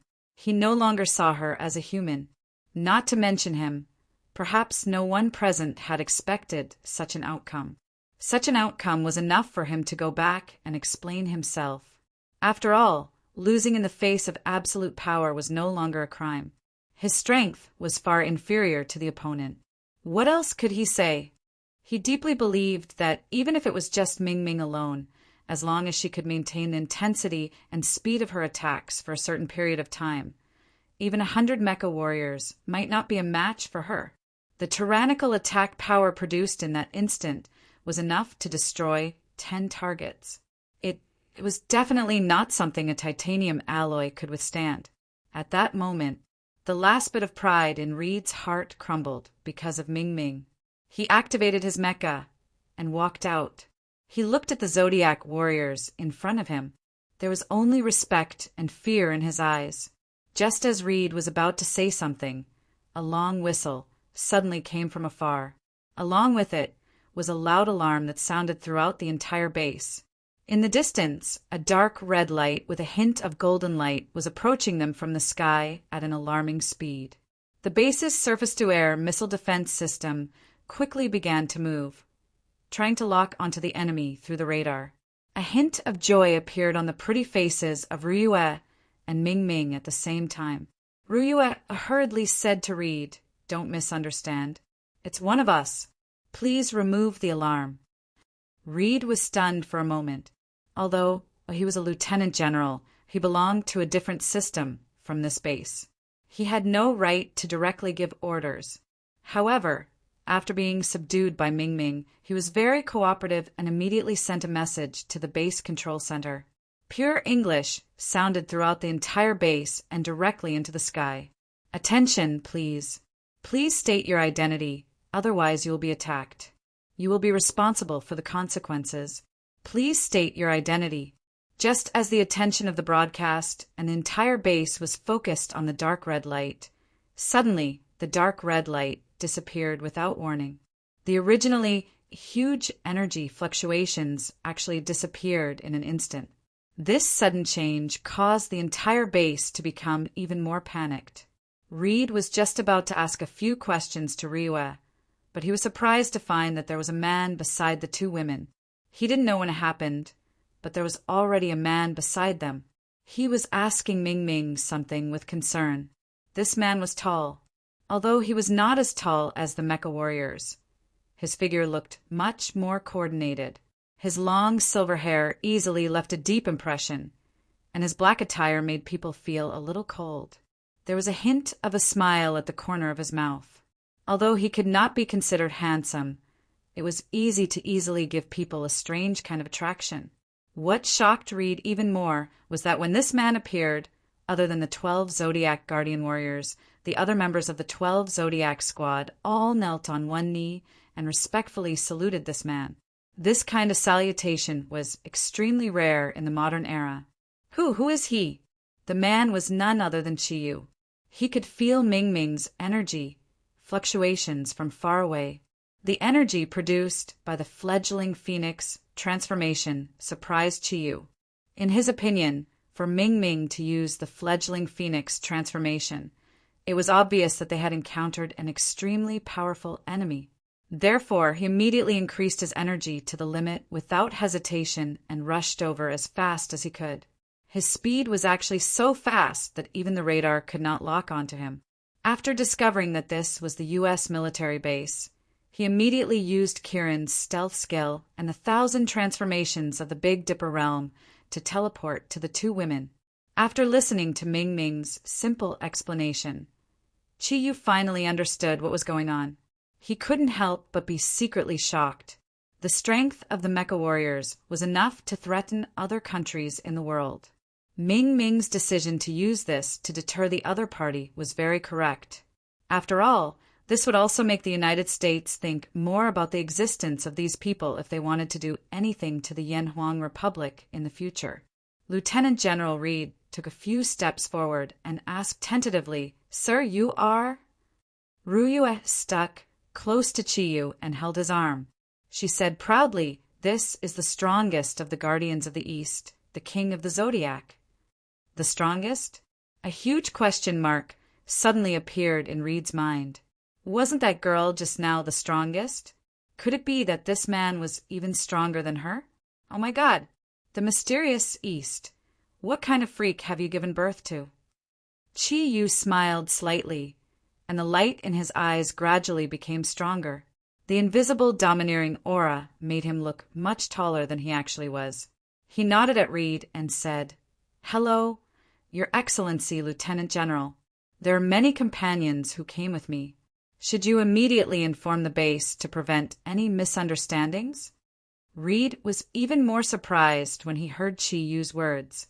However, he also needed to immediately report the situation here to his superiors, so he took this opportunity to deal with it. Chiyu held Ryua's hand in one hand and Ming Ming's hand in the other. He greeted the 12 Guardians of the Zodiac. After completing his trip to the Covenant of Darkness, he finally arrived in time. Looking at him, the 12 Guardians of the Zodiac didn't know whether they should be happy or worried. The mission was about to start, and no one could guarantee that they would come back alive. The universe was not like Earth, and unpredictable situations could happen at any time. The Pope and Yamu were also shocked when they saw Chiyu suddenly appear, but their emotions were completely different. The Pope was very depressed when he saw Chiyu, but after hearing what Chiyu said to Reed, he knew that the strongest person in the East had succeeded, and the enemy of the Vatican was about to arrive. Yamu's feelings were much more complicated than the Pope's. She didn't worry as much about the Covenant of Darkness as the Pope, but she was more concerned about Chiyu. She felt the aura of Chiyu, but he didn't even look at her. That kind of indescribable pain made the blood on Yamu's face slowly fade away.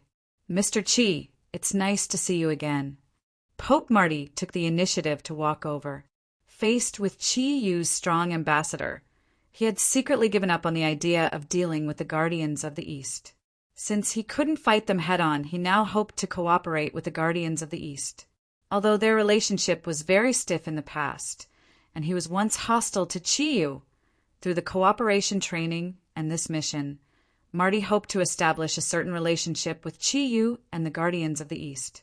That way, it would obviously be beneficial for the Vatican's various operations in the world in the future. Chiyu nodded at Marty, neither showing any affection nor rejection. Your Excellency, hello. I think you must have guessed that my trip to Germany this time has been completed. I hope that before the end of this mission, you and your subordinates won't do anything that will make everyone uncomfortable. Marty, of course, knew what he was referring to. He smiled and said, Of course, I guarantee with my reputation that the Vatican will definitely look at the big picture. Of course, the premise is that those degenerates can restrain themselves. Otherwise, in order not to affect our operation this time, as the leader of the Vatican, I can only use some special methods to solve the problem. Chiyu didn't pay any attention to him, because he found that Yamu's aura was tightly locked on him. Experts of the same level could sense very strongly. Yamu's energy waves were very strong, and her tyrannical aura could easily make him feel alarmed. He subconsciously turned around to look at her pale face. The light in his eyes was still as cold as ever. He slightly pursed his lips and frowned. What's the matter? Yamu lowered her head and said faintly, I didn't expect that I could only use this method to attract your attention. Chi-Yu's eyes flickered. Don't worry, you will still attract my attention. Our matter isn't over yet. After this mission is completed, I will definitely look for you again. At that time, it will be a battle between us. I won't be lenient. Yamu raised her head abruptly, and 2 rays of light flashed in her eyes as she stared at Chi-Yu's firm gaze. Well, I won't be lenient either. However, please remember, before this mission is over, we are not enemies for the time being. I think you should also understand that in such a dangerous mission, if we don't cooperate with each other, once something goes wrong, the consequences are not something you and I can bear. Chiyu, I don't need you to tell me what to do. Just restrain your own men. Let's go. After saying that, he led the Zodiac warriors out of the training ground. Looking at the back of Chiyu, Yamu's firm gaze gradually changed. She said to herself, Why do we all have to live in such a chaotic world? Chiyu, perhaps we won't even have the chance to duel again. What Master Zaglos said was right. Earth would face many calamities. Who could guarantee that after the asteroid calamity was over? Who can guarantee that after the asteroid disaster is over? Do you know? I already have a premonition that the disaster of the West is coming. While walking, Chiyu briefly learned about the situation here from Ryue. Ryue's answer made Chiyu feel a lot more relaxed. The disaster will appear the day after tomorrow. Now everything was ready. The Guardian of the East and other experts from all sides had gathered in the space, and now they were just waiting for the arrival of the mission. 20 minutes later, the members of the Covenant of Darkness, led by Lung Air, arrived. In order to conceal their identity, these guys deliberately wore the clothes of the Yanhuang Republic.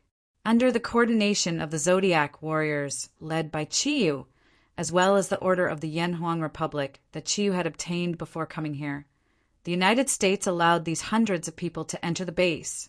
On the surface, everyone knew that these people were not the experts of the Yanhuang Republic. However, after all, the Pope and Yama still knew that the overall situation was the most important.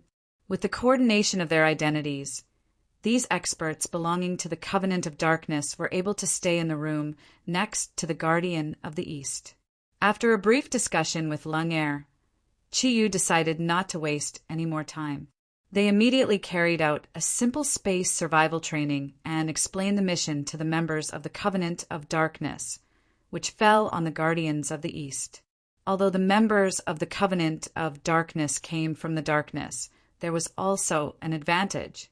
The Dark Warriors were the dark race that absolutely obeyed orders, and the Dark Liches were the representatives of wisdom in the darkness. Under Lung Air's orders, these guys were able to accept very quickly. As for the test in the American base, it was very simple for them. However, when Lung Air saw the mecha warriors of the United States, the light in her beautiful eyes made even Chiyu feel a little strange. Lung Air! Chiyu called out to Lung Air, who was watching her subordinates' adaptation training in the space simulation. Lung Air's gaze shifted to Chiyu and immediately became gentle. Chi Yu said, Miss Lingere, I hope you don't have any ideas about those mecha warriors. You should know that they are the main force of this mission. Lingere smiled and said, Why? Are you worried about me? I won't. At least, I won't do anything until the mission is completed. Actually, even if I want to, I'm afraid I can't do anything. Right now, whether it is the Holy See, the Greek Guardians, or the American Intelligence Department, I'm afraid their attention is on us. As long as we make the slightest move, they will immediately attack us. This time, the United States has taken out all their capital without any hesitation. They will definitely not allow anyone to destroy us, right? Chi Yu nodded and said, It's good that you understand. Lingere moved closer to Chi Yu and gently blew into his ear. She lowered her voice and said, Don't forget your promise to me. Chi Yu's body stiffened slightly. In the face of such a temptation, it would be impossible for him not to be tempted. However, he still had his guard up against Lingere. As the saying goes, those who are not of the same race are bound to have different intentions. Even if Lingere had always been good to him, there was no harm in being a little cautious. However, whenever Chi Yu thought about the conditions he had promised Lingere, he could not help but ask himself, was it to allow the Dark Parliament to participate in this mission, or was it because of Lingere's beauty? There was no answer to this question, because Chi Yu did not know how to answer it. He only knew that when he agreed to this answer, he seemed to have some expectations in his heart. Chi Yu moved his body slightly and said with a frown, Miss Lingere, please conduct yourself with dignity. I will naturally do what I promised you. However, I also hope that you can keep your promise and restrain your subordinates. Lingere revealed a faint trace of sadness. How can I not restrain them? Here, we have no friends, only enemies. Although I am confident, I am afraid that the Dark Parliament will be destroyed in my hands if I really want to do anything in the face of so many powerhouses. Don't worry, I am also here to protect Earth. You are right. We, Hell, cannot lose Earth as our foundation. All right, I will also go exercise. As she spoke, she strode towards the space adaptation training ground. Looking at Lingere's back, Chi Yu's gaze froze. At this moment, a cold voice sounded behind him. What conditions did you promise her? Chi Yu did not turn around. He said, Sorry, I can't tell you. Christy, there are some things that are better for you not to know. The person who came was Christy. This time, Christy had also tagged along with the Dark Parliament. Chi Yu did not tell her about the mission, but as the leader of the vampire race, it was impossible for Christy to leave the Dark Parliament. However, it was impossible for Christy to leave the Dark Parliament that she hated. Lingere's phone call made her understand Chi Yu's true reason for looking for her. That was why, when Chi Yu returned to Germany and was about to set off with the Dark Parliament, Christy appeared before him. Why, Chi Yu, could it be that you have been bewitched by her beauty? Christy walked to Chi Yu and stood beside him. Chi Yu turned his head and looked at her. In your heart, am I only this kind of man? Christy looked at Chi Yu and smiled mockingly. Then what do you think? From Ming Ming to Xin Yun, who is now Yu Yin, and then to Hai Riyue and Teacher Wenting. Which beautiful woman can't make you go after her like a flock of ducks? Even the air of Goddess Athena, isn't it the same? She suddenly realized that Chi Yu's expression had changed, so she stopped. If it was not long ago, he would have suddenly heard Christy mention his sorrows. Chi Yu's emotions might have exploded in the past, but he wasn't going to do it now. It was not that he had forgotten everything. It was because he knew how to restrain himself. He had told himself more than once that if he could not control his emotions, he was not worthy to be a man. He did not forget his hatred, but buried it in the deepest part of his heart. I'm sorry, Chi Yu. The light in Christy's eyes softened. Chi Yu waved his hand to stop her. Don't worry. I will be fine. Actually, I have thought about it for a long time. Although I can't forgive Yamu, I also admire her. At least, I will never be able to make the choice she made. She gave up her feelings for the country, but I will never be able to do that. Perhaps we are the two different representatives of sensibility and rationality. I regret it. Do you know? For the death of Klinsmann, Wenting, and the Emperor's Heart, Snow Lotus Queen, I really regret it. I regret falling in love with such a rational woman. If my judgment was right and I understood Yamu's rationality better, perhaps the tragedy would not have happened. Christy sighed. I just hope that the tragedy won't happen to you again. Chiyu glanced at her and asked, You mean Lung Air? Christy nodded and said, Yes, it's her. Compared to Yamu, I think this woman is more dangerous. Don't you think so? Chiyu said, Thank you for reminding me. However, I also knew how dangerous she was. However, in this world, those who used others might also be used. All right, you should also participate in the space simulation training. This will be good for the mission. Actually, I'm already regretting it. I regret asking you to join this operation. Christy smiled and said, You will protect me, won't you? You looked at her deeply. As long as I'm alive. Chiyu left and went back to his room. Christy stood there for a full 10 minutes before entering the training ground like Lung Air. Everyone was nervously preparing, but Chiyu was an exception. He quietly sat on his bed and slowly practiced. He suddenly realized that he seemed to be able to control his emotions more and more, and this kind of control was very good for improving his strength. At least, now that he was calmly cultivating, he felt that he was finally going to break through the bottleneck of 8 Cloud and reach the true 8 Cloud realm. What he needed now was to push the last bit of Thundercloud force to the 8 Cloud level. A faint light flickered. Chi-Yu's gaze became more and more focused.